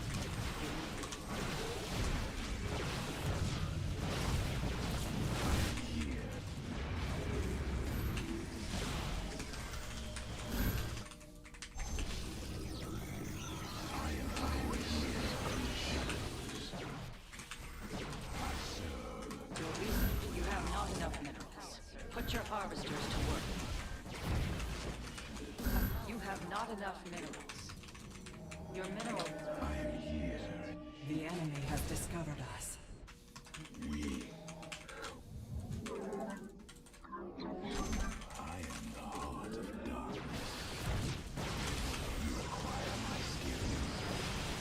You require my You have not enough minerals. I am here. You have not enough minerals. Put your harvesters to work.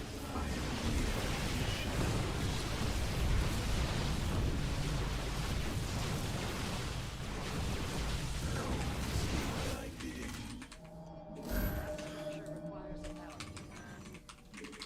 I am here in the shadows. Your mineral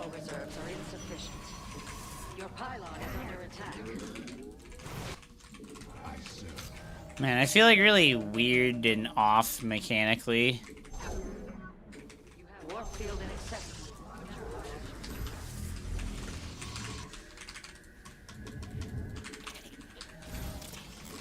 You seek guidance? What league are you? Like Diamond. I sent you a replay, good sir. Alright, I'll check it out after this game, man. But that'll be the last one for today. I am here in the shadows. Our window is short. Your warriors require it. You've depleted a mineral cluster.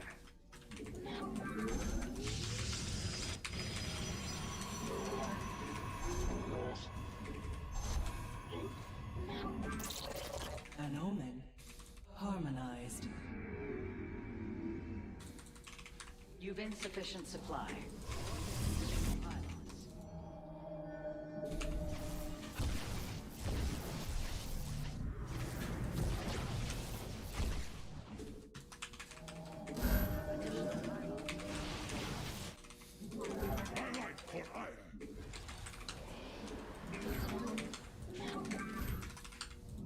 Your mineral reserves are insufficient. Old Cyril. Huge, dude. Unacceptable. Try again on a Vespine diver. The threads of fate.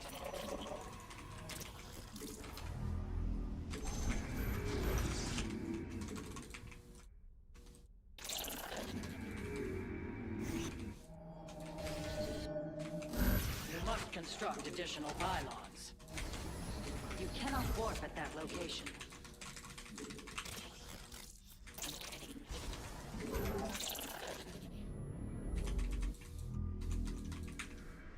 I see.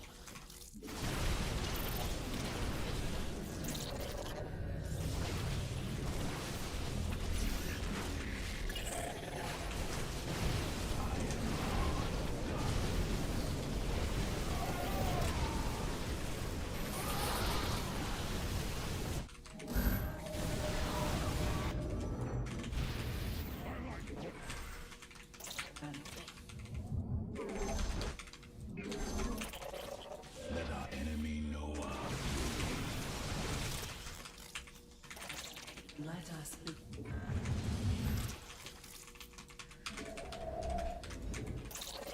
Warp field online. How can I aid? I am here in the shadows. Upgrade complete. Your forces grow more powerful.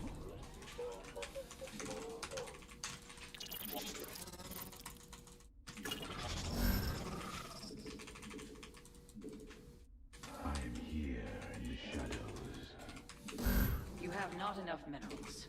Put your harvesters to work. I am here in the shadows.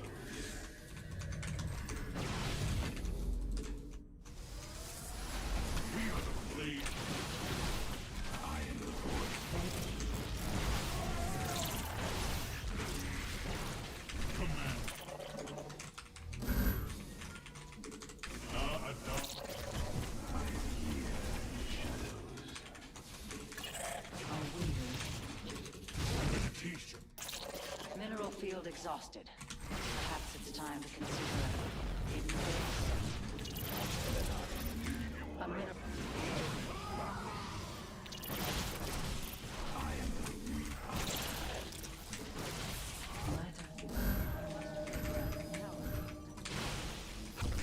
Your pylon is under siege.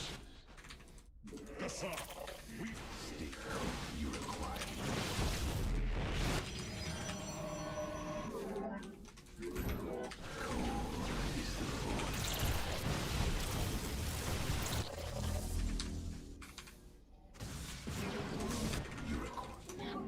The enemy threatens your probes.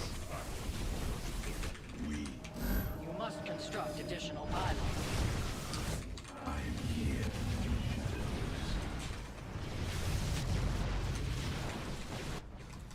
Nazutai. Your warriors require. The enemy is assaulting your nexus point. The enemy defiles your base. Slay them. Unseen. step in additional pylons.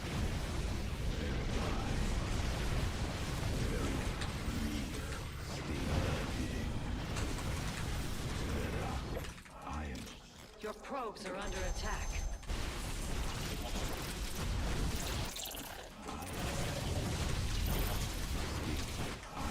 Voice of the eclipse. I serve.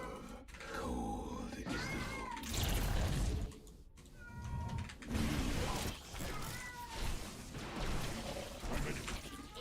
Your foe strikes at a pylon.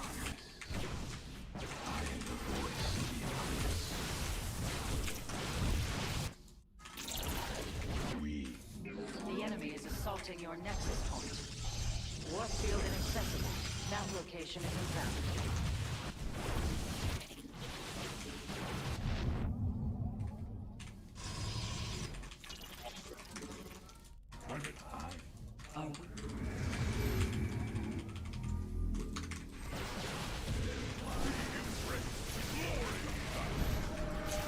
The enemy defiles your base.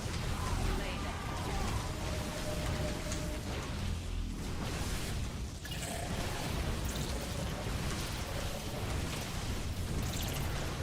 You've gathered all available minerals from a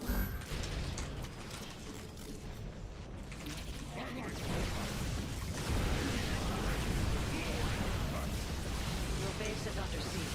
Do not let this transgression go untouched.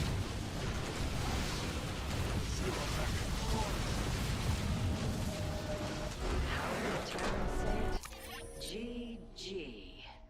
GG.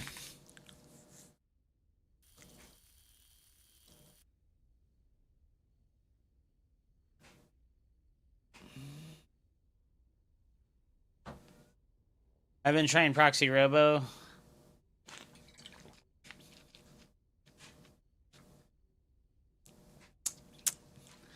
It's hard not to die to the one base pushes when you play 4-gate Blink. You have to have a little bit of finesse and understand how to scout what it is exactly that they're doing, because how you use your Blink Stalkers changes dramatically depending on like what type of one base.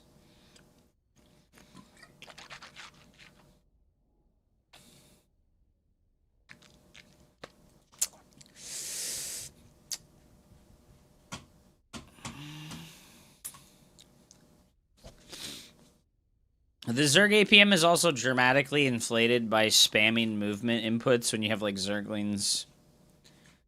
When you have like 40 Zerglings and you're like spam clicking. It's like crazy, to be honest. Yeah, inject inflates your APM as well. Like, this also, you got's too hot. Quit being a bitch. Eat the hot salsa, pussy.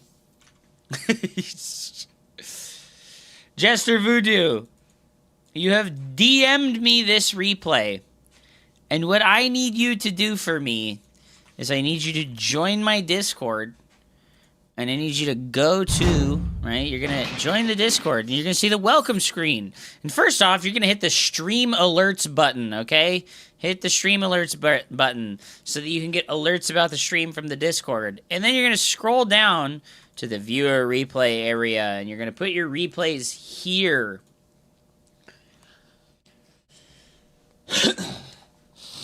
Terran is the most honest race about APM. None of the races are honest about APM.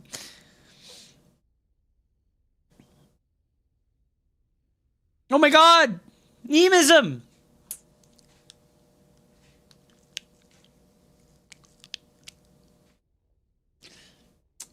Yes, I have German ancestry. Oh no. Calix playing Protoss. I know, right? I got debated. I thought he was playing Terran, so I did the TVP wall off.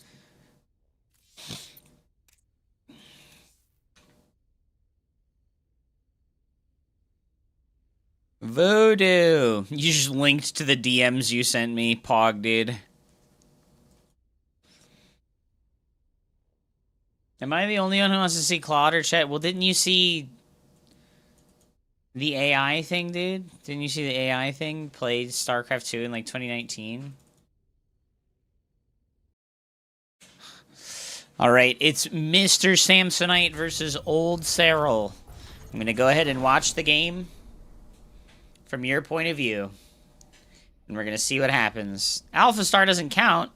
My brother, do you not hotkey the Nexus? Okay, thank God. I thought he was gonna be one of those don't hotkey the Nexus guys, man. I thought he was gonna be one of those don't hotkey the Nexus guys, man.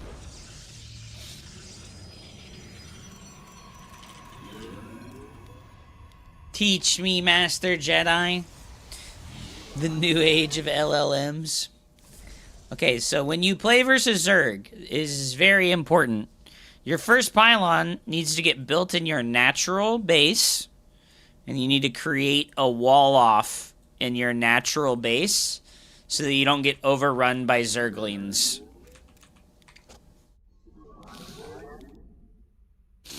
Nexus first is very greedy, and you die to literally every cheese build in the game. Okay, can you see now why the first pylon should go in the natural? So that you can just start building buildings with the first pylon instead of having to do this.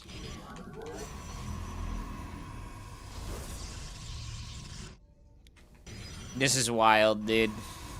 Oh, Lord. What the hell is this? Bro, go Gate Forge. Holy shit. Oh, and he sent his probe to a random location. Where's he going? Oh, and then you full walled, so you can't do it. You tried to send this over here randomly. What are you doing? Excuse me, sir. Please let me back in my own base. I'm scared out here. Scary outside my wall. Bro, what the hell is this wall? This is a goated wall, dude. Please put both of your Nexi on the same hotkey. I know you're a Brood War player because you put both of the Nexus on different hotkeys from each other. My brother, you're over the age of 40. It's time to accept that you have APM and mechanical limits. Put the buildings on one hotkey with each other. Put the buildings on the same hotkey as each other, my brother. Okay. Okay. Zealot on the inside of the wall. Oh, no, dude. We're fucking cooking something. We're cooking something right now, dude. Yeah, I can tell he's a Brood War player. Number one, because of the two different Nexus hotkeys. Number two, because of how he made this wall off. This is like how you wall off in Brood War.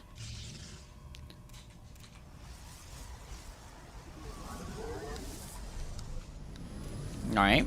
Alright, we're making probes. We're making probes. We have 5 probes queued in one Nexus and 1 in the other one. How do you leave the base? You don't. That's the thing. You don't leave the base. Dude, he's got like a personal rule like fucking Rock Lee and Might Guy, dude. You can only build workers for that base with that Nexus. This Nexus will never make probes ever again for the rest of the game.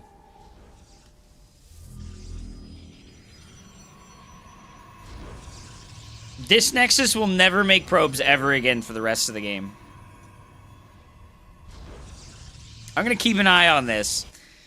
This guy has a fucking I will never build probes with unless there's a base there. You can only build probes at a base with that Nexus.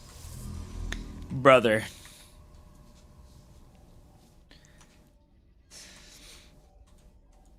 Stargate and Twilight at the same time? Yeah, that's some tough shit, dude. He's goated, dude. He's goated.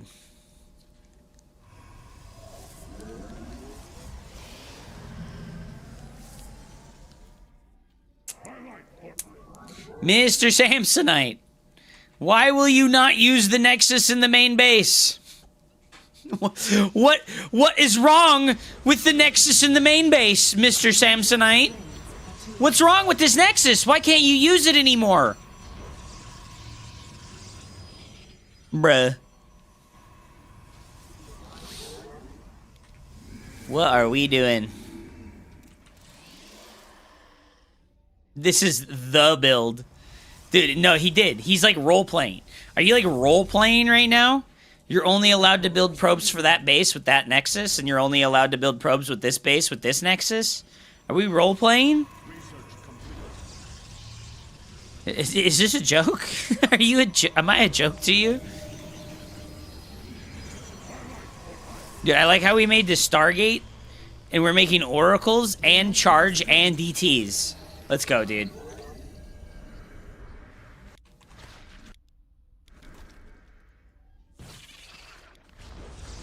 Did you know you hotkey your units independently too?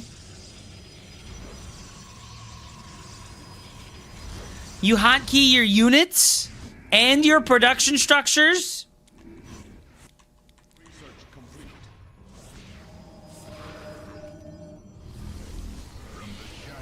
Pig said that it actually took players about a year of Brood War to figure out you could rally workers from one base to another. Are you serious? That's insane. That's like actual insanity shit. Like humanity has regressed. Oh no. We're gonna just send it? We're just sending our 3 oracles into the queens? No, save them! Save them! What are you doing? Alright, alright. How do we get our zealots out of our wall off? How do we get our zealots out of our wall off?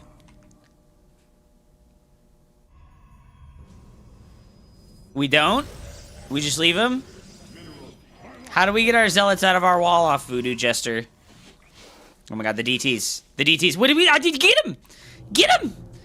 What are you doing? Bruh. Bruh, get him. Oh my god! Why are we killing the Nidus Network?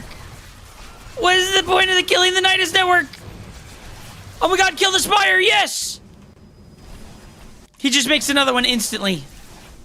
Okay, get him. A move. A move. I've been playing with Starcraft since Warcraft 1 and Tides of War, and I still feel like a noob. Well, Hoop 21. I can tell you, I've been playing RTS games since Warcraft 1 and Warcraft 2 as well.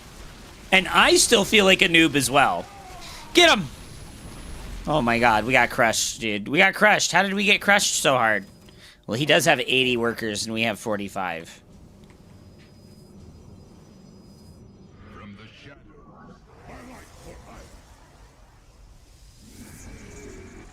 But I have to say, I think submarines in Warcraft 2 are good. No, Death Knights are the best unit in Warcraft 3. And Ogre Magi. Death and Decay is like low-key one of the most OP abilities ever made. It's like what? Death and Decay is insane.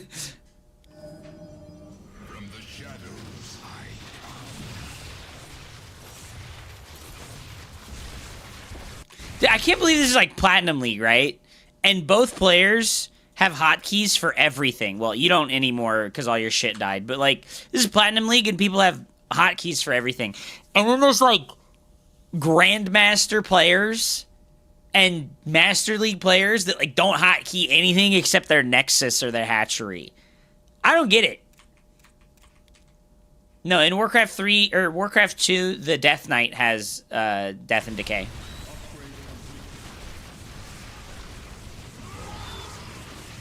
Dude, those cannons are putting in work, dude. This wall is goated. This wall is goated, dude. If only we had like 5 more cannons, dude.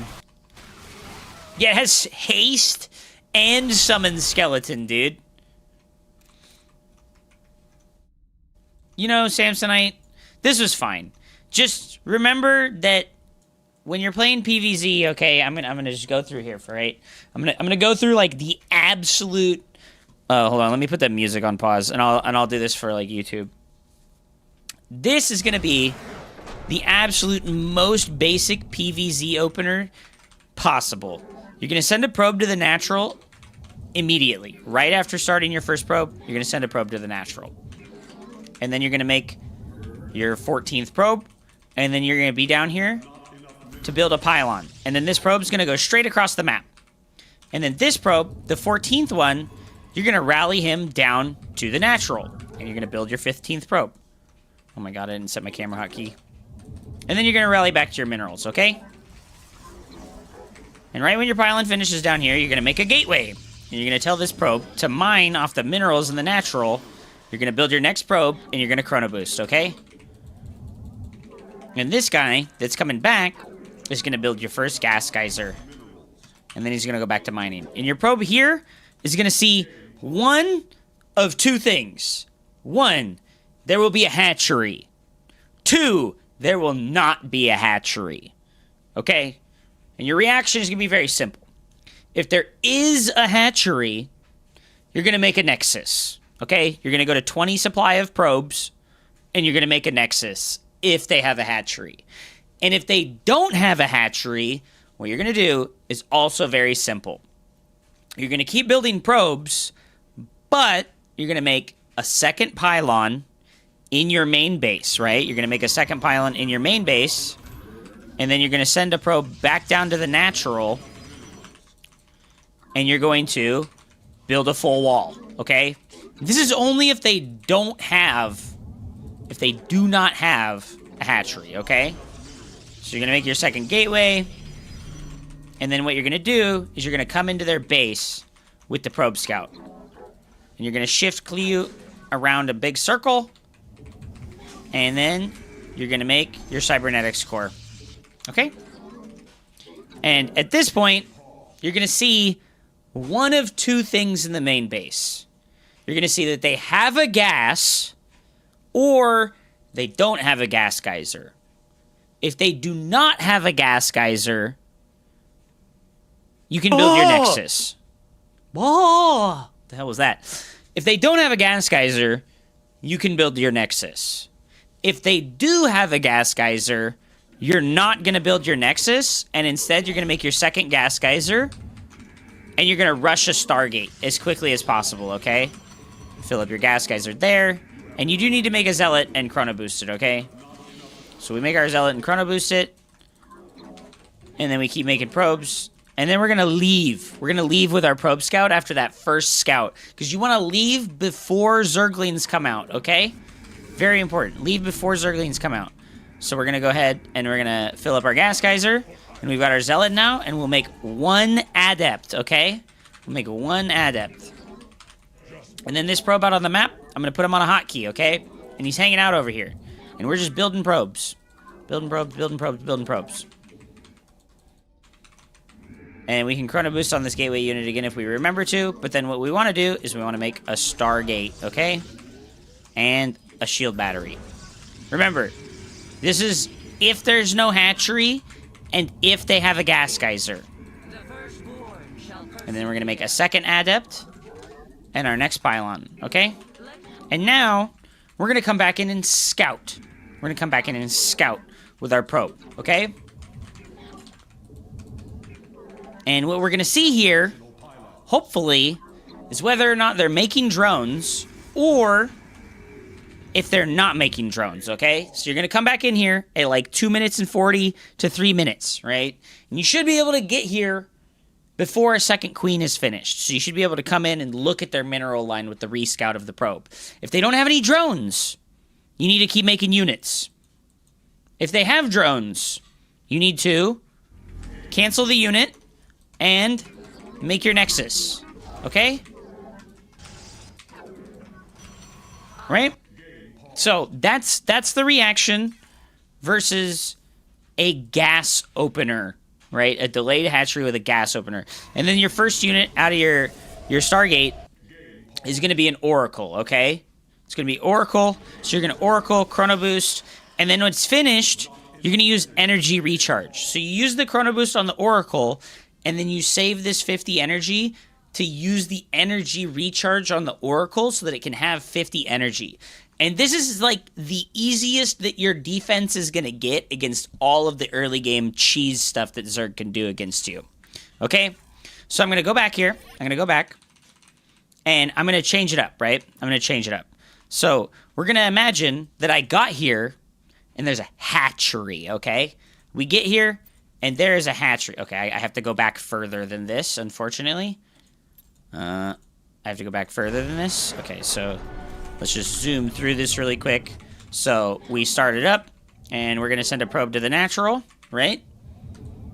And this time, like I said, we're assuming that there's going to be a hatchery there when we go to scout. So we're going to build our pylon.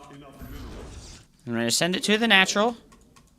And you can patrol it in a little circle there. And then the 14th pylon rallies down to the natural. And he's going to build our gateway. Okay? And we don't have anything else to do right now. So we just gateway, send this guy to the minerals, build our probe, and chrono boost. Okay? And then this probe, number 16, comes out. We're going to build our 17th. And then we're going to build our gas geyser. Okay? And we get here, and we're like, oh boy, there's a hatchery. So we go in the main base. All right? This is an important step. All right? We go in the main base. All right? And we're going to keep it real simple. How many drones does he have? Okay? This is an important step, and it is much more complicated to count their drones to determine what they're doing. But you've got to practice it, and you've got to do it. If they have 16 drones or 17 drones, everything's normal. Everything's normal, okay? If they have 16 or 17 drones, everything's normal, 6, 7. If they have less than 16 drones, something's weird. They did an extractor trick where they built an extractor to kill a supply to build an extra drone, and they're getting their spawning pool and their zergling speed faster, and you need to be aware of that, okay? But we're going to assume 17 drones, right? We're going to come in here and we're going to be like, oh man, he's got 17 drones. Do not use this chrono boost, okay? Do not use this chrono boost. Instead, when our gas geyser finishes, we're going to put 2 guys into the gas geyser, all right? And then we're going to be at 15 out of 16, and our 19th probe is going to go down to the natural. And then we're going to bring our probe scout outside of our opponent's natural. We're going to build our nexus on 20 supply. And we're here with our probe. We're here with our probe. And we're not building any more probes right now. And then when we have 150 minerals, we're going to make our cybernetic score and send this guy back to the main base. And then we can start building probes again, okay? And we have both of our nexi on the same hotkey as each other. And we're going to make our second gas geyser. And then when this probe comes out, number 21, we're going to build our second pylon, okay? And then we can send him straight to the gas and just rally into the gas geyser. And then our probe's on their side, and we really don't have anything to do for a long time. So we're just like paying attention to this probe, and we're probably getting chased by a couple of zerglings. But if you're really on top of it, you can run away from 2 to 4 zerglings indefinitely with a probe scout. Our gateway's going to finish. We're going to build an adept, and then we're going to build a Stargate, okay? Adept and then Stargate. Now we're 16 out of 16 on the main base, and we're going to rally our nexuses down to the natural, okay? We're going to start warp gate when we can, and like I said, I hotkey the gateway and the warp gate together. And our probe scout, at this juncture, it's important that this probe scout identifies when they make a third base, okay? So you're going to have this probe scout out here, and you're running away from zerglings, and you're going to send the adept shade across the map. Now you have the Stargate, the gateway, and the cyber, and the nexus hotkeyed, right? And we're moving this probe around, and we select our nexus every once in a while, and we build probes, okay? And I can take care of a lot of the tasks on the minimap, and then our adept is going to get to their base, right? And what we have is a couple of seconds here to start our oracle and make a pylon, okay? Very important that you start the oracle and make a pylon at the same time. And now, at 3 minutes and 20 seconds, we can make our second gateway. And what we're going to do is we're going to send our shade in here, and we're going to count how many workers they have. If they have a lot of workers, we're safe. We go take a third base. If they have very few workers, we're scared. We make more gateway units, we make more Stargate units. So these are the two, like, very simple pathways you can take in the early game of PvZ. I'm not going to go past this. This is really important that this is like the first 3 minutes, right? This is like the thing that I see people that struggle with the most. This is like first 3 to 4 minutes, really not super solid, not super clean. They don't know what they're doing. They don't know what they're looking for. These are the things to look for that are very, very easy to identify. And you just have like 2 branches, right? If it's no hatchery, you do the full wall, you make your extra gas geyser, you make your Stargate faster. If it's hatchery first, you make your Nexus, you make your Stargate later. You don't need to make your full wall until 3 minutes and 20 seconds, because that's when Zergling speed finishes, is at 3 minutes and 20 to 3 minutes and 30 seconds, okay? If you have any questions or comments, please let me know. They're going to be down in the comment section of this fancy YouTube video. Thank you so much for watching. I appreciate you. Like and subscribe.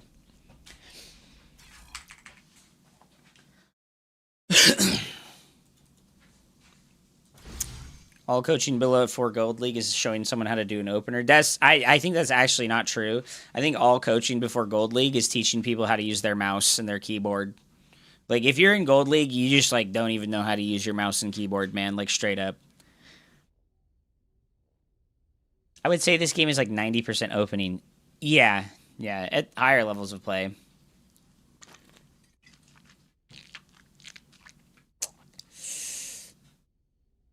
I was platinum back in the day. How long would you say it would take to get to Masters? 3 to 4 months. If you're like a legit platinum league player, it'd probably take you like 3 to 4 months with like coaching to get to Masters League. And that's if you got coaching like every week.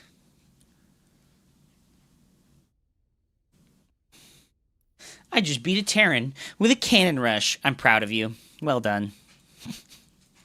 I'm proud of you. Good job. Beautiful. Beautiful. All right. Revenants, I'm free from the burden of Starcraft 2. So like I said, I have a video for the absolute basic opener in PvP. It's right there. If you're struggling with PvP, there's the absolute basic opener, and like literally everything. I explain it in like excruciating detail, like literally every little tiny thing that you need to do for like the first 4 minutes of the game. And I will put this up as the PVZ one so that when we do these coaching days, I can show people that. I can't believe Hups is going to leave the season. I got 5 out of 5 maps in the Team Liquid contest. He just hates me.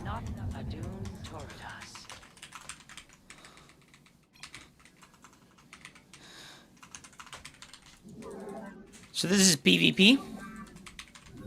And our opponent, Ghost Reaper, has been kind. And he has told me his race. So I can go ahead and put the pylon on the high ground instead of the low ground.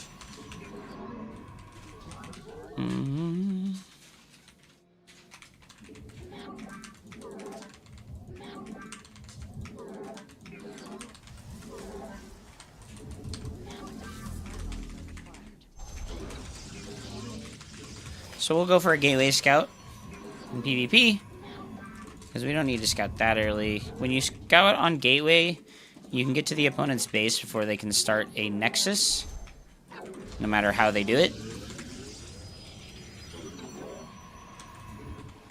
I went from Silver to Masters in 3 months back in HOTS with dedicated coaching, but resources were way more scarce back then.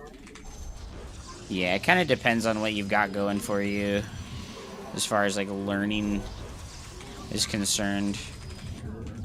Oh, he went Nexus first. Unbelievable. Okay, well, we're going to just push him with some Warp Gate units. I'll do a 4-Stalker Rush, and I think he won't be able to hold. I don't even think I need to do, like, the all-in version of a 4-Stalker Rush. I don't think that's necessary. We'll just make a single pylon over here so that we can get the first warp in over on his side of the map. I've had Special do this to me quite a few times. I think it's really strong. Especially versus this kind of thing. Like, I think I should be able to take his low ground away from him really easily. We'll just Chrono Boost Warp Gate 2 times. And I think there's like 0 chance that he'll be able to hold. So I'll open with 2 Stalkers and Warp Gate, and we'll Chrono Boost Warp Gate right away. You have not enough minerals. Put your harvesters to work. Your pylon is under attack. And we'll keep building probes, right? This is like an important part of this. Is like you want to go to like 20 probes when doing this, so that your transition into the expansion is better.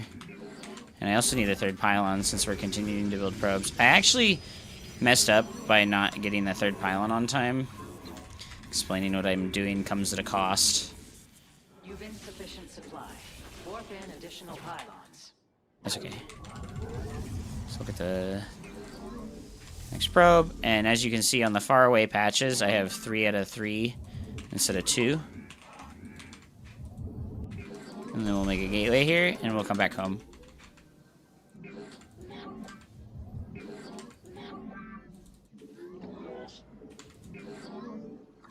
And then if we get the probes stacked up really good here, they won't do dumb stuff. And then we can make the next pair of gateway units. I am the voice of the eclipse. You require my skills. I serve for now. State that I am the real. We can drop the Nexus now. What the fuck? Why are... Very wise. Research complete. Why is he on the map going Nexus first? Okay. That's so stupid. That was so stupid and unlucky. Like, he's just doing something that doesn't make any sense whatsoever. You have not enough minerals. Put your harvesters to work. It shall be. I am the real. You require my skills. State thy bidding. You require my skills. Reckoning. We move unseen. That structure requires a power feed.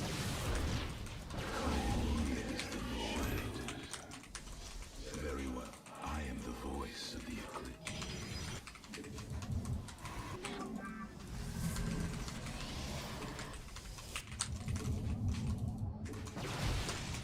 Your mineral reserves are insufficient.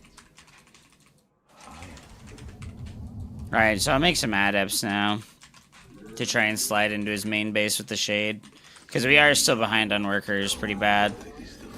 Losing those first 2 stalkers kind of like seals the deal, and I'm like just kind of screwed since that happened. He's just doing something so incredibly fucking distastefully dumb. You have not enough minerals. Put your harvesters to work. You have. I am here. The Templar. Oh my god, the out of sync shot. To glory. We are of one mind. You have not enough minerals. Put your harvesters to work.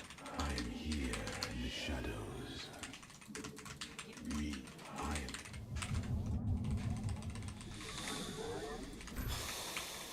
Yes, exactly. State thine.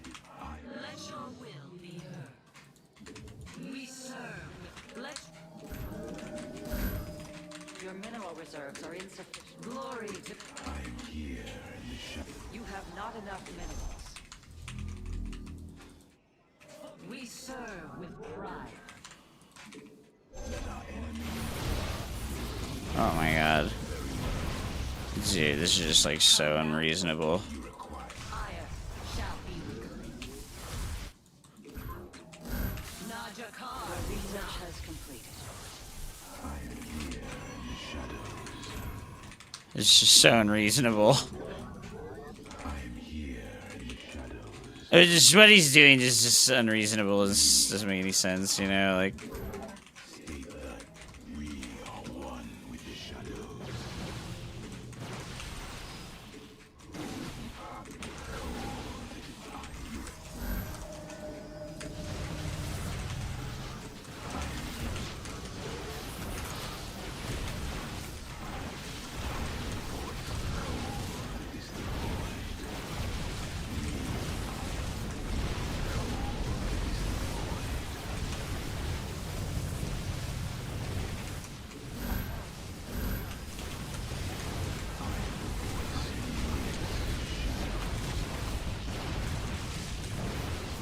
Unreasonable.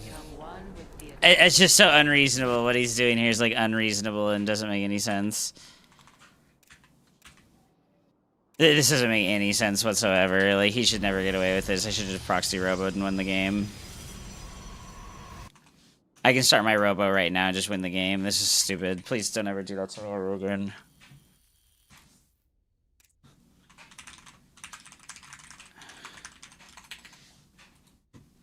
Please don't do that, Reaper. It's so stupid. Like, oh my god, he knows that this is like stupid and not viable, and he just does it anyways because he just doesn't care.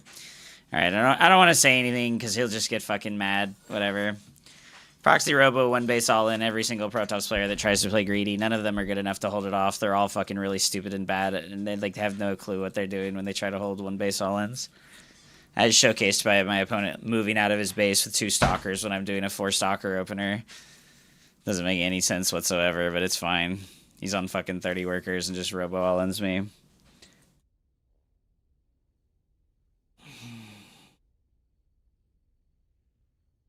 If you have to ask the question of, is my APM good enough?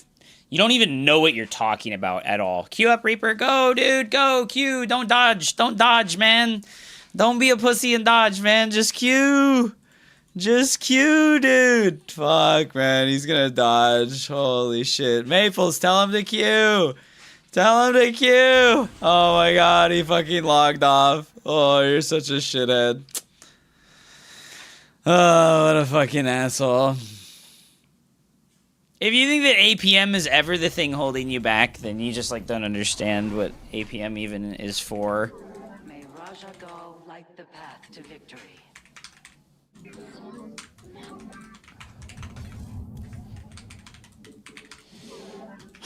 So stupid and unreasonable.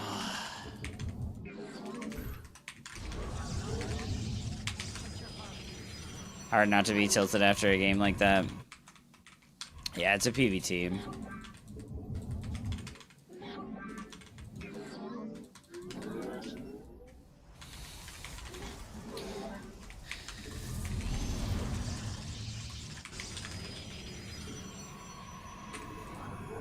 I'm gonna play as intentionally slowly as possible so that people who have like this misconception about APM can understand.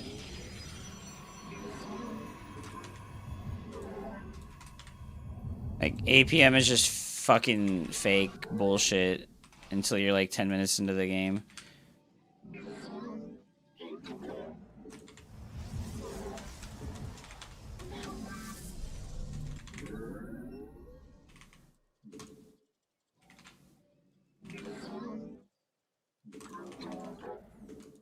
Well, Protoss is just objectively worse after the Storm meta, or after the Storm nerfs, because it was just a tremendous nerf. And anyone who says differently is like fucking brain damaged.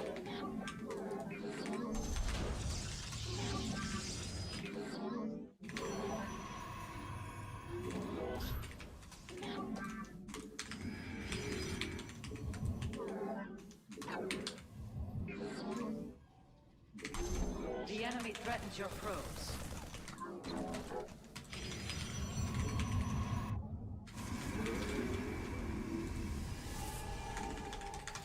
Your mineral reserves are insufficient.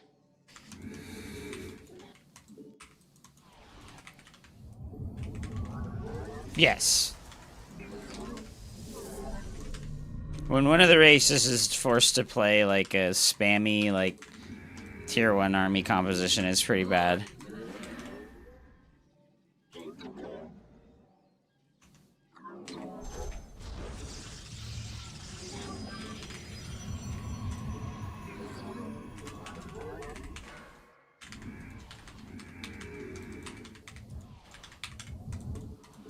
Give us your command.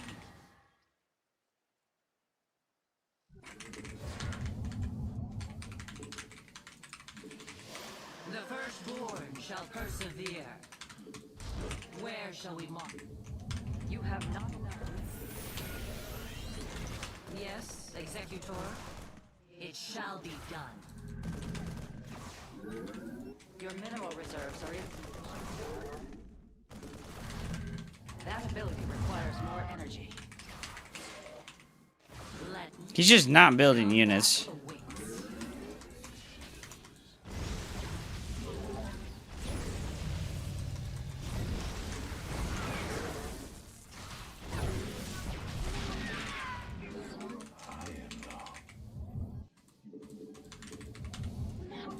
You must place that in a power field.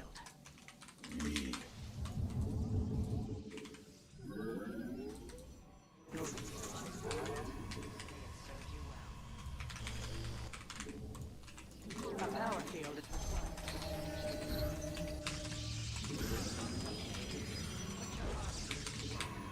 I'm here in the shadows.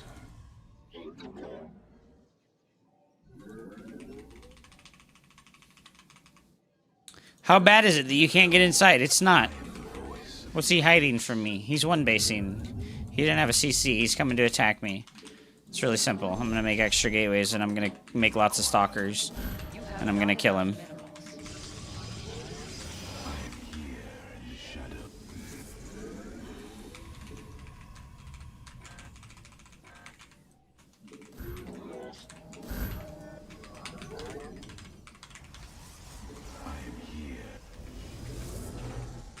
You should be focusing on executing a build order really cleanly at like 40 APM.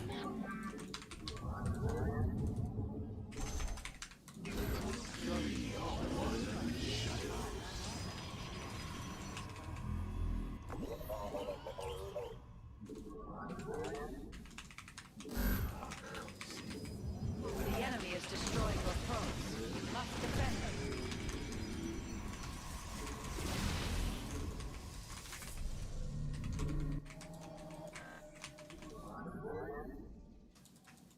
I serve for now. We move unseen.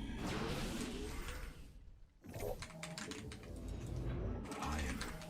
You require more Vespine gas. Let our enemy. I am here in the shadows. I have met the end.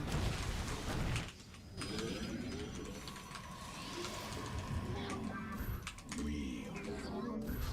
I am the heart of darkness. State thy bidding. Cold. State. I am the voice. I am cold. You require my skills in the shadows. You've not enough Vespine gas. You have not enough minerals. Put your harvesters to work. I am the voice. We are one. We are one. You require. You. I am the voice.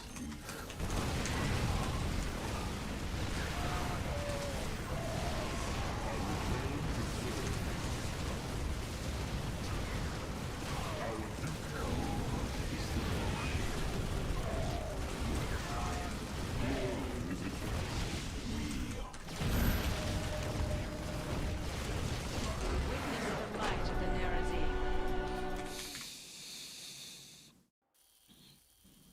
No. If you're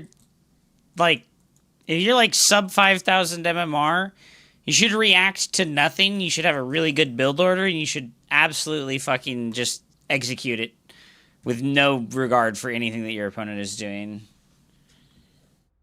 Are Saturdays always coaching days? Yes, sir. That's like the only scheduled thing I've ever set up for my stream ever. No, you still have to scout. You go through the motions of scouting. You just don't have any reactions to stuff. It's just like you build the reactions later.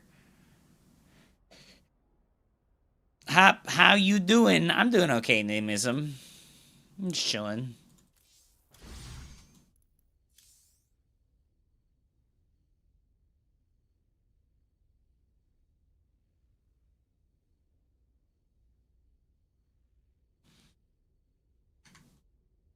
Yeah, you scout because you just like go through the motions of doing it. not because you know what to do, you know?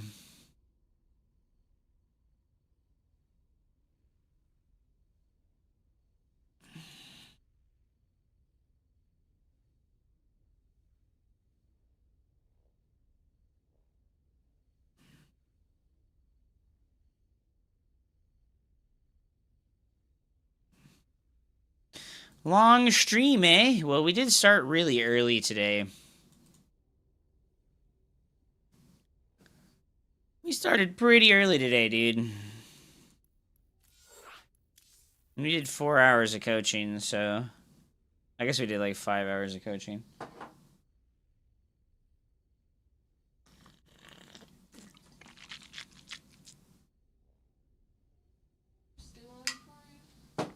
Huh? No, I'm not hungry yet. A few hours. Maybe in a few hours. Yeah, so like, here, I got you. There's this website called Spawning Tool. And they have an add-on called Spawning Tool Build Advisor. Okay? So I guess we gotta download Overwolf. I guess I'm gonna log in. Fuck it, I guess. Download. Alright, so... Downloading Israeli spyware, dude. Yep.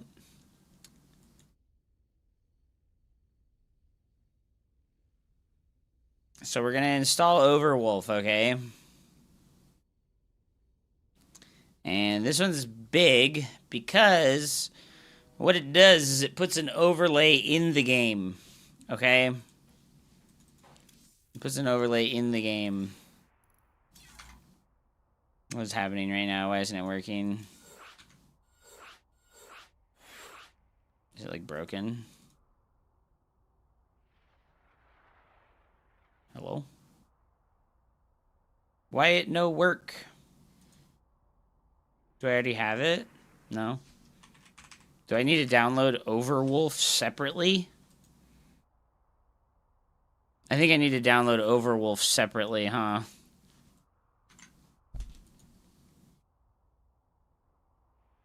I do, huh? So we gotta download Overwolf. So we're gonna install Overwolf first, right? Number 1, install Overwolf, forehead. Oh, welcome to Overwolf. Yay! Or it's just gonna not work. Why the hell isn't it working? I'm getting scammed. Oh, there we go. I accept. Install.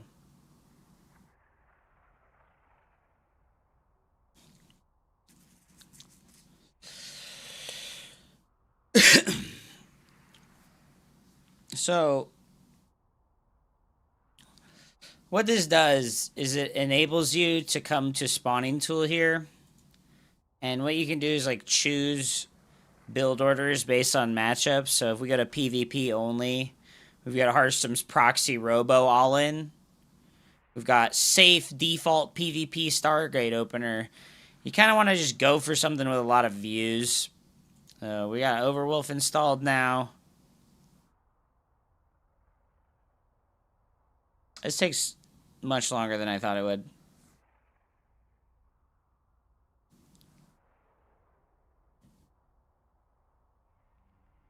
I just can't believe that people don't look for tools like this on their own. I'm gonna be real. Like, it's kind of disappointing and makes me want to press the red button that people, like, don't look for tools like this.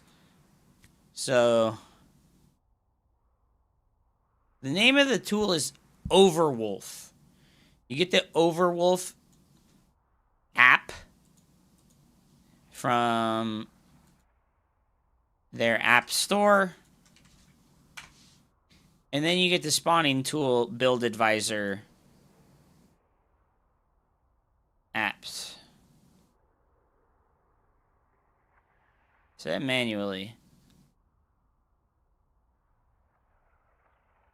Okay, so we can set this up. There's a bunch of hotkeys for it. All you want to know is you want to be able to lock and unlock it. And so we have this now, and what we can do is...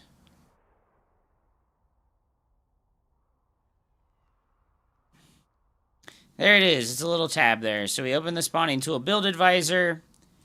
We don't have to sign up for anything. We can click on my race, which is Protoss. Hello? And then we can click on the enemy race. What the hell? Okay, we click on my race, and then we can pick standard PVT blink opener. Pick this build. And then you see it opens this window, right? And we can make it bigger. And here's the whole build, right? So we're going to go versus the AI. We're going to go versus the AI. And it should show it over the game. Why is it not showing it over the game? Pick build. Lock. Okay, so we're in the game now. What was the hotkey? I think it was like Control Q. Pause. Pause. There is honor. Lock? You only lock this when you're in the game? What the heck, dude? This is much more annoying than I thought it would be. It's necessary, though, if you, like, actually want to get better. Can I please just, like, go to the settings without logging in? Jesus Christ, this is annoying. Alright, why can't I just look at the hotkeys? Help.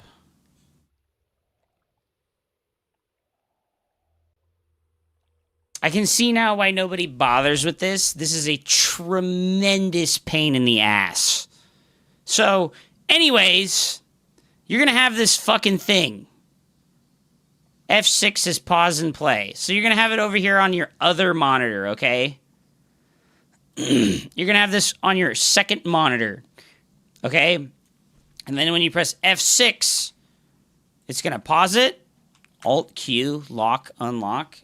F6, play, pause. It just doesn't even work.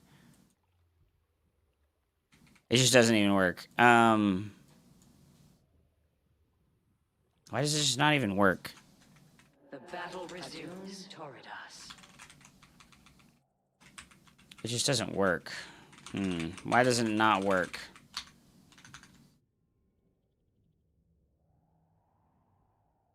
I guess I just have to fucking sign in. I don't want to sign in. Please. Please, don't make me sign in. Why do websites do this? Why do they well, yeah, but when I press skip, it just takes me back to this thing. All right. Anyways, here's your build order, right? Here's your build order. Follow the build order. And if you fuck it up, start over. Okay? It's that simple. It's that simple. Here's your build order. If your cybernetic score doesn't start at 1 minute and 33 seconds, start over. You're gonna press F10. You're gonna hit quit and rewind. And then you're gonna drag the little recording bar thing back to the beginning of the replay. And you're gonna hit take command and you're gonna do it again. Okay? And you're gonna do this over and over and over and over again. Hundreds of times. Okay? Not all at once.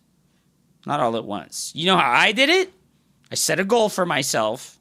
I set aside 15 to 20 minutes every single day for 8 years.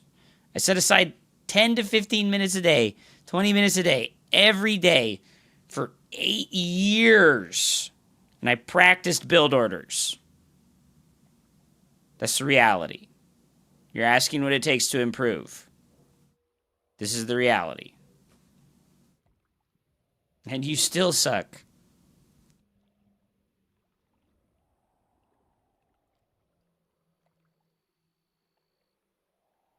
True. True. I'm out here losing to fucking Reaper going Nexus first in PvP. But yeah, I don't know why I can't get it to...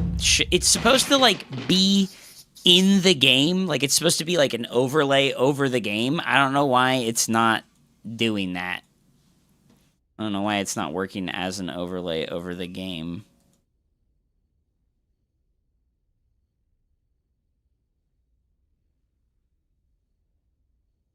Pick build.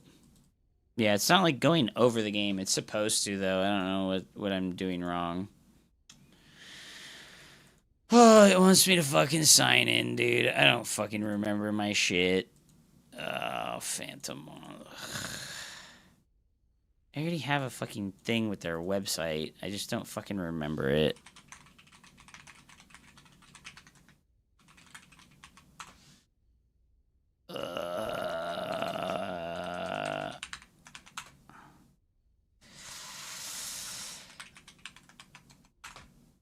I don't remember, dude. I don't care. Anyways, that's what you gotta do. I don't need this because I'm capable of using my brain.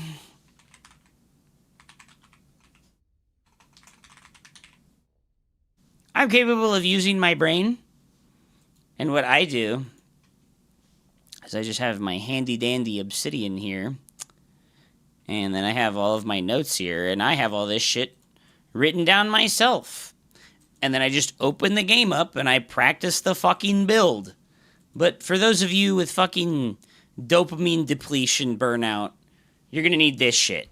You're gonna need this shit. Because you've got dopamine depletion burnout syndrome, and you need the cookie on the end of the stick. You need the cookie on the end of this. What the hell is this? Arctracker.io? Get the hell out of here.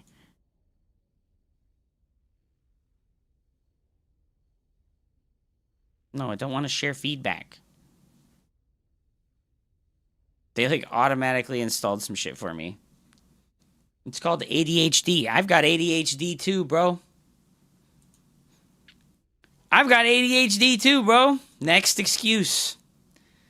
Next excuse. How do I find that trainer you mentioned earlier? You mean the multitasking one? I wouldn't fuck with that, bro. You talking about Overwolf?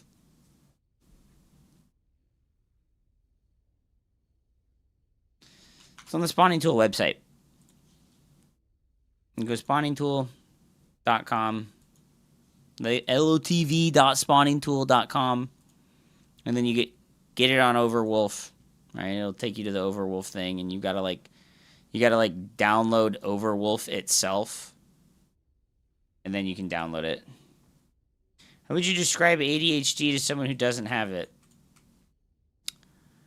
You know how you can, like, turn on a TV show or, like, watch a video on your phone, right? Like, you open your phone and you open up a 5-minute video on your phone on YouTube, right?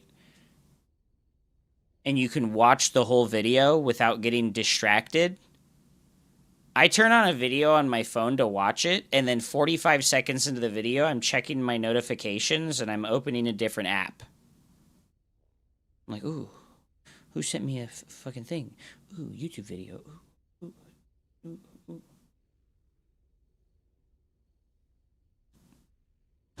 It's like that. If you can't accomplish a task in 45 seconds, you'd better be prepared to have to come back to it 7 different times. Also, task initiation is very difficult. Like, if you know that you need, like, if you want to accomplish something, right? Like, the build order stuff is, like, a great example, right? If you want to, like, get better at doing build orders, right? There are multiple steps to getting better at the build orders, right? Download Overwolf. Download Spawning Tool. Decide which build order you want to practice. Practice the build order, right? Well, get the Overwolf thing to work. Start practicing the build order, right? Small tasks. This is like a bunch of small tasks, and you will struggle to do the first one because you know the other ones come after it. You have to restart the game. Well, I already uninstalled it. I don't need that shit, but that helps anyone who's like a newer player that's like struggling with like the build order stuff. The music inside your head never stops. Yep, that's another one. You know, earworms, where like you sing a song over and over and over again repetitively. That shit just never stops. It'll get there and you'll be like, ah, amazing grace, how sweet the sound.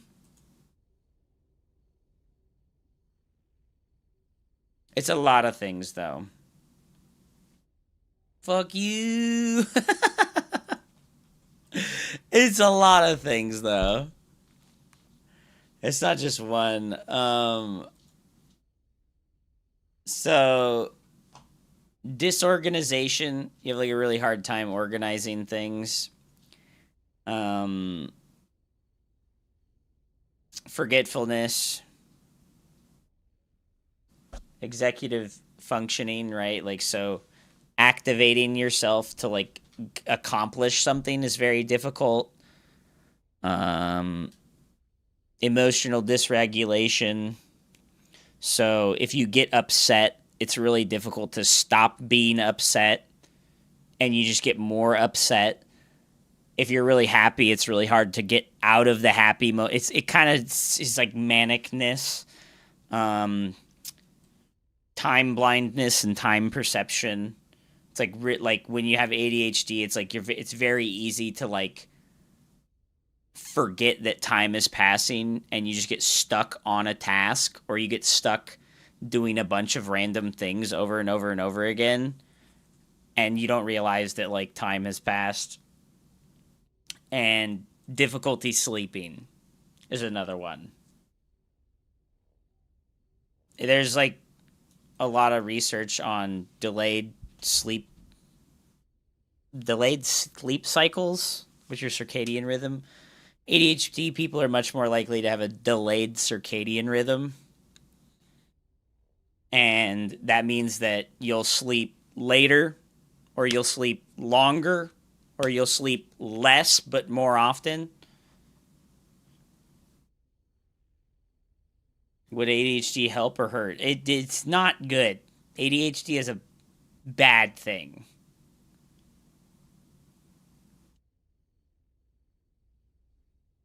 If you put a pot of spaghetti on and you scroll shorts, the pot boils over in what feels like 3 minutes.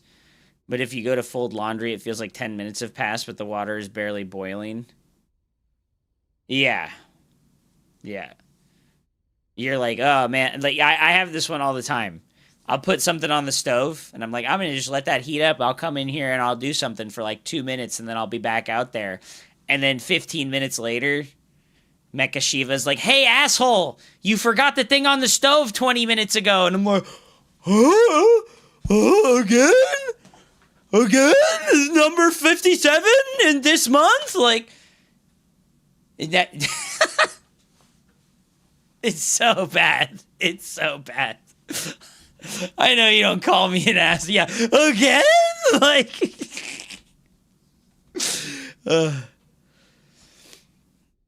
yeah. Routine it's really hard to do routines and schedules. So I bought this fucking dude. Like, this is like hilarious, right? Like, I bought this planner. Hold on, let me make the green screen not show, right?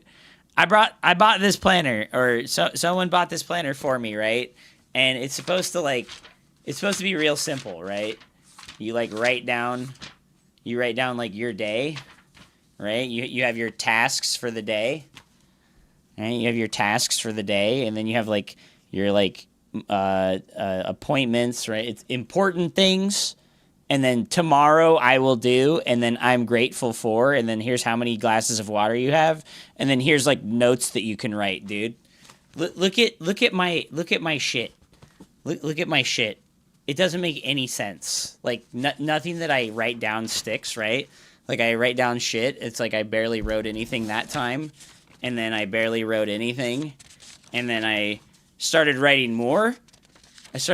Breast milk thieves. Wow, expansion number 9. Yeah, that was a joke. Call your mom. And then we see that it starts to get weird. It's like, wait a minute, what are we writing in here?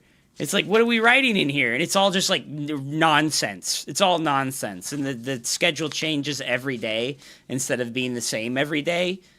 Like, oh man, look at, I did some drawings. I was drawing. I was so bored. I drew. Make unit tier list. Fucking do challenge videos. Oh, look, Japanese symbols. I was trying to learn Japanese. Awesome, dude. There's the 4-gate glaive build order. That's important. Write that one down. There's the 4-gate glaive build order. Side tech into Stargate. Fucking awesome, dude. 4 minutes and 20 seconds. 40 probes, dude. Practice 3. Throw away your humanity and play Zerg, JoJo. Fucking. It's fucking useless. It's fucking useless, dude. You need more than one notebook. Surely next time it'll be different. Oh my god, dude. It's so bad. It's so bad. Aliens are gonna find this the only document not burned. They're just gonna assume we starved ourselves to death. Yeah.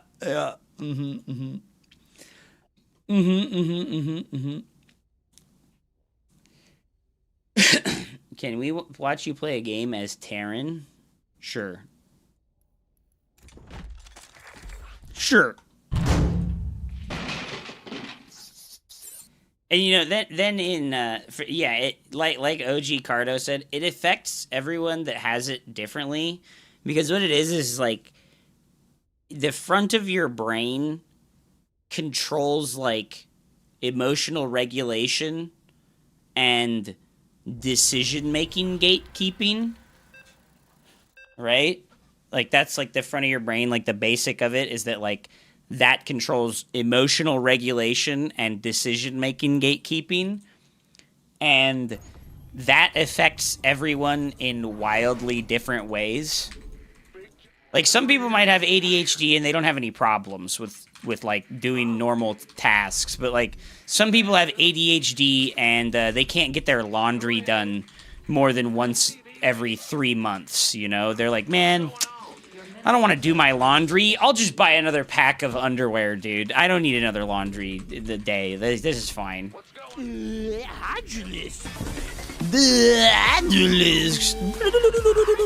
Alright. This is a super secret fuck you Protoss build, okay? You guys write this one down, This is the super secret fuck you Protoss build. We're gonna send a SCV out before we finish our depot, so that we can proxy a barracks and make some marauders on our opponent's side of the map.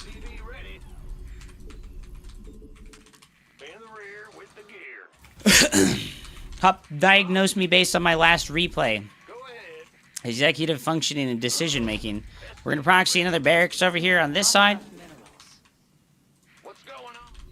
You're definitely fucking Asperger's tistic, dude. I'm sorry to say, dude.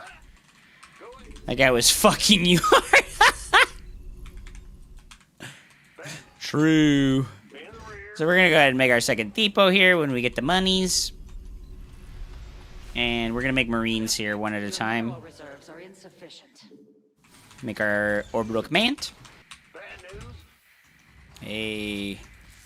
Wait, my fucking halt button is fucked up again. And then we just keep making Marines out of this racks.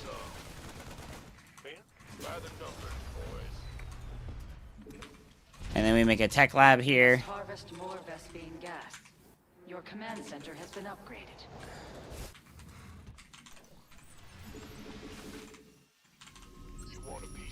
And then we keep making Marines over here. And then we make a Marauder over here and concussive shells. And we don't make it a second gas geyser. We just keep making Marines. And we do need to make the third depot here. And when we get 4 Marines, we'll waddle across the map. We'll waddle across the map. Waddle, waddle. And then he waddled away. And what we'll do is we'll pull like 8 of the SCVs to go with us.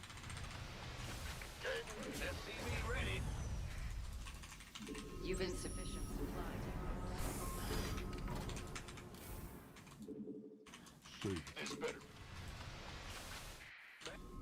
And then we can keep making SCVs at home.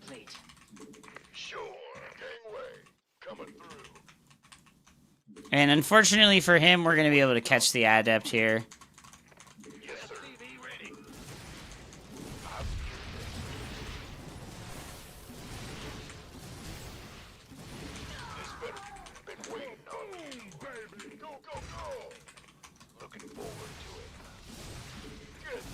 Does he have a sentry? Oh no. We can just split these up.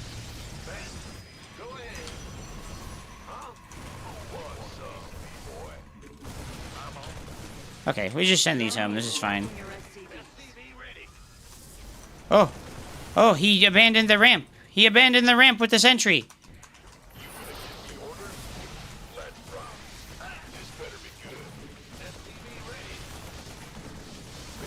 Okay, never mind, never mind. Okay, we make a bunker here. We make a oh. Make our factory at home. We can send these guys home.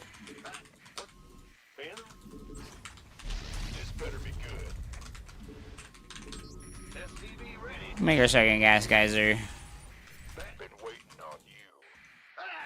Don't leave me hanging. You want a piece of me, boy? He didn't have tech though, he just got Twilight Council. So we're gonna just put 2 of the Marauders in this here. Oh dude.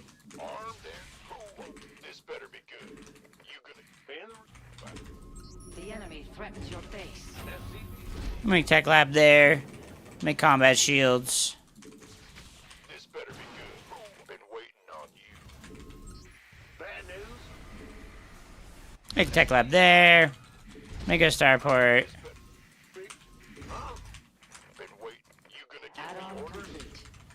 And make our stim pack when we got the gas. And we'll make Marines instead of Marauders right now so we can save gas to make stimmy. Stimmy, stimmy, stimmy, stimmy. I'm able to do this because he didn't scout me. He did scout me.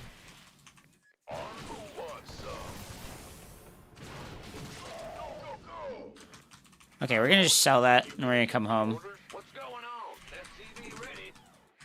You've not enough Vespine gas. Uh-oh. I'm gonna make a cyclone. Vespine gas. And we'll make a medevac. Oh! Oh! Oh! Oh! Oh! No! No! No! No! No! No! Oh no. He went DTs! Oh fuck. We got 8 seconds. May it serve you well. We got 8 seconds, guys. Add on you must harvest. Optics online. You've not enough Vespine gas. Been waiting on SCV ready. Go ahead. Oh, that sucks. Armed and ready. Huh? Yeah, cancel that. Okay. Gangway. Who wants some? Big job. You gonna give me orders? SCV ready. This is fine. What's going on? Been waiting. We're gonna have the Raven. We'll be okay. SCV ready. This is fine. We do need to go find the proxy location. Unless maybe he's just like sending it straight across the map at us. You require more Vespine gas. Go, go, go. He did indeed kill Stim, but we got combat shields, so it's fine. Your mineral Engineering at your disposal. Show me who you want to die. Hmm. Under. You have not enough minerals. Put your harvesters to work. Been waiting on you. Can't wait. Ready.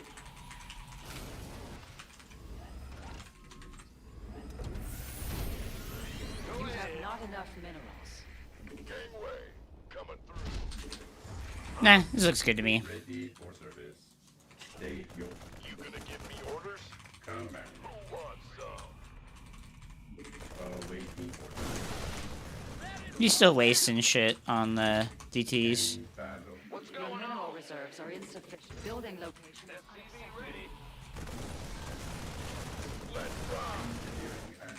Your base teams with enemy. Oh no! Oh no! No! Oh, that's so annoying. Add-on complete. This vessel will.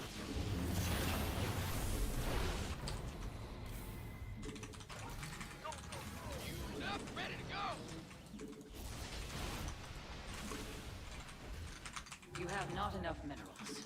Put your harvesters to work. Command. You have not enough minerals. Order accepted.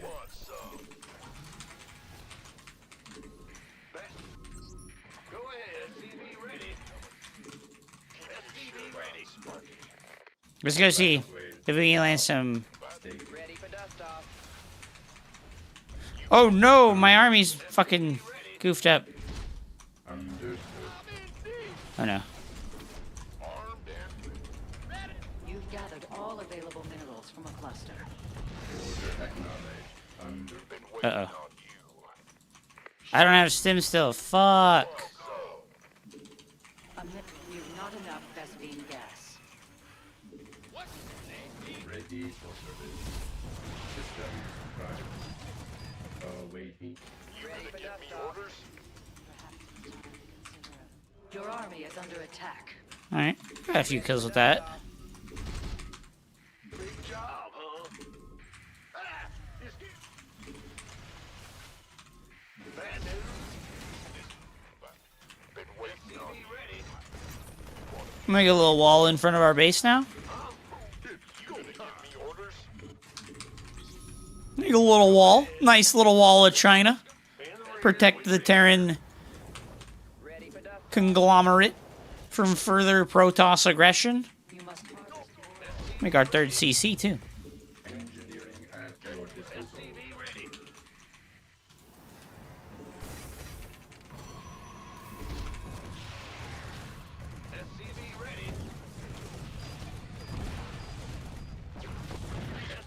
Okay.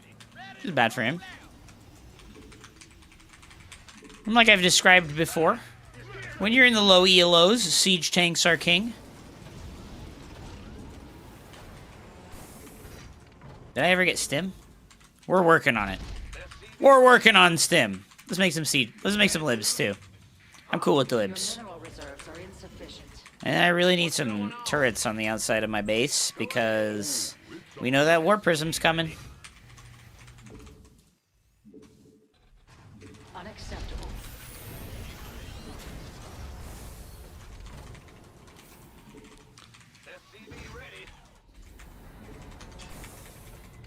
You have not enough minerals. Put your harvesters to work. Does he have a third yet? You're at He doesn't even have a third base. Let's get our shit back to our base. add-on. Liberation is at hand. All hands to battle stations. Moving into position. Armed and ready.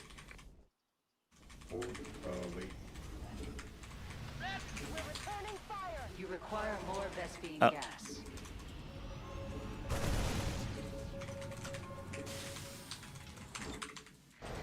He saw with the obs. This is why it's important to have. Bad news? What's going on? Ah, you scared me. Reporting for action. You have not enough minerals. The Raven with your army. Dude, why the hell did this never start? Yes, sir. Scanning battlefield conditions. We have you. Ready for service. Attention. Perfect. Awaiting orders. Dude, I still don't have stim. Do I really still just not have stim? That's crazy work.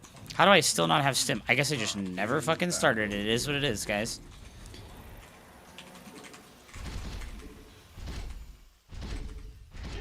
Ready. Huh? Awaiting order. Command. Armed and ready. SCV ready. SCV ready. Ah, Commander. Kicking some fire here. You gonna give me orders? Perfect. SCV ready. We're returning fire. Your add-on. Ghost didn't use stim. It's true. I don't need those either. But I'll make some. A mineral field has been depleted. Awaiting ready. Okay. What up? Oh, fuck! Kill my own shit.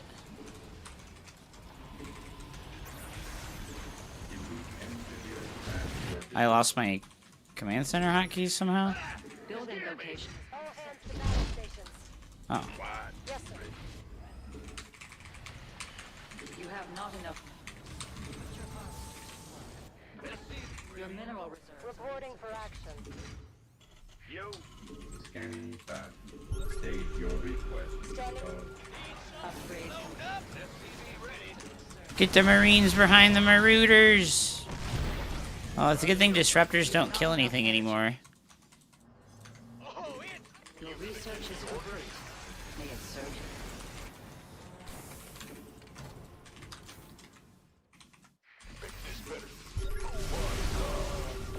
This better be good. Been waiting on you. What's that? SCV ready.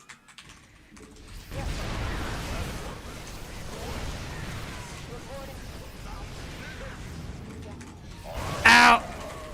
Okay, I guess they do indeed kill the things that I care about. Mineral field exhausted.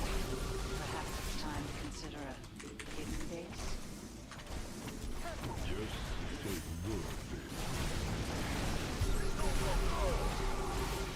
Incoming orders. Teams with enemy force insufficient. Oh no, we lost the fucking stupid Raven. An upgrade has been. A geyser's Vespine reserves have been exhausted. Now what? What's going on? You gonna give me orders? You've gathered all available minerals. By the numbers, boys. You got it. This better be good. Big job, huh? You want a piece of me, boy? Yeah, it's go time.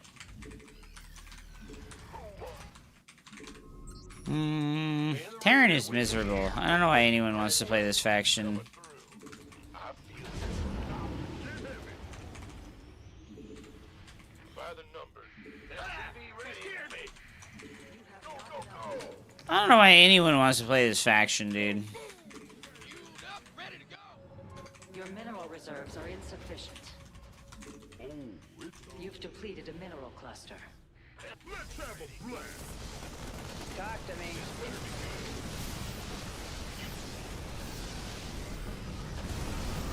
Gateway coming through. Attention. Who wants some?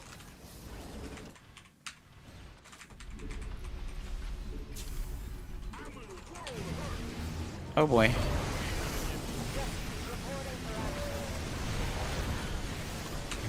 Life flight's here. Who wants some? We have you on screen. Coming through. Upgrade complete. Go, go, go.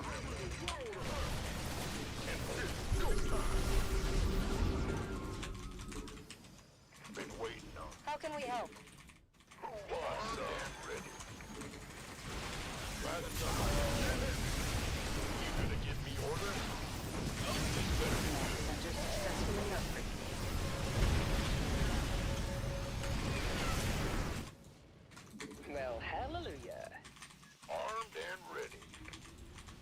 Falcon, Been waiting. Who wants? By the numbers. we have you on screen. Somebody, get me out of this mess. I heard that. This better be. Go, go, go! You gonna give me orders? This better.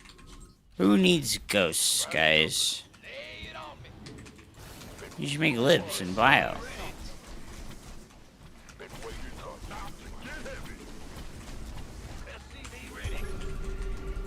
Incoming. Who wants some? Me, boy. Let's have a blast.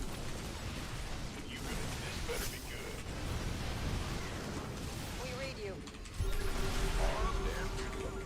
Get heavy. This better be good. That ability. Somebody, get me out of this mess. In the side. By the numbers, boys. Kaboom, baby! This better be ready. Go, go, go! It's go time. What's going on? Been waiting. By the numbers. You gonna give me orders? Liberation. SCV ready. First round on. Roger that. You gonna give me orders? This better be good. SCV ready. Mineral field exhausted. Perhaps it's time to consider its face. In the rear. Don't leave me hanging. The enemy threatens your face. Wow, just infinite run-bys. Your SCVs have depleted the rest of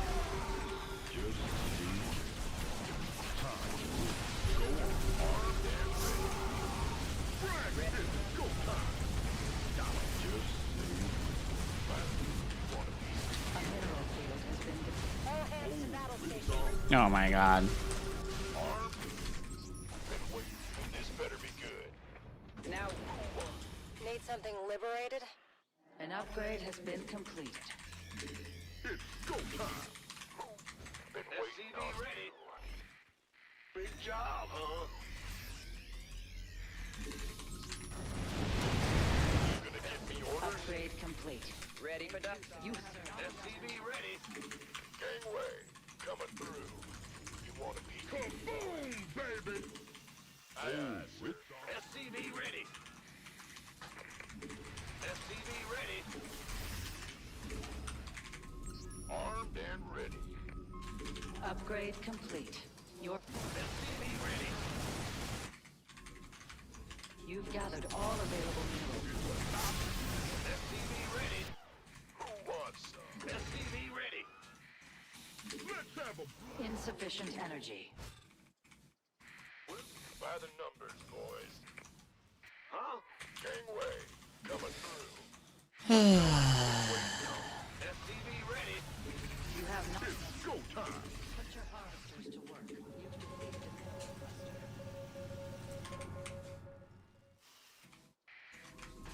This better be Reporting for good. action. Armed and ready. SCV ready. Your SCVs are under assault. Fuck, dude. He just keeps coming from the area that I'm not expecting. How can we help? A mineral field has been depleted.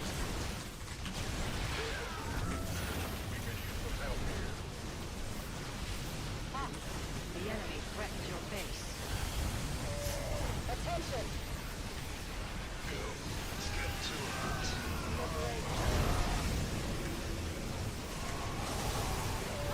Oh my god.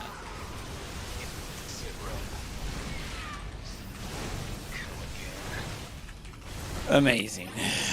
Lost. Amazing.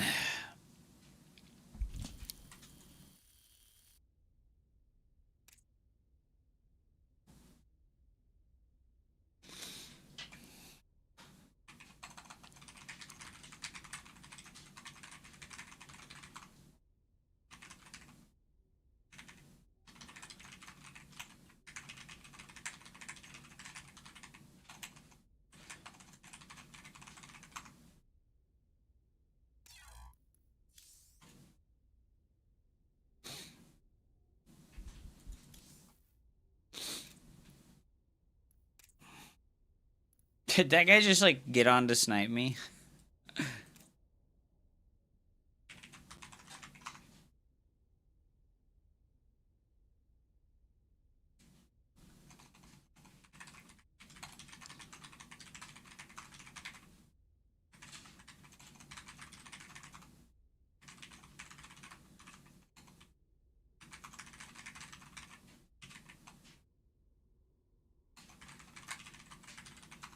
It's really sad that this guy is so miserable. It's really sad that this guy is, like, so incredibly miserable. I, like, banned this guy yesterday. This is the French moron that I fucking banned yesterday.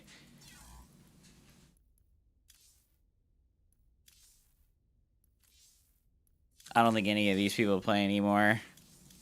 It's been, like, so fucking long since I blocked these people. Holy shit, dude.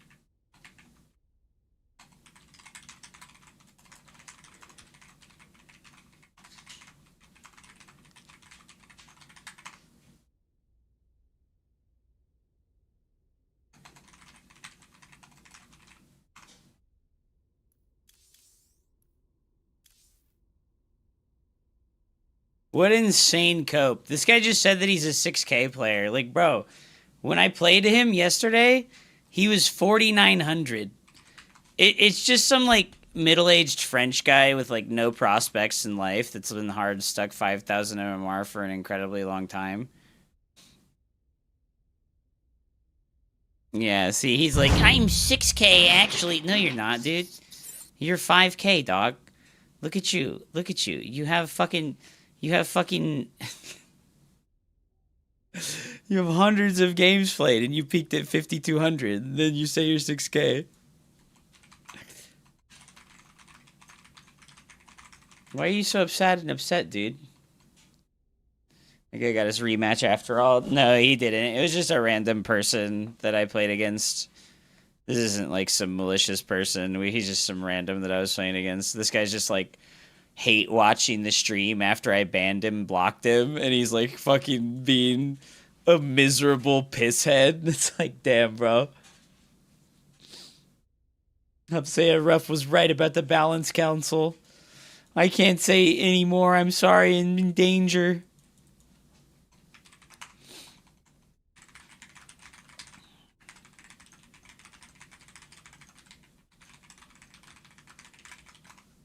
Realize how easy Terran is if you practice a build order a few times?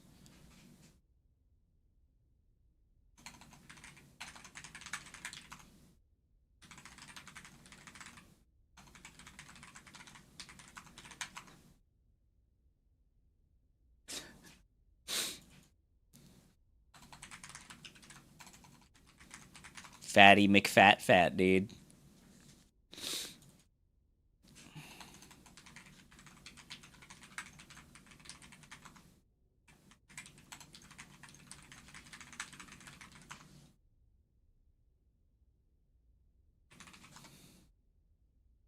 El Ruru, dude.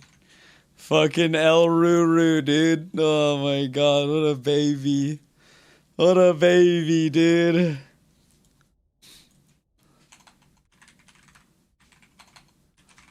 How old are you? How old are you, bro? 23?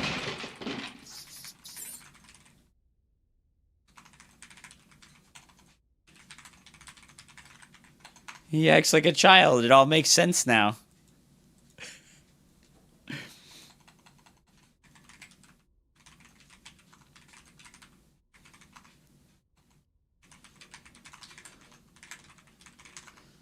I rub your mom with my ass, and she moans like wildebeest. Sure, bro.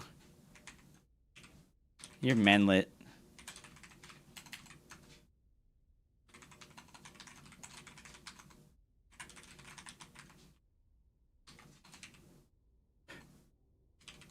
Probably only 105 centimeters. We'll cam on this guy. $100.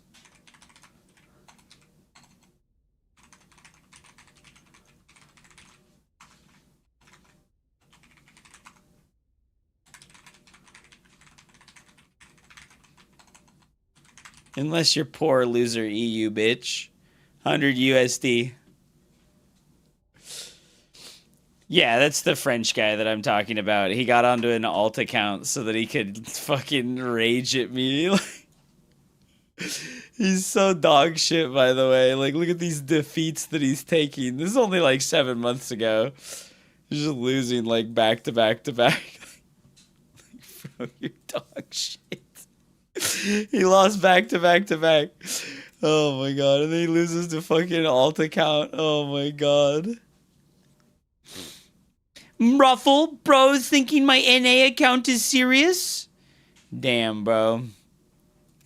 It's so serious when you're out here losing to Masters 3 players when you try your hardest, dog. You're losing to Masters 3 players. Oh no, dude. He's coping. He's coping, dude. God, what a boring person, you know? Like, what a boring person. That's crazy work. You need to get a life, brother. You need to get a life, brother.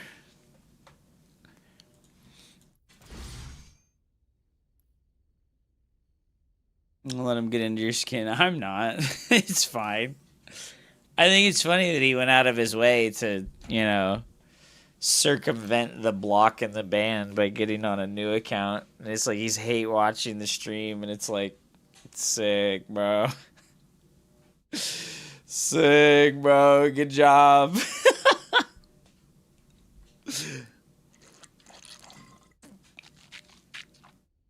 Yes, Jaguaris. That was the guy that I talked on Discord with. Rematch me right now, dude. My life. For hire.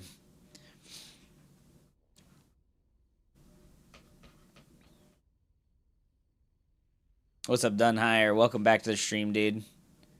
Disgusting Tasagi circles. You know, I'm just not committed to, like, this 40-minute long turtle match, but it is what it is. I don't want to do that. I feel like Terran is, like, exceptionally boring. Like, I think Terran is, like, the most boring RTS faction I've ever played, you know?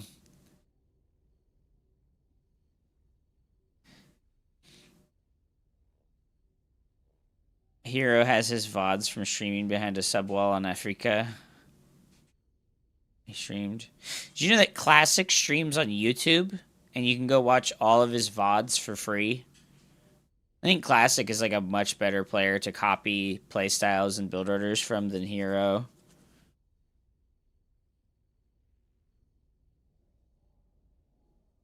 Oh, he doesn't have his VODs from streaming behind a subwall. Okay, okay.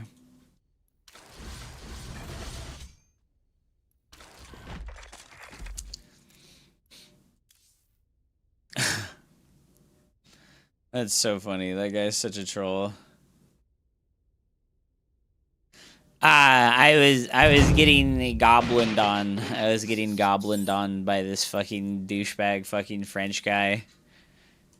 That's like not even 5,000 MMR on EU, but he was like dogging on me because we played a game yesterday or the day before. And he like barely won a fucking big long ass 35-minute macro game because he just sat on his dick and built a 160 army supply death ball that, like, you know, it's pretty well acknowledged, at least. You know, I feel like it's pretty well acknowledged right now that, like, if Terran can get to the ultra late game and they can build enough ghosts and liberators, you cannot win. You cannot win against that. Like, they just, like, they have to make, like, catastrophic, like, micro errors to let you win.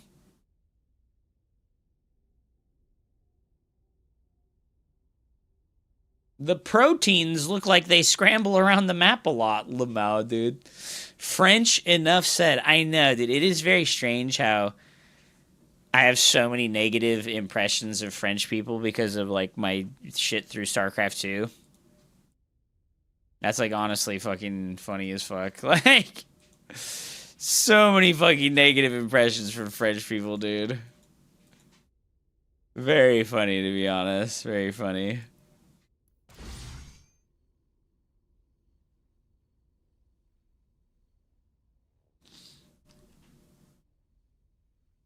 Everything you lost.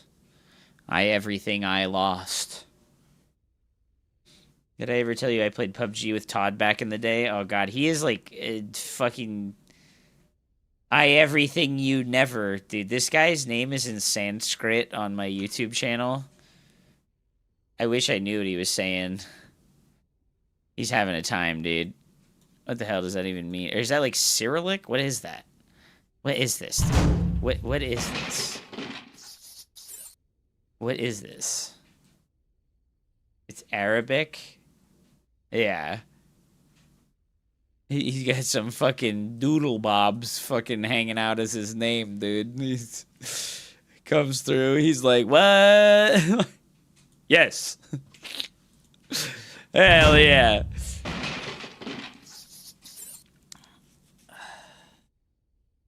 Arabic Syrian. Okay.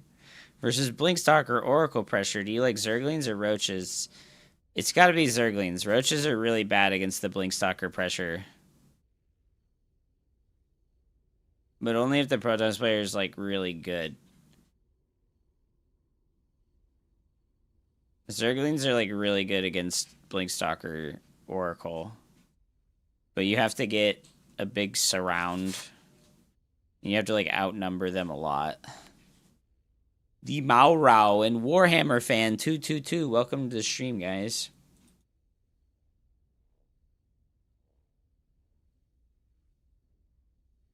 Queue up again. I need to take a piss first. I'm also very good at Protoss. Well, you know, I've been talking to this French guy, you know, this French dude. He's 23 years old. He told me he has a PhD and that he's really fucking buff, tall, and strong. And he also said that he was 6,000 MMR at Starcraft 2, even though when I played him, he was only 4,900. And he says that anyone who's not better than him is really bad at the game, so... It is what it is, man. Feels bad. Like Indra, dude. Holy shit, man.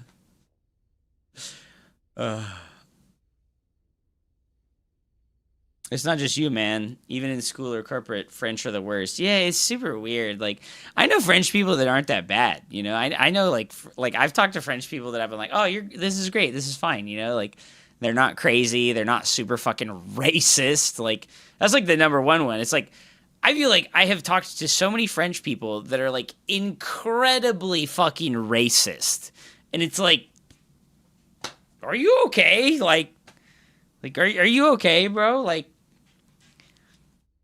I'm also very good at Protoss. Phoenix and Carrier with Mothership. Hell yeah, brother. Phoenix Carrier Mothership, dude.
Oh my god.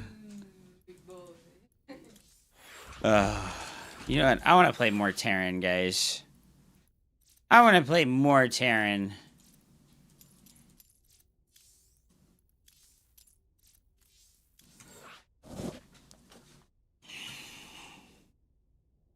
Getting knowledge about Europe is from the Big Mac is like getting the American politics from Eastern Europeans who show up here.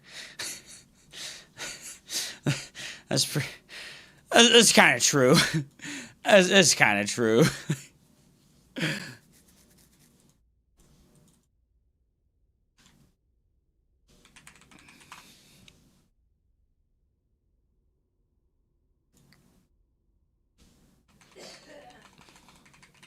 I think most people don't realize how, like, easy it is to become good at Starcraft 2 and, like, any other game, for that matter.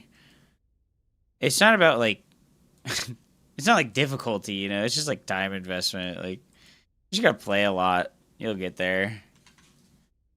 You gotta play a lot with, like, an amount of intention that, like, directs you to become better. That's a lot of damn garlic. Holy shit. That's a lot of garlic.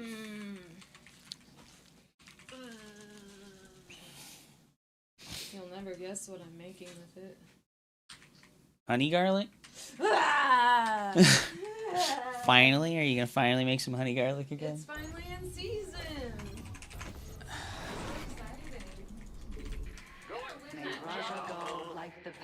Yeah, the garlic shake.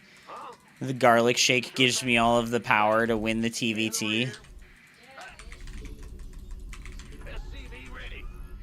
Brazil! Brazil es número uno! Alright, Proxy Marauder, dude. Proxy Marauder, dude. It's the only way to play versus Terran Brazil. It's the only way to play versus Brazil, dude.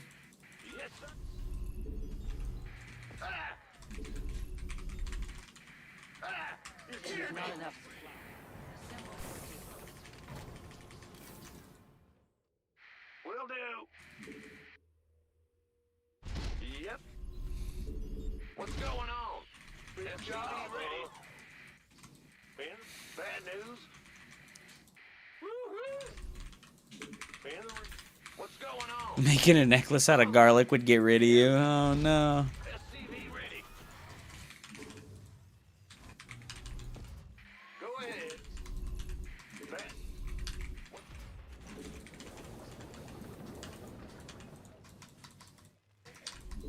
SCV ready. Big job.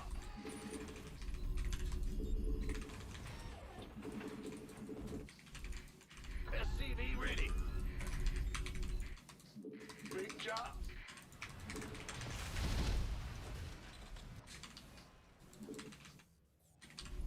In the rear, SCV ready.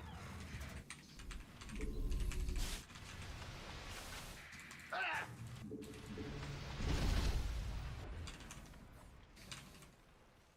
Your add-on has been constructed. You've not enough Vespine gas. Should I hit Hup on the head with a pool noodle until he catches it? I think that's a fantastic idea. In the rear with the gear. You have not enough minerals. No, no, no. Harvesters to work. He can see. You must. Your mineral reserves are insufficient. Time's a wasting. Big job, huh? Go on. It's about to get heavy. Of course. First there's the rule. Go ahead. Just say when. Baby, don't got a whole lot of love. Your research has completed. Not all battles are won through numbers alone. I'm all. Go on. Time wasting. Let's have a blast. Say got a whole. Just. Huh? Don't. Time's a wasting. Don't leave me. Time's a wasting. It's go time. Go on. Just say when. SCV ready. Oh, say the word. Kaboom, baby. Let's go. Just say when. Don't leave me hanging. What's going on? It's about to get heavy.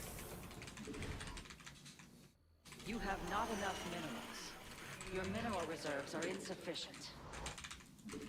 You have not enough minerals. Let's have a blast. Time's a waste. Don't say the word. Time. Don't leave me hanging. Let's do Marauder contained, dude. Yeah, no, this is the I don't want to play TVT. I only did it because it's Brazil. Usually I wouldn't like fucking proxy Marauder TVT, but like it's like, dude, I'm on fucking Brazil, dude. I have fucking 200 ping. Oh my fucking god, a fucking Reaper got over here, dude.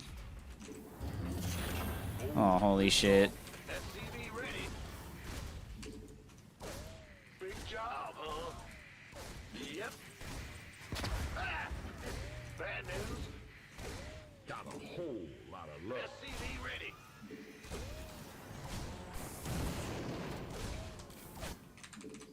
Say, go on. Just say the word, baby. Don't leave me hanging. Bad news. Time's a wasting. SCV ready. Why not? Kaboom, baby! Sure thing. I'm all about that.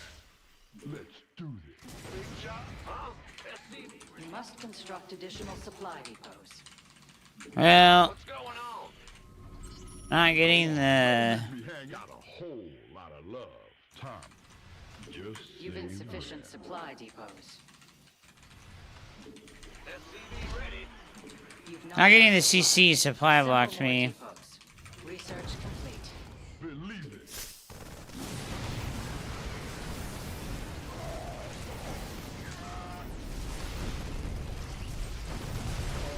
SCV ready. Got a hole. Go on.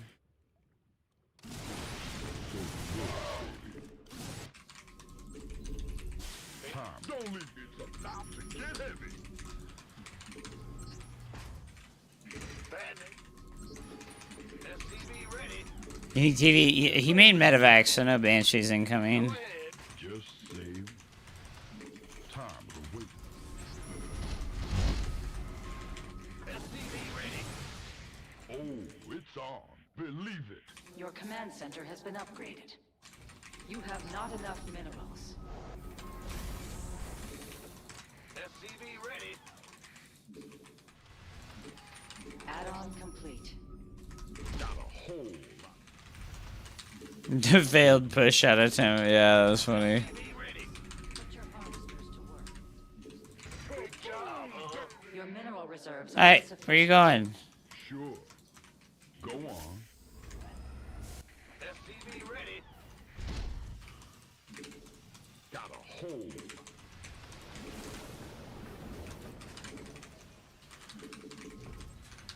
What's going on? SCV ready. You have not enough minerals. Ready to roll out. Go on. SCV ready. I'm saying no.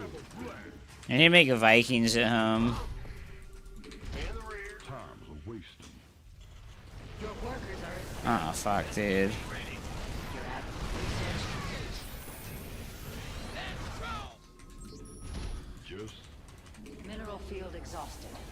Perhaps it's time to consider a hidden base. let's do this. Ready to go. You've gathered all available minerals from a cluster. Don't leave me hanging. Got it. You've depleted a mineral cluster. You've gathered all available minerals from a cluster. Go on.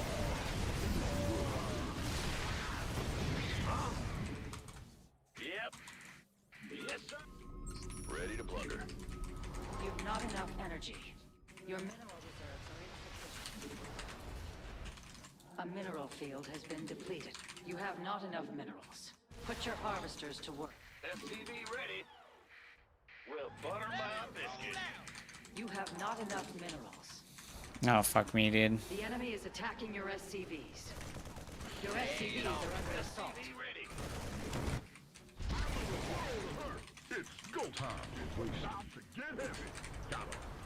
Oh my god, this is trapped. No shot. Your structure's landing zone is occupied. No, wrong building. Land at that location. Got it. Don't leave me hang. Go on. I'm in a world of hurt. Let's just got a whole lot of love. You must harvest more Vespine gas. Your base teams with enemy forces. Defend it.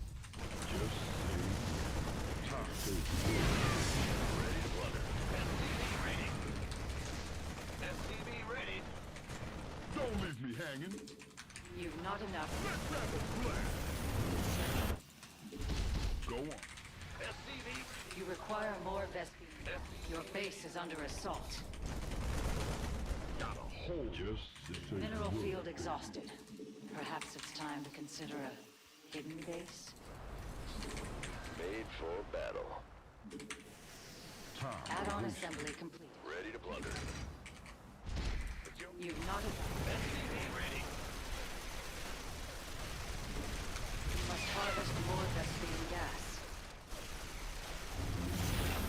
I like it. SCV ready. Go, go, go. All right. Say the Ready to plunder. Ready. Been waiting on. Made for battle. This better be good.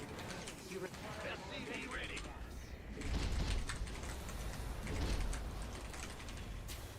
SCV ready. Ready to plunder. Go ahead. Armed and transformation system primed. SCV ready. Yeah. has been constructed. You've not enough Vespine gas. This better be good. You gonna give me orders? Gangway, coming through. I am late by the numbers, boys. Let's get into the fight. SCV ready. Go, go, go! Inbound. You want a piece of me, boy? A mineral field has been depleted. Made for... Huh? Who wants some? Let's get into the fight. Armed transformation systems. Been waiting on you.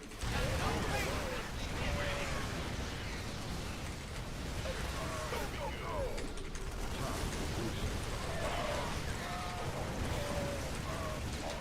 Ready for a piece of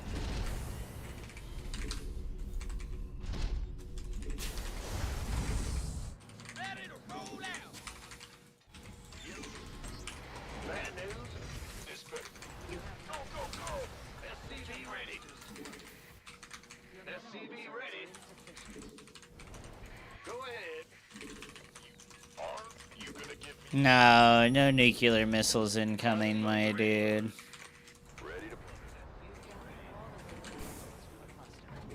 Command center successfully Gangway. upgraded. You cannot add-on complete. SCV ready. Been waiting on Upgrade complete. Make use of it. You have not enough minerals. Will do. Who wants some? SCV ready. Queued up, ready to go. SCV ready. Really? This better be good. Dude, I just need to make a different fucking building here. By the numbers. Who wants? You gonna give me armed? This better be good.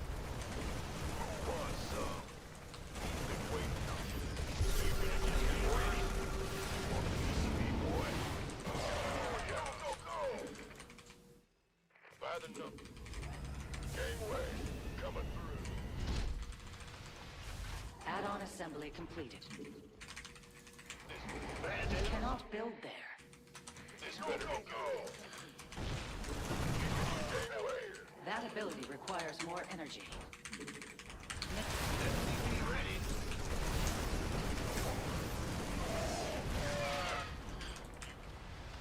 Who wants some? Been waiting. Who wants some? A piece of me. Ready to plunder. Go, go, go! By the numbers, boys. Armed and ready. You've building Building location is unacceptable. Why no medevacs? Because you just want to have more Vikings than them. Because as soon as you have air control by having more Vikings than them, they can no longer do anything about you landing libs on their tank line. Your mineral reserve. This better be good. Armware ready coming through. Yes, sir. SCV ready. Ah! You scared me. You gonna give me orders? Go ahead. By the numbers. Who wants some? SCV ready. Armed and ready. This better be. You gonna give me orders? You gonna give me orders? SCV ready.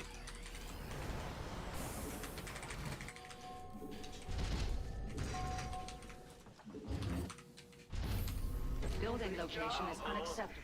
SCV ready. This better be good. Give us your... Wait, no. A mineral field has been depleted. Hear me.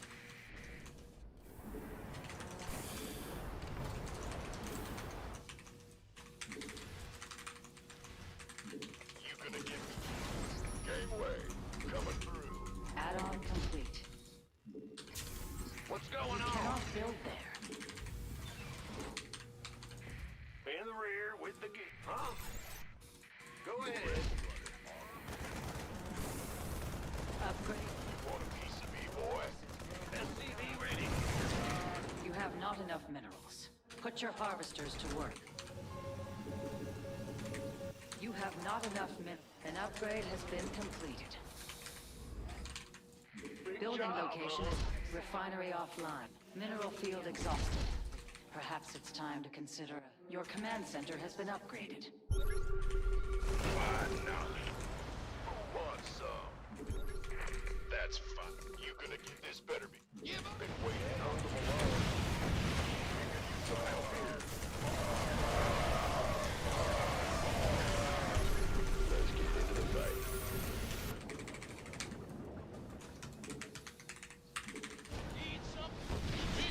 Transformation systems prime. What's our target? Can't hold them alone. Very well. You gonna get me?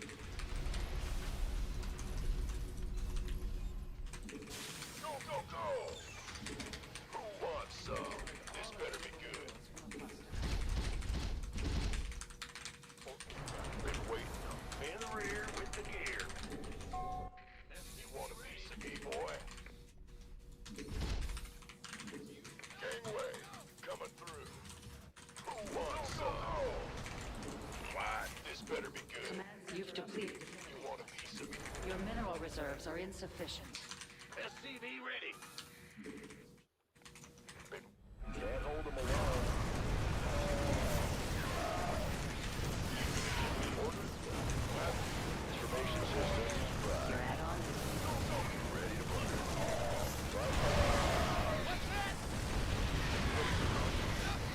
You've gathered all available minerals from a cluster. This better be good.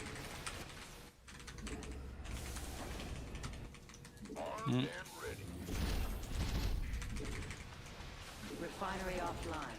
The enemy's base is under assault. Go, go, go! You gonna give me orders? Who wants some? You want a piece of me, boy? Ready to plunder.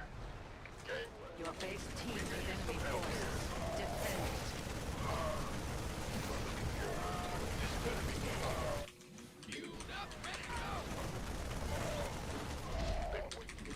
This better be good. Go ahead. Add-on assembly completed. Who won? You have not enough minerals. Put your harvesters to work. Go, go, go! Give us! Upgrade complete. Orders? Make use of Armed and ready. By the numbers, want a piece of me, boy? Show. Who wants some? Ready to roll out!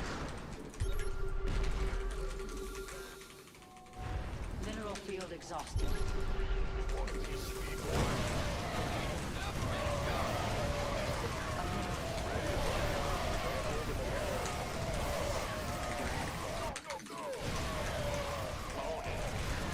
Upgrade complete. Your forces grow more powerful.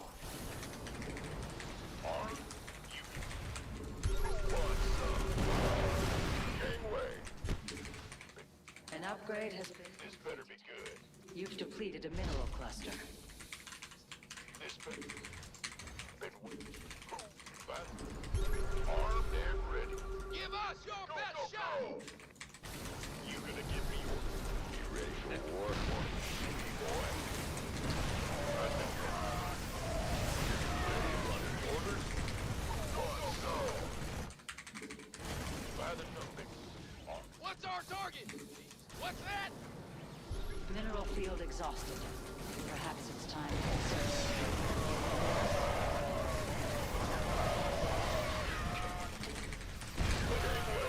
Coming through. Who wants some? That structure. You cannot build there. Been waiting. By the numbers. Been waiting on me. Ready to roll. Want a piece of me, boy? Let's get into the fight.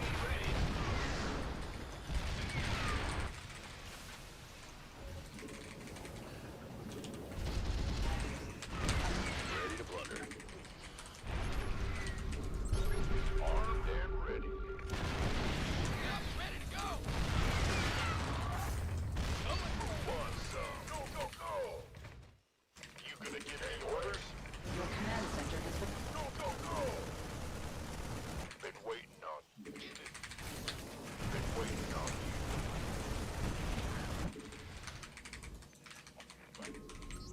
Huh? You want a piece of me, boy? Ready to plunder. You've gathered all... Add-on assembly completed. SCV ready. Very well. This better be good. Been waiting. You gonna... Transformation shit. Been waiting on. This... I win my game. Hell yeah, dude. You want a piece of me, boy? Ready to plunder. Armed and... You ready for war? Ready. Go, go, go! Upgrade complete. Make use of this. Your workers are in peril. Who wants some? Armed and... This better be good. The enemy threatens your base.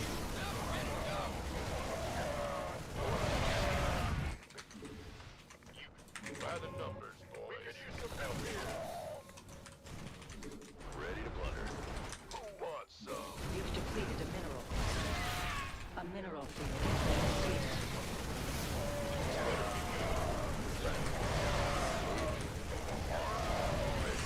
Piece of me, boy.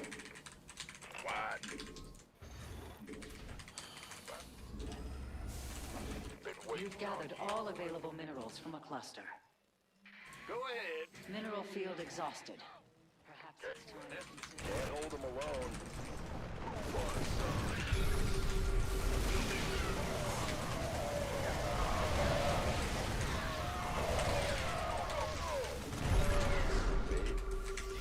You fighter. By the numbers, boys. Ready to roll out. Gateway.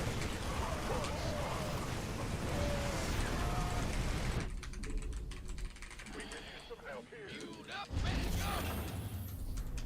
You gonna get... I'm gonna just stop using that tech lab. Been waiting on you. What's going on? You've not enough energy. You want a piece of me, boy? Who wants... By the numbers, boys. SCV ready. Add-on complete.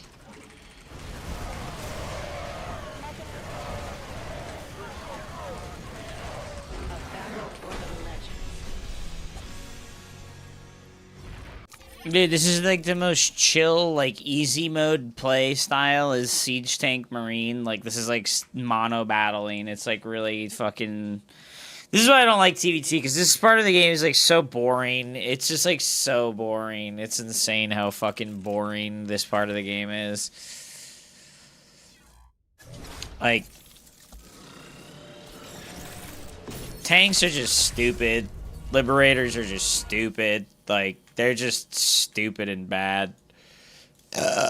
I don't think there's anyone in their right mind that enjoys playing, like, mass siege tank shit. It's, like, horrid, dude. It's not about unit comps, it's about strategy. Is that why the entire matchup is dominated by a single unit comp, which is Marine Tank Viking? It's not about unit comp, it's about strategy. And then every single game is just Marine Tank Viking. It's not about composition, though. Even though, you know, you have one composition, and that's the only composition you're allowed to play, dude.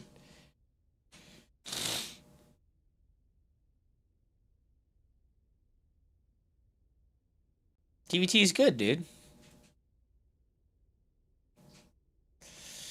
There's no strategy to it. I feel like there's no strategy. This is zero strategy. It's just fucking Trump style pretending and coping that there's strategy. Like, there's not, man.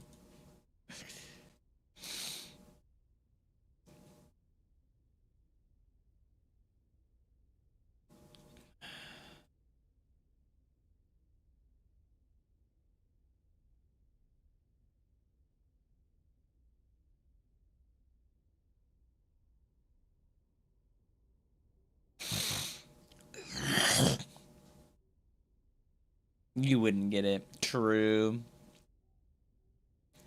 I would never understand, dude.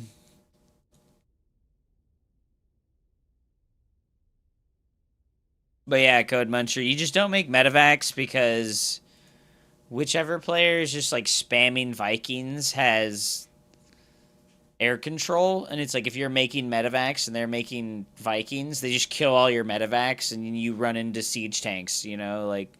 So it's all about just having air control with massed Vikings, and then you can, like, if you have air control, you can see further than they can because you have the air units, right? So it lets you move your siege tanks, and they can't move their siege tanks.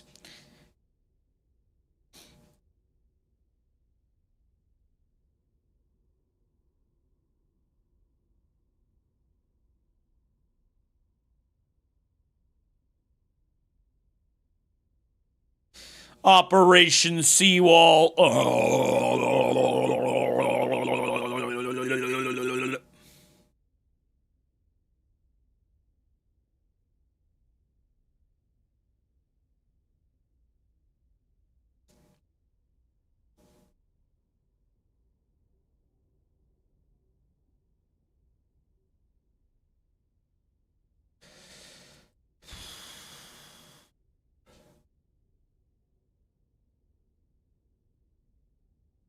TVT is good. Yeah, siege tanks are good.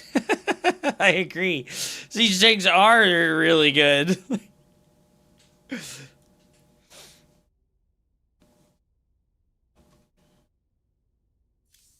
Every mirror match, there are zero strategies. Well, it's not that there's no strategies, it's that the game is just dictated by tactics and, like, tactical maneuvers.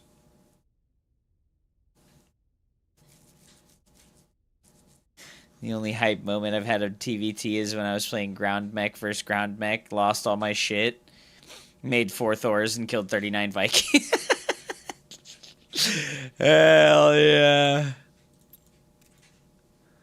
Oh my god, that drop in my natural smokes me, dude. Can we get the EPM of the replay, please? This one that I just played, it was, like, dead even. Like, both of us played it, like, 200-ish. Why isn't that printed? I mean, if you go to the actual SC2 replay stats thing, it shows it.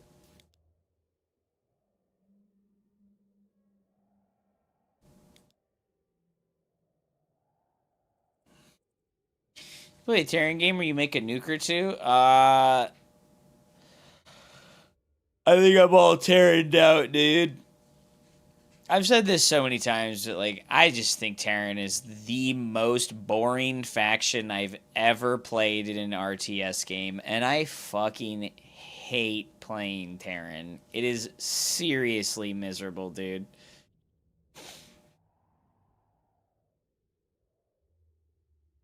Something I find funny is that True Legend streams and has one viewer, and yet he has chat on follower-only mode, and he talks to himself. Yeah. Yeah.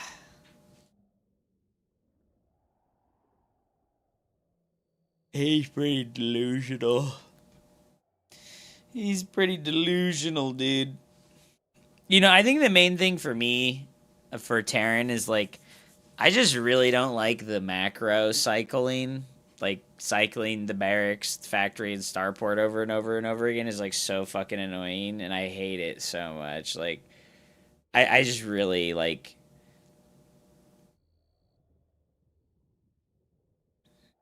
You get to make the units, though. The Marine, the Medevac, the tank. UT is good. I don't understand.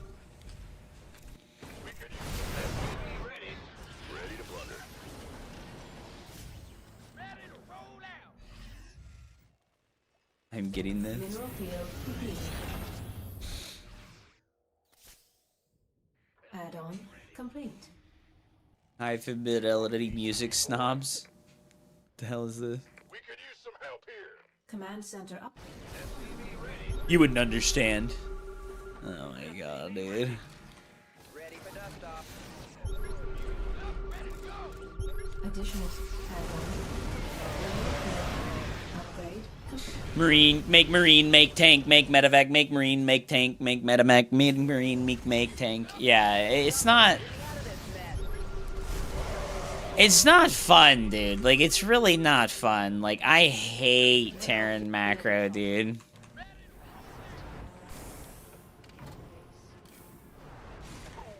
Your add-on has been constructed. Like, if I wanted to play like Terran plays in this game, I would play Age of Empire. Like, Terran is like playing Age of Empires. Terran is like the closest that it gets to playing Age of Empires of any of the RTS games that I've ever played. You just like rhythmically macro non-stop with very little to no like other things to do. Also, I can't believe that he fucking dived into this tank line here, right? Like, this was a crazy move by him. There's the EPM, by the way. I cannot believe he dived into this. And then it didn't go really badly for him. Right? Like, that's insane. I guess all my Marines had 1 hit point left. He should have just not had the tanks sieged. Well, he didn't have a spread at all. He's, like, attacking into a spread. I guess my tanks just weren't sieged yet. Should Terran make the units from the other factions? Well, it's not about, like, their units being bad. I just think that the way that the mirror matchup functions, like Marine tank versus Marine tank, is, like, incredibly fucking obnoxious.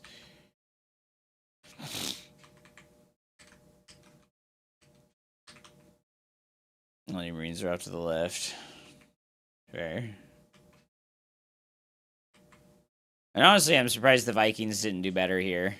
They kind of, like, landed, like, one after another instead of all at the same time.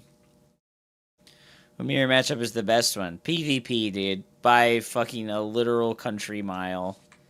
It's, like, not even close. PvP is the only good mirror matchup. And that doesn't mean that it's good. It's just, like, the least horrible one. When disruptors were, like, really powerful, and they were 3 supply, I think that that's when PvP was just as bad as the other matchups. But when disruptors got pushed to 4 supply and they stopped being the thing that you made every single game, that's when PvP started to be, like, actually enjoyable.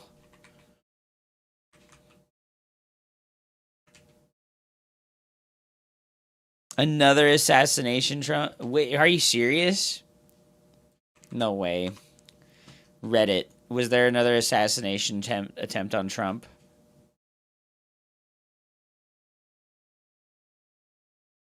Hey, yo. Hey, yo. I gotta just say, I got a 7-day suspension for making a joke about somebody showing me their pee-pee in chat. And then this bitch is like, hey guys, you want to see my new dog? And she brings out her boyfriend in a fucking gimp suit. And this is fine. Okay, where were we? This is fine. Hi, Sky. Oh. This is just fine.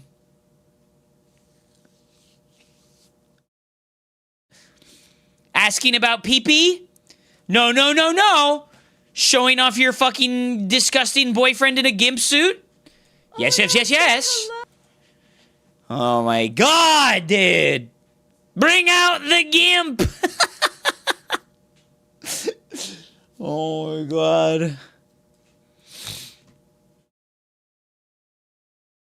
That is just like insane, dude. That is just insane, dude.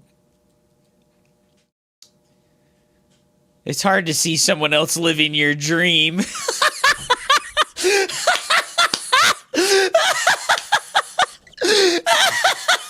It should have been me! Oh, fuck, dude.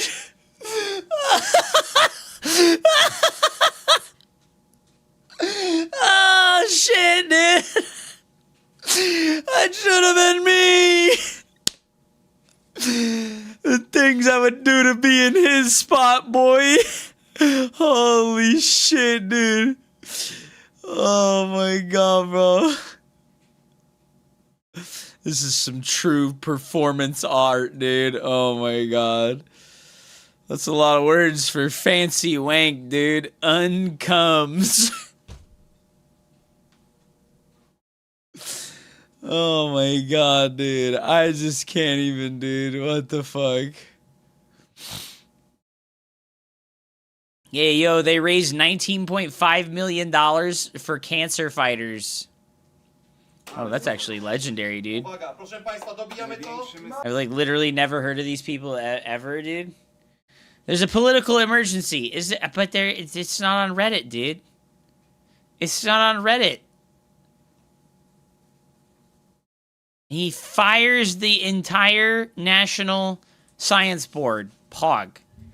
Evacuated after security incident at White House Correspondents' Dinner.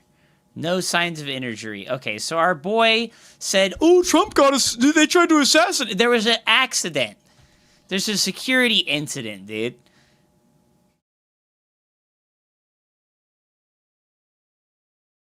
What do you mean?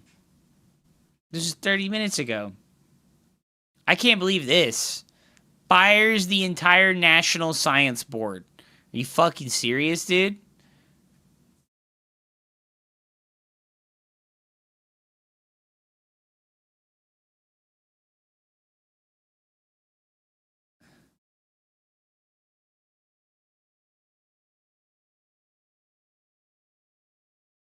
Are you fucking serious right now? This is gonna be this isn't gonna be the dude saying that he wants to put the bat up his ass, right?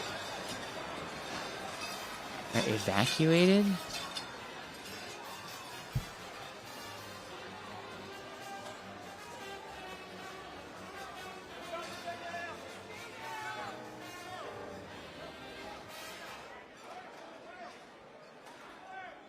Wow. They low-key did fucking have a fucking... Dude, I like how everybody else just sits still. What is this guy doing?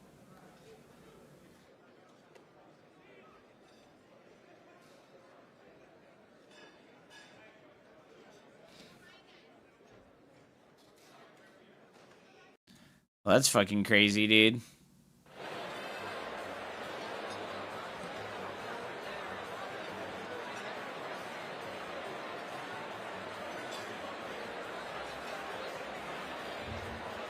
What even happened? Apparently a gunman was trying to sneak in. What the hell is this? What is Project 2025? An alliance of over 100 conservative organizations. It provides a detailed roadmap for transforming the federal government and implementing conservative policies in a future Republican presidential administration. The initiative is built on 4 main pillars: a nearly 900-page policy guide called Mandate for Leadership 2025, a personal database to identify conservative candidates for government positions, a presidential administration academy for training future administration officials, and a 180-day action-packed playbook for immediate implementation. It's 2026, you morons. I just know that this is what Trump was trying to, like, implement as, like, the way to literally dismantle any and all opposition to the Republican Party in the country.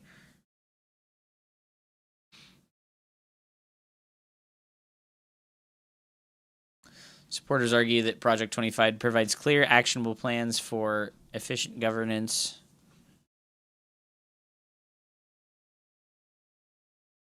restores traditional conservative principles and values. POG, dude. Reduces bureaucratic inefficiency and government overreach. Strengthens executive authority to implement unified policies. Oh no, dude. Well, that's fucking crazy. I mean...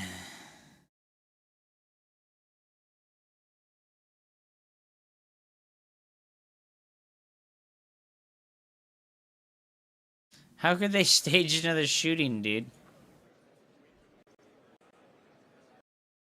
Well, that's pretty fucking crazy, but, I mean... I don't give a shit, dude.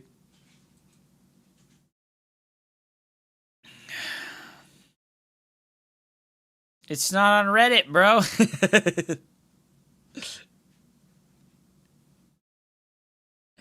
It's more than that. It's implementation of neo-evangelical Christian fascism in a country, not just barring opposition. Well, I know there's, like, way more to it, but I haven't looked into it, so I don't want to speak. Proposes significant changes across nearly all areas of government, including restructuring federal agency, immigration and border policies, reproductive rights, LGBTQ protections, law enforcement, economic regulation, and social programs. The plan emphasizes reducing the size of the federal government and centralizing executive power and implementing traditional conservative values.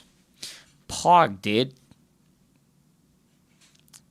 Politicizes the civil service and law enforcement, threatens democratic institutions and checks and balances, imposes extreme social policies that limit individual rights, and risks undermining essential government programs and protections.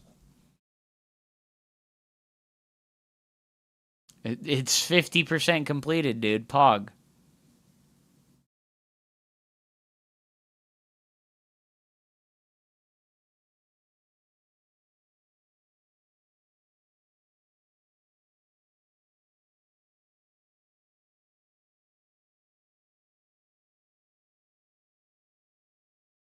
That's so fucked up, man. So he fires the education people.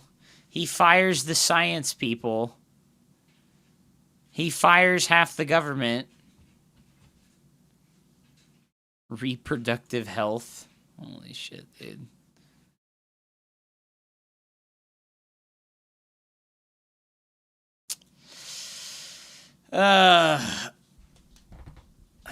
Oh my god, the Avex media. Nemisms like that with everybody. The first attempt was staged. Dude, that first assassination attempt was the most staged thing I've ever seen in my life, dude. It was the most staged thing I've ever seen in my life. That was the most staged assassination attempt since they killed Lincoln in the fucking Playwright House, dude. And yeah, Bad Manner. It probably has something to do with the 3 million views that Morgpie gets. That's probably why they didn't ban her. And then they all put maxi pads on their ears. Lincoln's still alive. Lincoln is still alive. Lincoln is still alive. I mean, what am I to do? What am I to say, dude? Like, I mean,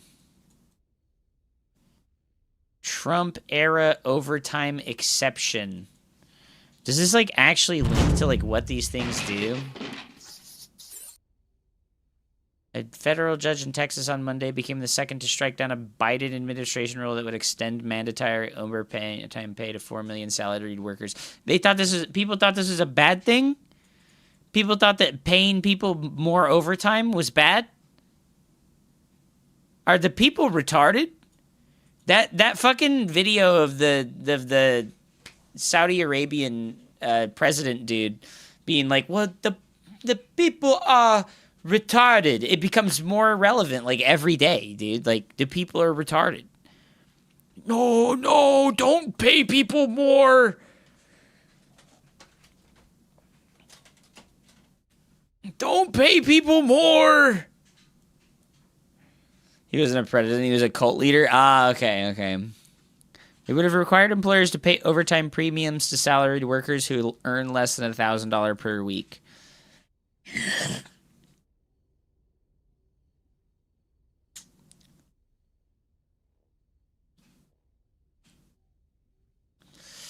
I need more overtime. I have 14-hour days. Well, no, it was supposed to pay you overtime premiums if you earn less than $1,100 per week.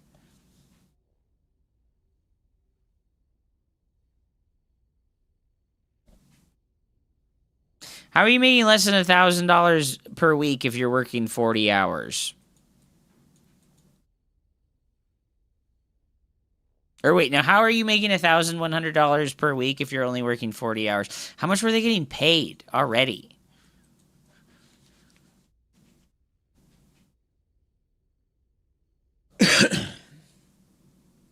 Just minimum wage is $7.25 an hour.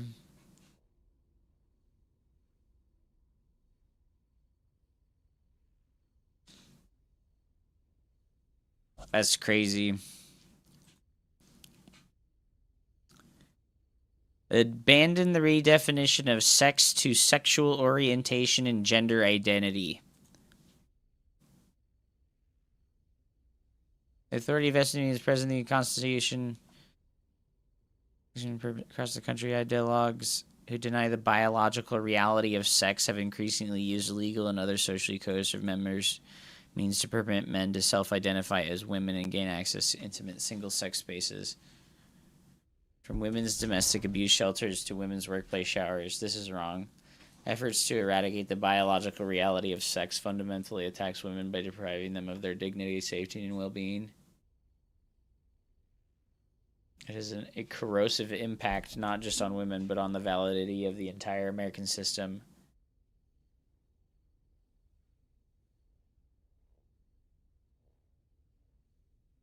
Yeah, this is just like the erasure of transgender people.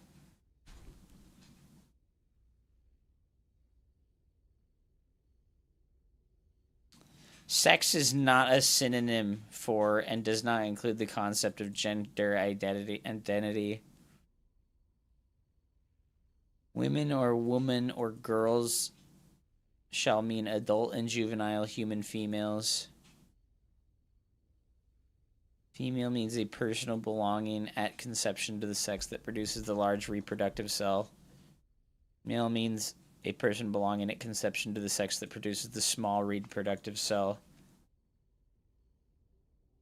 Gender ideology replaces the biological category of sex with an ever-shifting concept of self-assessed gender identity, permitting the false claim that males can identify as and thus become women and vice versa, requiring all institutions of society to regard this false claim as true.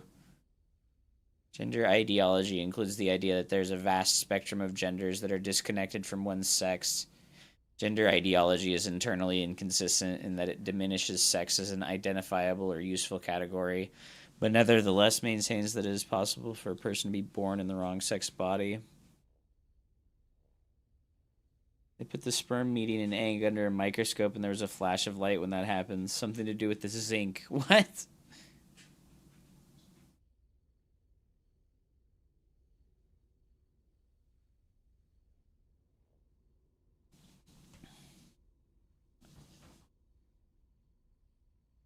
You know, when Hup clears his history. Whoa, dude. Reflects a fully internal and subjective sense of self disconnected from biological reality and sex and existing on an infinite continuum that does not provide a meaningful basis for identification and cannot be recognized as a replacement for sex.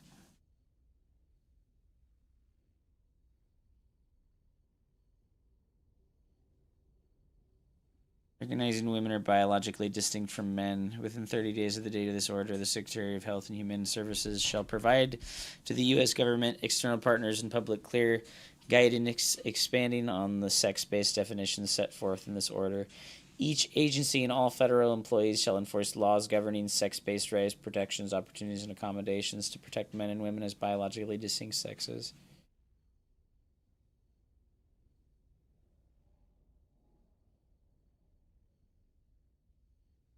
Federal funds shall not be used to promote gender ideology.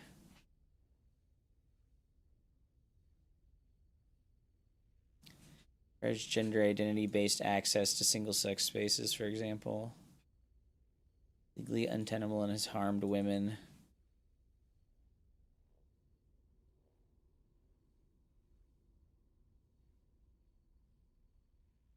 That's just wrong. No. For like the first couple of for like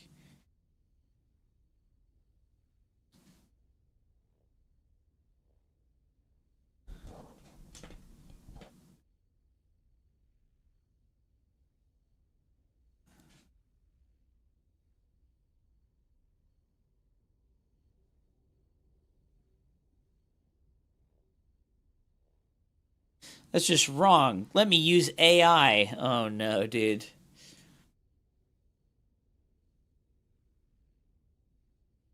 This is pretty fucked, dude. This is like pretty fucked up, dude.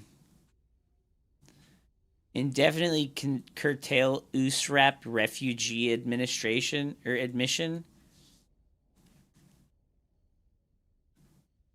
The last 4 years, the United States has been inundated with record levels of migration, including through the U.S. Refugee Admission Administration Program. So they just shut it down entirely. What game is this? Looks pretty mid. You know, Bushmaster? It's some dog shit political fucking shit.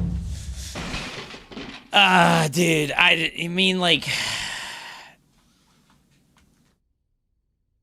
I don't know, man. I hate all this stuff. I hate all this stuff.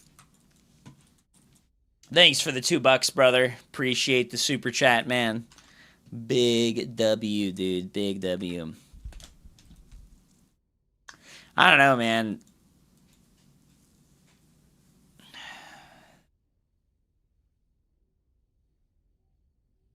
Focus energy policy on critical minerals. Oh, no, dude.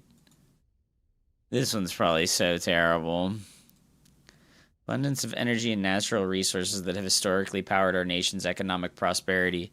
In recent years, burdensome and ideologically motivated regulations have impeded the development of these resources, limited the generation of reliable and affordable electricity, reduced job creation, and inflicted high energy costs upon our citizens. Oh, you know what? I'm going to go turn on my soup, actually.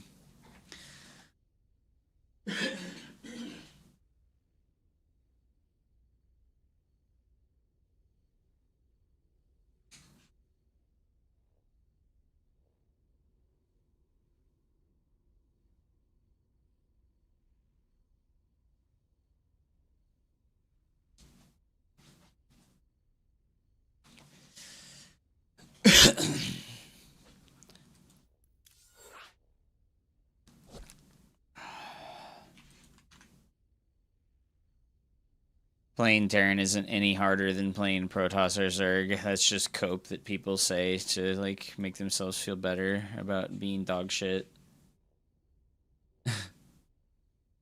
He called Protoss proteins earlier. He said the proteins kept doing multitask attacks. Fucking phone posters, dude.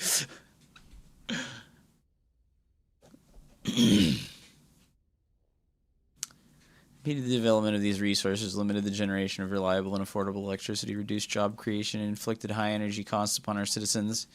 These high energy costs devastate American consumers by driving up the cost of transportation. I'm queuing, by the way, okay? I'm queuing. It is thus in the national interest to unleash America's affordable energy and natural resources. This will restore American prosperity, including for those men and women who have been forgotten by our economy in recent years. It is also to rebuild our nation's economic and military security, which will deliver peace through strength. Okay.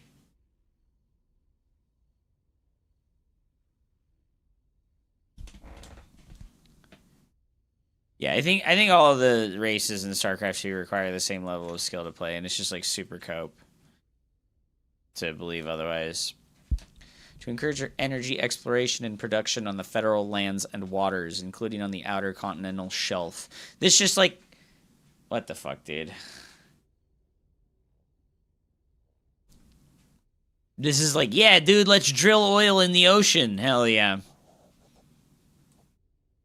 Producer and processor of non-fuel minerals, including rare earth minerals. You know what China did?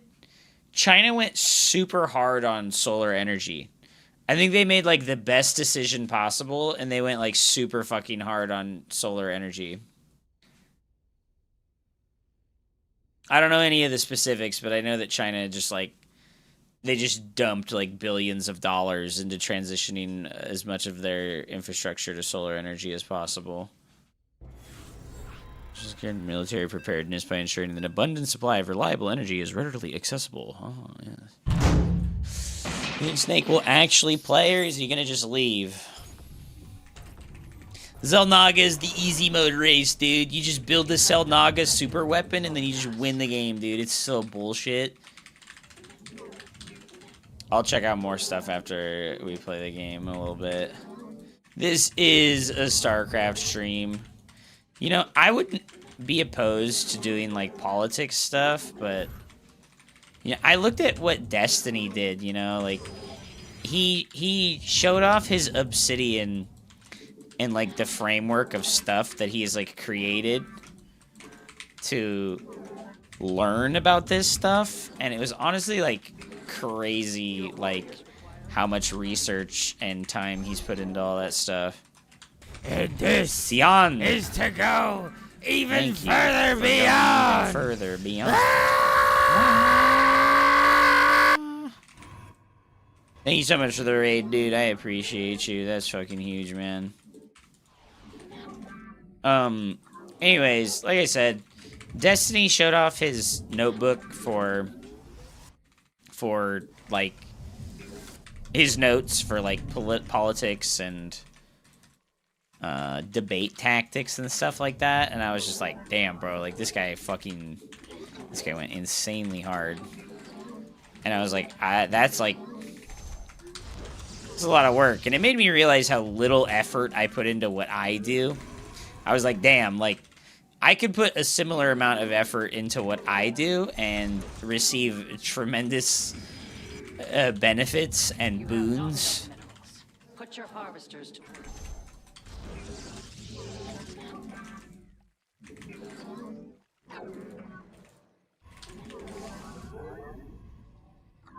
Half his notes are empty. I did notice that as well, actually. Yeah, I noticed that like a lot of his notes were empty. And it was just like placeholder stuff.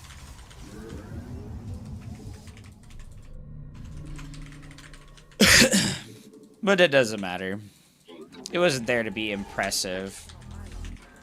It was there to help him like compartmentalize information. Destiny plays eugenics and DMs e-girls. Excuse me. Thank you so much for the raid, Sion. Welcome to the dumpster, guys.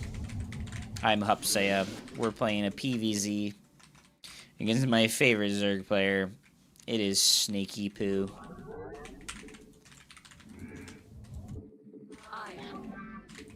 Alright, so the objective of StarCraft 2 is to tilt your opponent as much as possible. We are of one mind. You require more than glory shall be done. Forward to glory. Let Naja Khan. Let me live! Nah. Oh. Oh. Oh. Oh. Oh. Give up. Your mineral reserves are insufficient. Dimensional insufficient energy. Alright, I gotta make a void ray. Not enough minerals.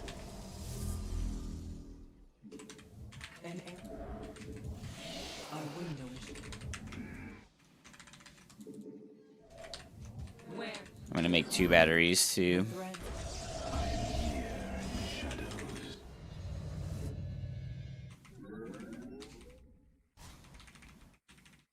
Let us begin. It is done. You require my skill.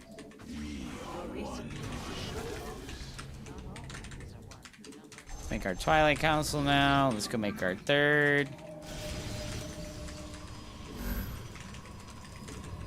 You must construct additional glory to the.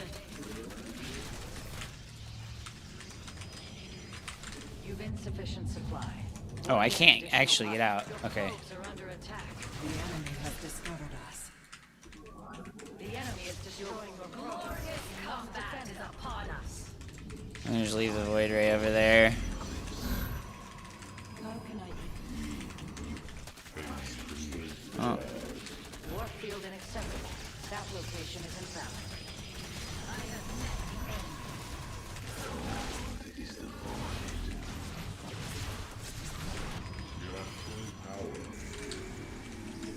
Alright. Just fine. You must harvest more. This is fine, guys. I see. You've not enough Vespine gas.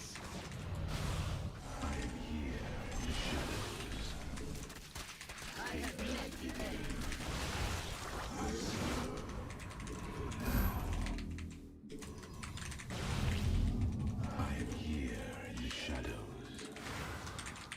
We'll just overcharge our Oracle.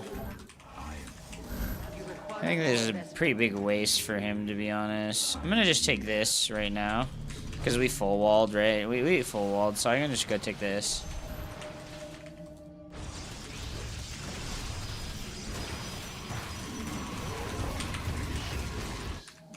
You must harvest more Vespine gas. In my forge. Chrono boost the warp gate too. We are at full power. He doesn't have +1 attack, so it's pretty good for me actually, because we know no Zerglings are gonna be absolutely crushing me. You seek guidance? Harmonized.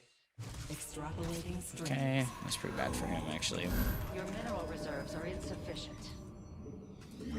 That's pretty bad for him. You've not enough Vespine gas.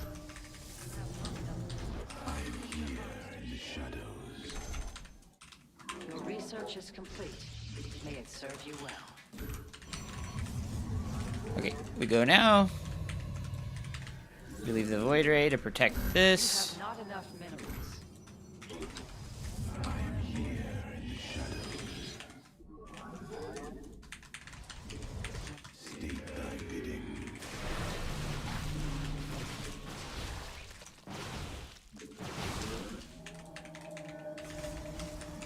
You must harvest.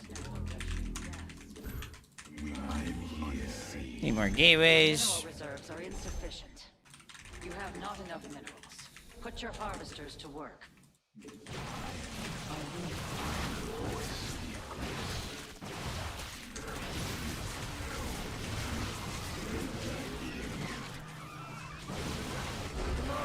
GG. Your mom's like 7-Eleven. Always open and everyone welcome.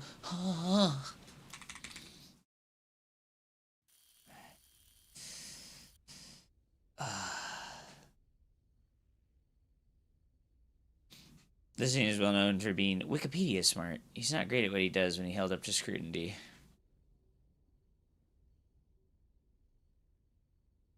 Let him be inspired. He goes to plenty of primary sources. That's the shitbag Joe Rogan. Yeah.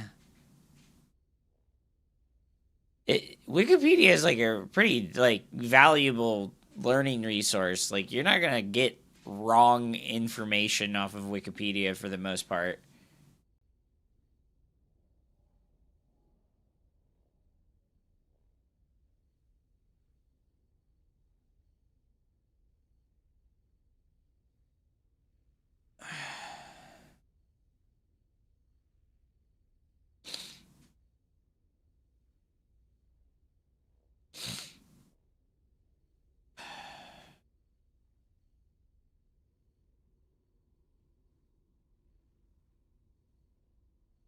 It's like spark noting. Well, I think that what Destiny does is like a very obvious mutation of what like the Trumpism type debate stuff does, right? It like the Trumpism type debate situation set up Destiny to be very successful because he just like saw what they did, right? Like he saw what like really hateful like right-wing type people did, and he just like weaponized that against them. Like he just like took their way of arguing about stuff, which is like having a base level of knowledge about a very wide amount of topics where it's like you can just like bludgeon people with information. And, you know, I mean, it's not a bad thing that he can do that in my experience and opinion. If you're coaching a player, would you recommend they read Sun Tzu's The Art of War? No. If I was coaching somebody, I would recommend that they download Overwolf and then download Spawning Tool and then practice build orders. And play the Printf Minute Micro arcade thing.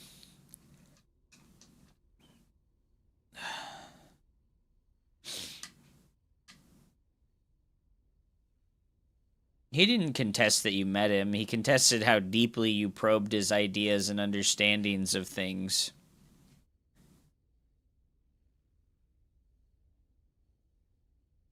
Like he said, when you met him in person, did you probe his deepest intellectual understanding? Or did you say hi to him for 2 minutes at a Starcraft event? And I mean, I think that's a fair question to ask in this regard, you know?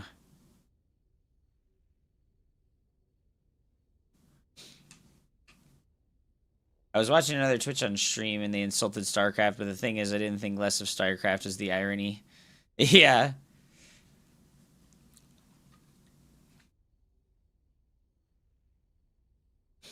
Speaking of Wikipedia, 6 million? Really? 6 million what?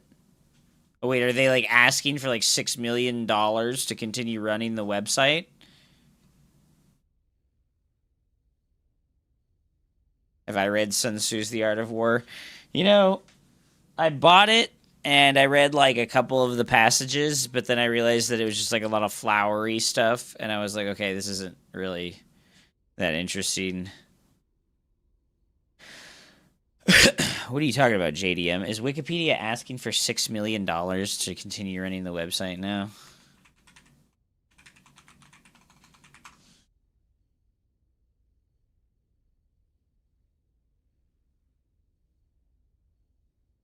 You can support us with a donation.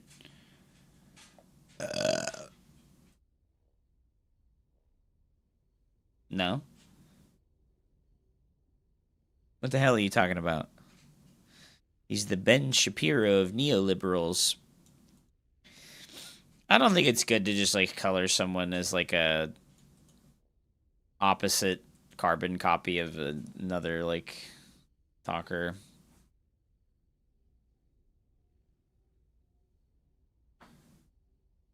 Okay, well, do you think maybe, Avex, that there's a possibility that he didn't want to talk about extremely complicated topics in a divisive and deep way in that moment?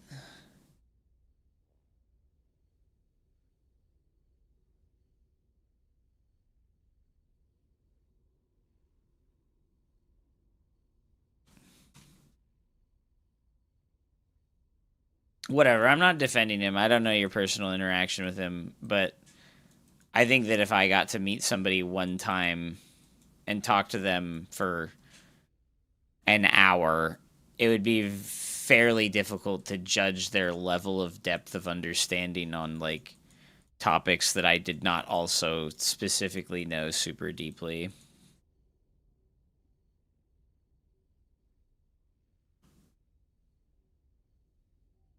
I wouldn't be able to do anything like that.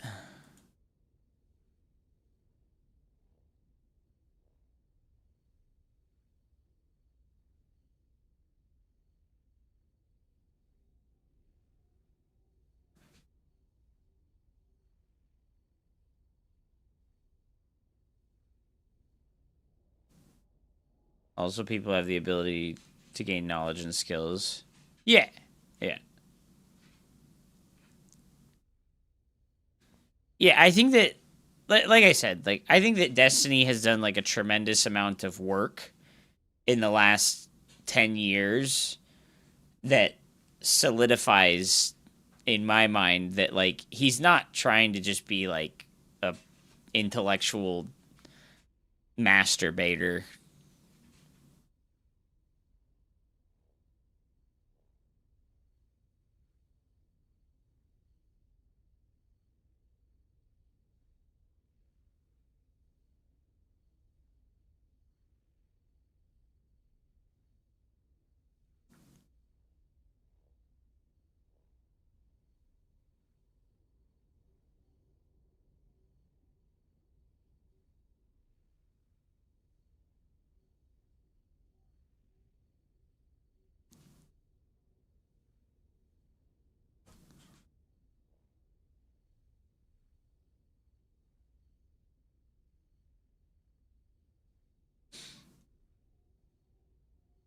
They are meant to be impressive. I will continue talking about this when I come back, but I need to go stir my food so it doesn't burn. I'll be right back.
Was it TPUSA?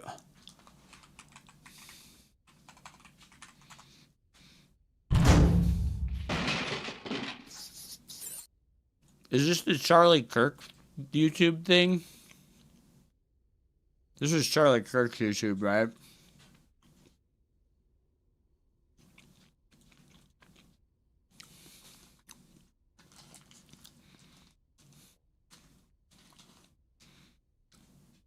Prager University with Dennis Prager.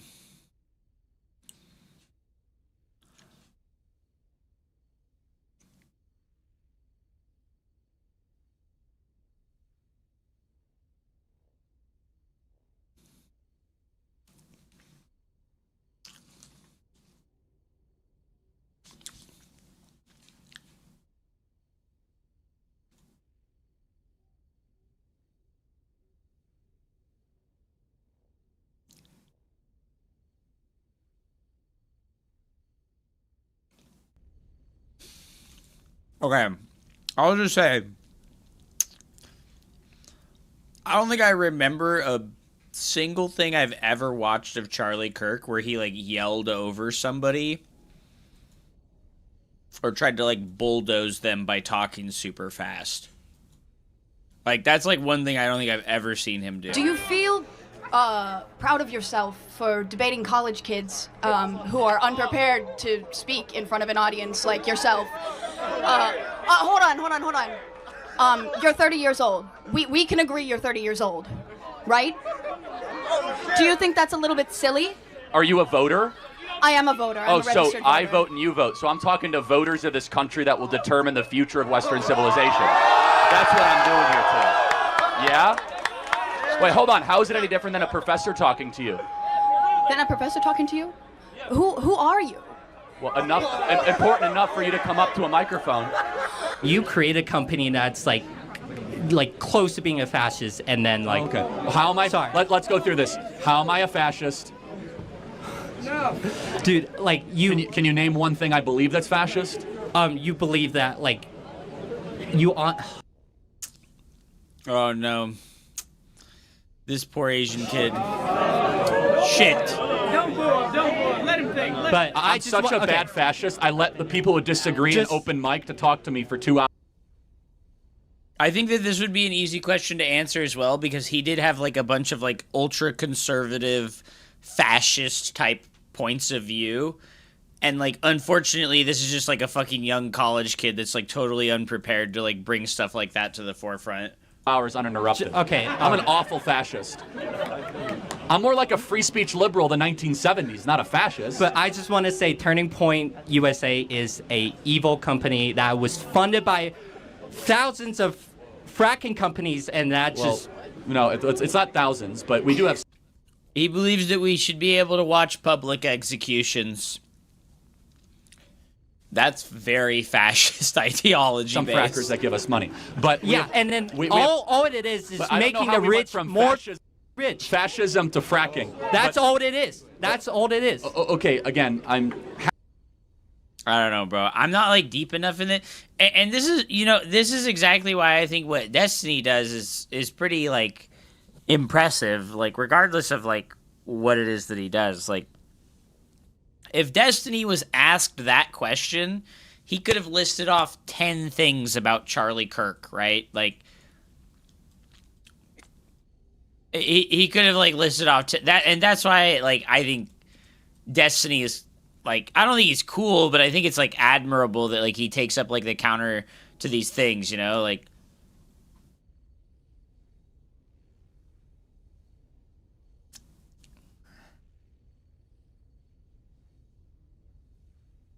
Let's define fascism to begin with. A far-right authoritarian, ultra-nationalist political ideology that emerged in the early 20th century Europe. I mean, Charlie Kirk was definitely, like, an ultra-nationalist. Like, he believed that, like, white America was, like, superior.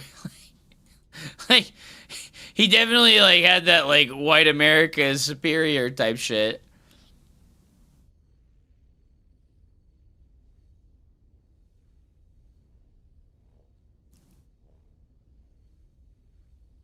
The forcible suppression part. Because I just stopped reading. I don't have, like, a vested interest in pushing agendas and this type of stuff.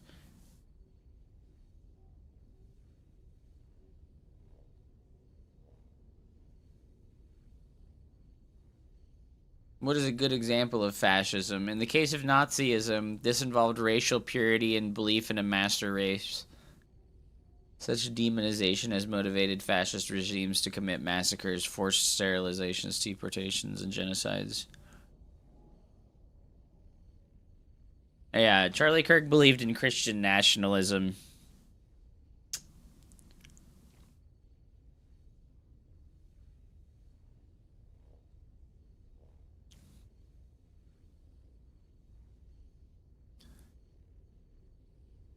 No, it's still fascism if you're, like, believing in if you're believing in the nationalism of your, like, religion. If you're, like, you're standing in a religious belief in the position of, like, the nationalism, it's still ultra-nationalism. It's not ultra, but nationalism. And could I say that he's a fascist? I don't even know a single fucking thing about the guy other than the fact that he ran this shit and he was like a super far right-wing person. That's like the extent of what I know. And that he was like a hardcore fundamentalist Christian.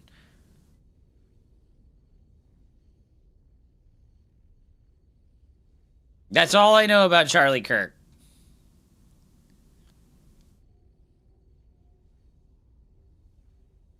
I got bad news, buddy.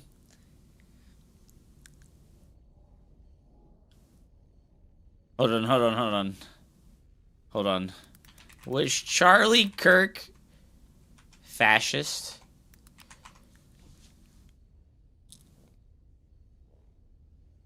What were Charlie Kirk's beliefs? He advocated for a range of conservative positions, including opposition to abortion, gun control, DEI programs, and LGBTQ rights.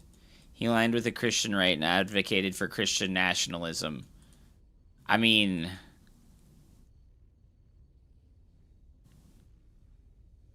what is the definition of fascism that justifies labeling Charlie Kirk as fascist?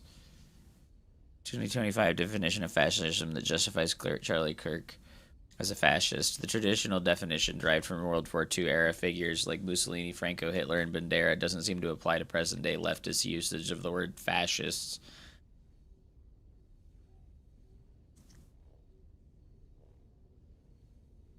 Fascist adjacent. Did Charlie Kirk like TVT? What's wrong with using the default AI thing, dude? What's wrong with using the default AI thing? Fascism, a far-right authoritarian and ultra-nationalist political ideology defined by a dictatorial leader, forced suppression of opposition, militarism, and a strong belief in natural social hierarchy.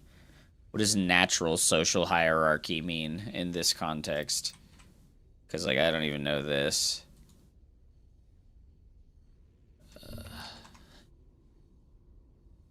Often automatic ranking of individuals by status, power, influence within groups. Prevalence among human societies and animal species. Rooted in biology, these structures emerge to organize groups, distribute resources, and manage cooperation. Hierarchies are considered inevitable by many, though they can also create inequality.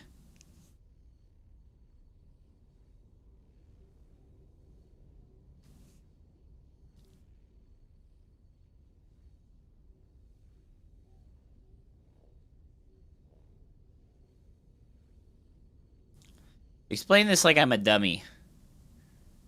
I haven't encountered anyone discussing this. The family unit, the people who have better trait watch over those who have less trait, but also exude power due to trait attainment.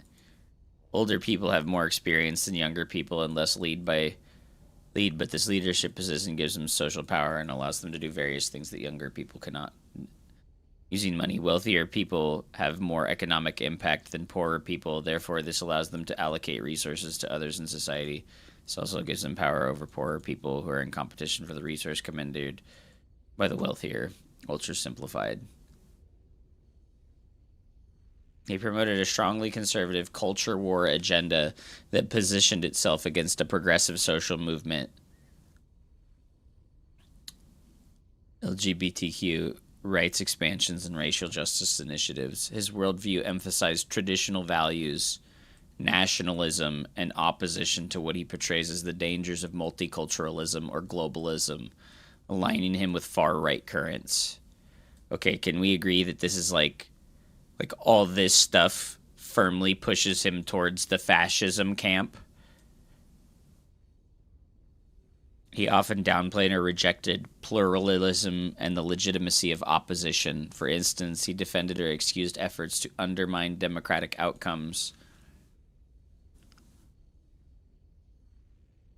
His rhetoric framed opponents as not just wrong, but fundamentally un-American or evil. That's like kind of exactly what a fascist would do, which is just like paint your opposition as an evil thing that cannot be reasoned with. Kirk frequently promoted a hyper-patriotic vision of America as exceptional and divinely ordained, which was central to his turning point message. His rhetoric often reduced national identity to a narrow culture and religious framework. Christian conservative Western civilization, excluding others from true Americanness.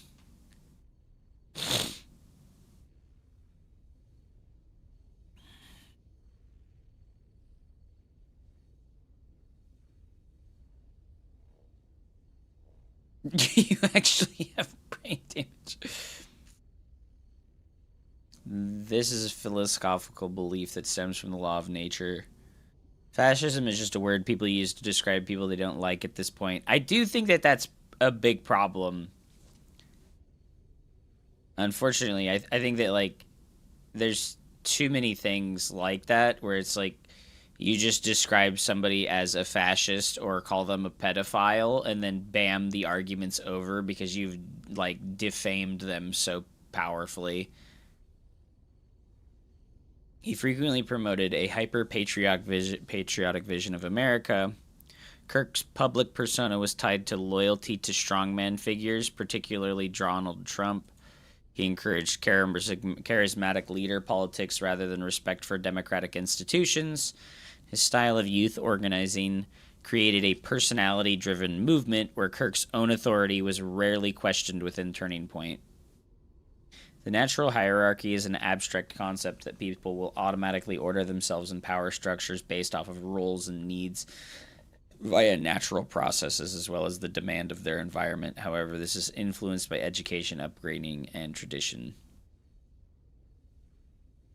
The microphone thing. There's a lot of people who go up to debate someone who just clearly have no idea what the fuck they're talking about and make their cause look worse. Yeah. That sucks. Like, his strategies aimed at silencing or delegitimizing opposition through culture war tactics, online harassment, and canceling of dissenters on campuses. He advocated restricting the political participation of groups he sees as hostile. An example, by endorsing restrictive voting measures framed as election integrity.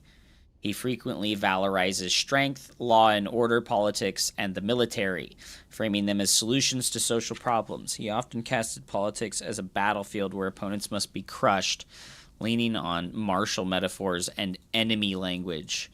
He championed traditional hierarchies, aka male dominance, Christian primacy, Western civilization superiority. He framed inequality as natural or desirable, portraying progressive redistribution of equity efforts as destructive.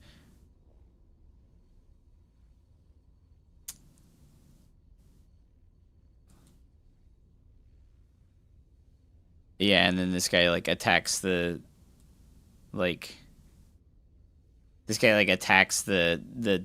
ideas that were portrayed here by just, like, in a very, like, flip... Like, this guy Charlie Kirked This popular Escape 3340 guy here, he like Charlie Kirked this entire post and was like, yeah, well, you're fucking dumb.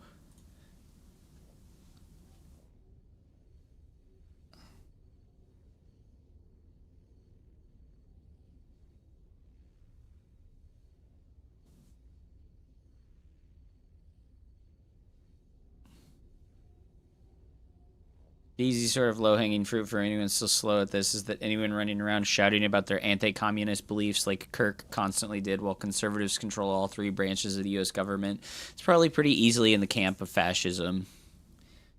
Sometimes all of the anti-communist clickbait stuff in our echo chamber is hard to see through. Make Hoop It Up go on Discord.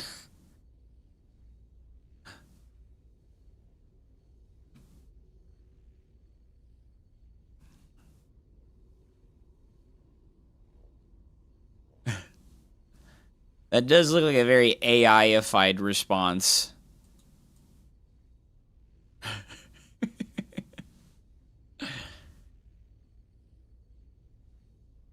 Bring strong human at top and small weak human at bottom. Throw 10 people in a room and it will become very clear, very quick, where everyone falls on the spectrum. Then you will see dominant and submissive behaviors.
Time-stamped. How to spot a potential fascist. Oh, hey everyone. You just found me here in the great outdoors, doing a bit of bird spotting. See, I'm a bit of an amateur conservationist, me, at the weekends, you know. There's a particular species I've got my eye out for today. Fascisticus potentialicus. Defining fascism. It's important to begin by recognising that fascism, as an ideology, is notoriously difficult to define. The novelist and critic Umberto Eco, who grew up in fascist Italy, notes that the various forms of fascism which existed in Europe in the mid-20th... Can you mod your chat, please? What do you mean? He's not saying anything bad. He's just saying what he thinks, man. Like, just nobody silenced you, bro. Like, what is this? What are you talking about? Nobody's silencing you. Nobody's upset. Wildly in their ideological content, and predicts that, should it re-emerge, its mottos and insignia would be different once again. He describes fascism as a fuzzy totalitarianism, a collage of different philosophical and political ideas, a beehive of contradictions. As Eco goes on to articulate, however, there are a handful of key traits that have been consistent across movements which have described themselves as fascist. These include nationalism, a cult of tradition, and a view of social relations that holds that life is permanent warfare between the powerful and the powerless, with the establishment of an equitable society being a complete impossibility. Although, as we'll see, many of these aspects of fascism did eventually come to be of interest to the researchers behind the authoritarian personality, they were primarily focused on another consistent aspect of fascism, and its most pernicious, the popularization of racism, prejudice, and bigotry. For, as Eco writes, Fascism grows up and seeks for consensus by exploiting and exacerbating the natural fear of difference. Fascism, to echo, is racist by definition. Adorno et al.'s primary focus, then, was what it is that causes some people to be won over by this racist rhetoric, where others might be more resistant to it.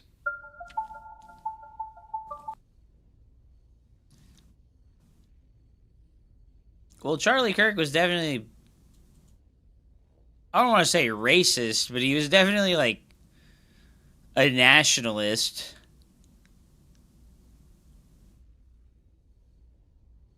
Which, you know, like, there's like very heavy leaning into being racist when you're like a hardcore nationalist.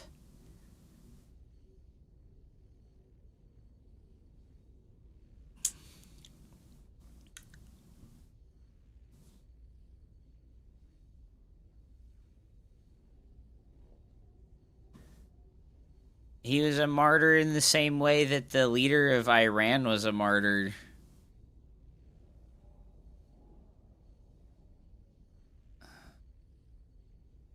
Yeah, I don't think he was very successful, though, because, like, ain't nobody fucking talking about him anymore, dude. Like, it is what it is. Like, he died before he could really, I'm real. I think he got assassinated, you know, like, by a high-level controlling power from either inside of America or outside of America. Like, I think he got assassinated because he, like, boundary stepped outside of, like, the role that he was given.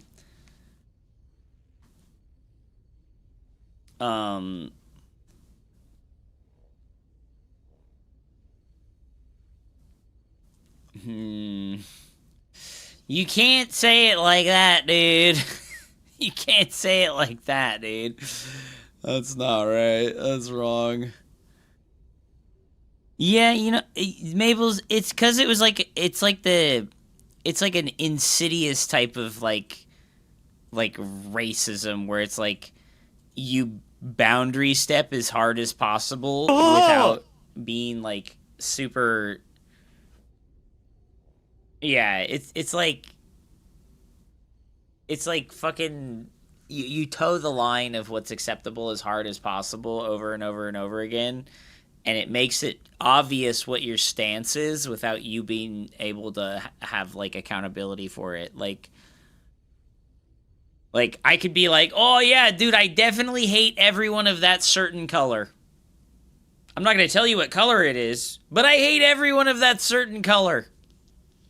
You know, or like, I hate everyone of this one specific religion, but I'm not going to tell you what that religion is, so you can't know that I'm racist. You know, like that kind of...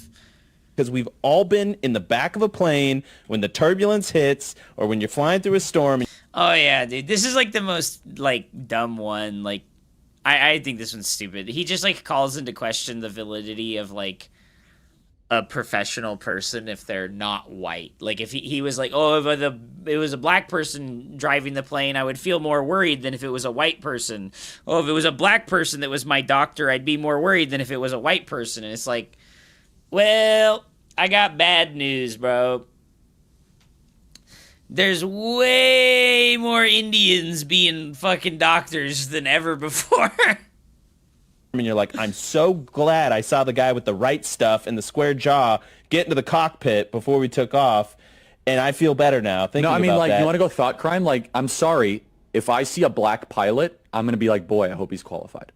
Well, that's the you wouldn't have done that. You wouldn't have. You wouldn't have done that before. That's not an immediate. No, you wouldn't have done that before. That's not who I am. That's not what I believe. Because we've all. That's not who I am, and that's not what I believe. But that's my first thought. That's weird. Like, I don't know, man. Like.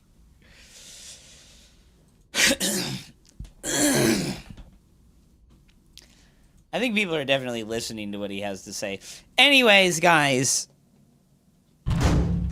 I do enjoy talking politics stuff and, like, being more worldly and, like, learning about stuff like this, but I gotta go eat some dinner, guys. I gotta go eat some dinner before it gets too late.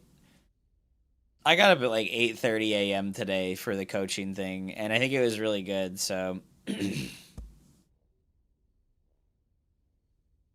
would let Carl Weathers from Terminator do surgery on me.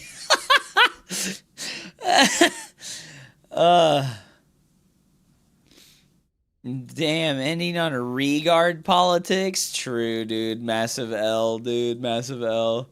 Well, I want to go eat, and I want to chill, and I want to, like, I want to chill. Yep, that's what I want.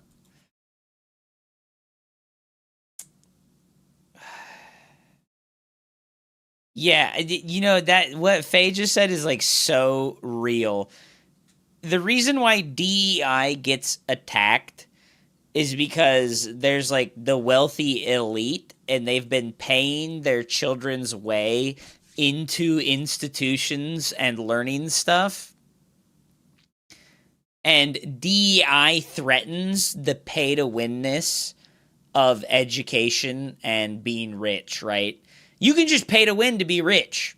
If you're rich enough, you can just give somebody else enough money that they can then be rich forever as well. So DEI was like a way of like evening the playing field between like the wealthy and the not wealthy, and that's why it gets demonized. It's not, there's like no other reason to demonize it, you know, like. Of course, there are unqualified people of all types and all races, but, dude, the most unqualified people are usually just, like, super rich people that, like, bought their way into positions.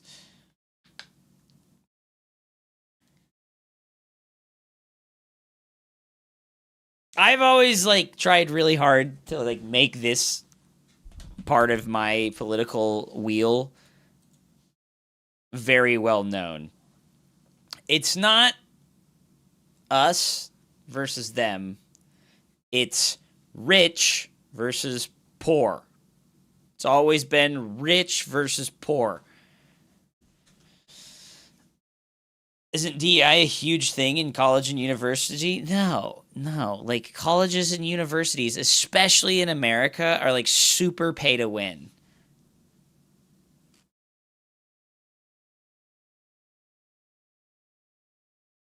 There's just those flyers you get in the mail that's like, hey, you want to go to this campus?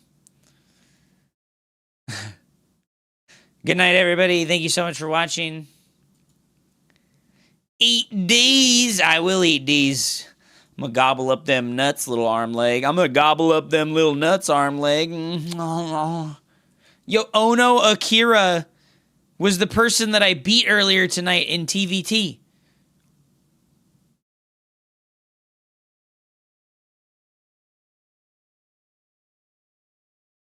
Make sure to stay hydrated. Call your mom. Call your dad. Unfortunately, I can't call my dad because I don't know who my dad is. And he never wanted anything to do with me. Feels bad, man. Feels bad, man. Feels bad, man. Feels bad, man. Feels bad, man. Don't forget Destiny Beat Bike. Dude, the copy pastas in that fucking screenshot were so funny. It was like a fucking ASCII art of, like, somebody getting dicked down, and, like, the dicker downer was labeled Destiny, and Bike Rush was labeled the bottom. Unbelievable! It's Big Fred down at the Radio Shack. I'm gonna drop a raid on my new friend. Let's go.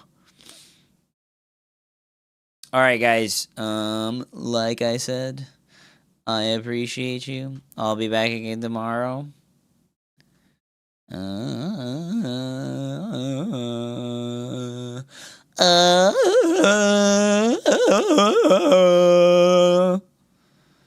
Let's host Huck while he plays Beyond All Reason, so that you guys can go bitch about how Huck doesn't play Starcraft 2 again.